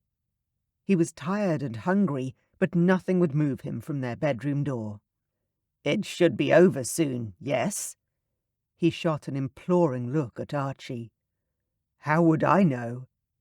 A loud bang sounded, and voices rose through the house, the cacophony of female voices and stomping feet getting closer and closer. A loud wail broke through the sound, and his heart stopped for a moment. A cry. A thin, small cry. Oliver's heart began beating once again, filled with a bigger, brighter love for his wife than before. His child was here. "Where is the woman?" Oliver's heart sank. His mother was here.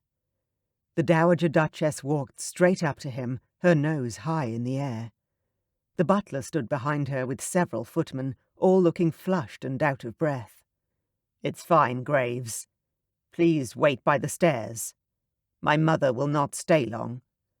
His mother's nostrils flared, her eyes sharpening like the lines in her face, making her seem hawk-like. Cruel. "This is my home. I will stay as long as I like." "You will not. You may say what you came to say, which is, of course, of great importance, or you would have put it in a letter." A knock sounded, and the door to his bedroom opened. Oliver turned toward the midwife, her white apron smeared in blood. "You have a son, your grace." A tingle at the back of his throat signalled impending tears, so Oliver swallowed hard and walked forward, nodding at the midwife as he passed through into his bedroom. It was hot, the moistness in the air and the heat from the blazing fire making perspiration bead on his upper lip. Sarah sat in their bed wearing a white nightgown, her hair down around her shoulders as she lay propped up with pillows. "Oliver, look, isn't he the most beautiful thing in all the world?" Sarah's voice quivered as she stroked the still bloodied face of the baby in her arms. She looked pale and exhausted, her hair matted with perspiration. "You are the most beautiful woman in the world." He sat upon the bed, stealing an arm around her and planting a kiss upon her head.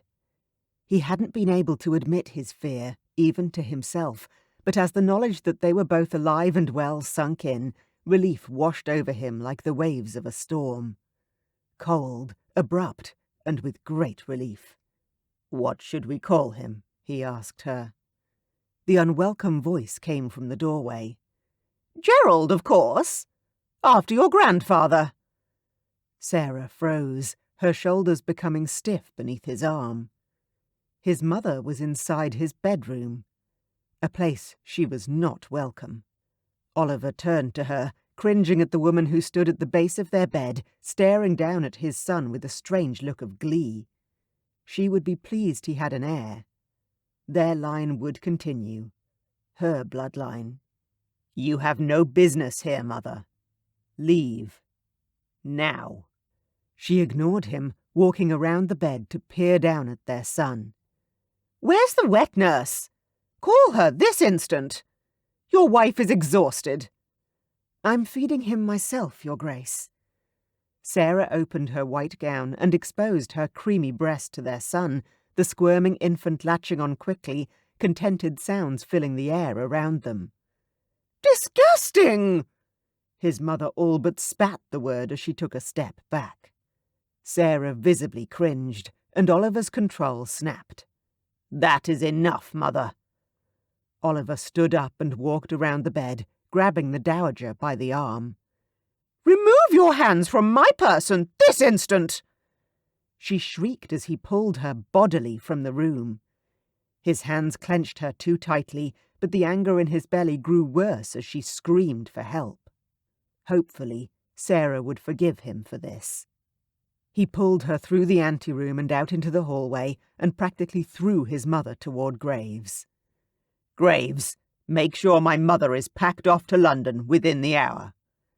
"You cannot do this, Oliver! I forbid it!" "You forbid it. You forbid it. Mother, this is my home, not yours. I have told you that you may keep the London townhouse, but all the other property is now mine. You are forbidden from seeing my son and my wife, and if you dare to intrude in our life once more, I will cut you off without a penny." "You wouldn't dare!" Oliver took his time, glancing down his mother's expensive dress and up again, his gaze lingering on her jewelled necklace. "Try me." His voice was deadly quiet, and his mother cringed back. Yes, she had heard the truth in his words. He stood straight, inclined his head and walked back into his bedroom, confident Graves would see to his wishes. Back inside, the darkness enfolded him, relaxing Oliver once again. "I am so sorry, my love. I promise that will never happen again." Sarah glanced up at him, still feeding their son. "I heard what you said to her. You're sure that's the right thing to do?" He bent down and placed another kiss on her head, smiling as she turned to get closer to him. "Yes, my beautiful wife, it is. You and our child are the most important people in my life. Nothing will hurt you ever again, for as long as I live." Sarah nestled into his arms, and they sat there for many hours, admiring every curve and wonder of their new son. Their world was only beginning, and Oliver would work as hard as he could to make it a wonderful life for all of them. Thank you for listening to Sarah's Reluctant Duke, The Heir and the Spare, Book 1, by Fiona Myers. Narrated by Catherine Bilson. Copyright 2015. Audiobook production copyright 2023. The next book in the Heir and the Spare series is Lady Charlotte's Ruined Marquess. Lady Charlotte Dunford will marry for love or not marry at all. Finding a husband shouldn't be difficult, not with her beauty, wealth and spirit. She's already caught the eye of several gentlemen, including her brother's friend Archie, whose pious nature hides a sparkling wit and an uncanny ability to draw out her secrets. Including the biggest secret of all, her future husband must be a virgin.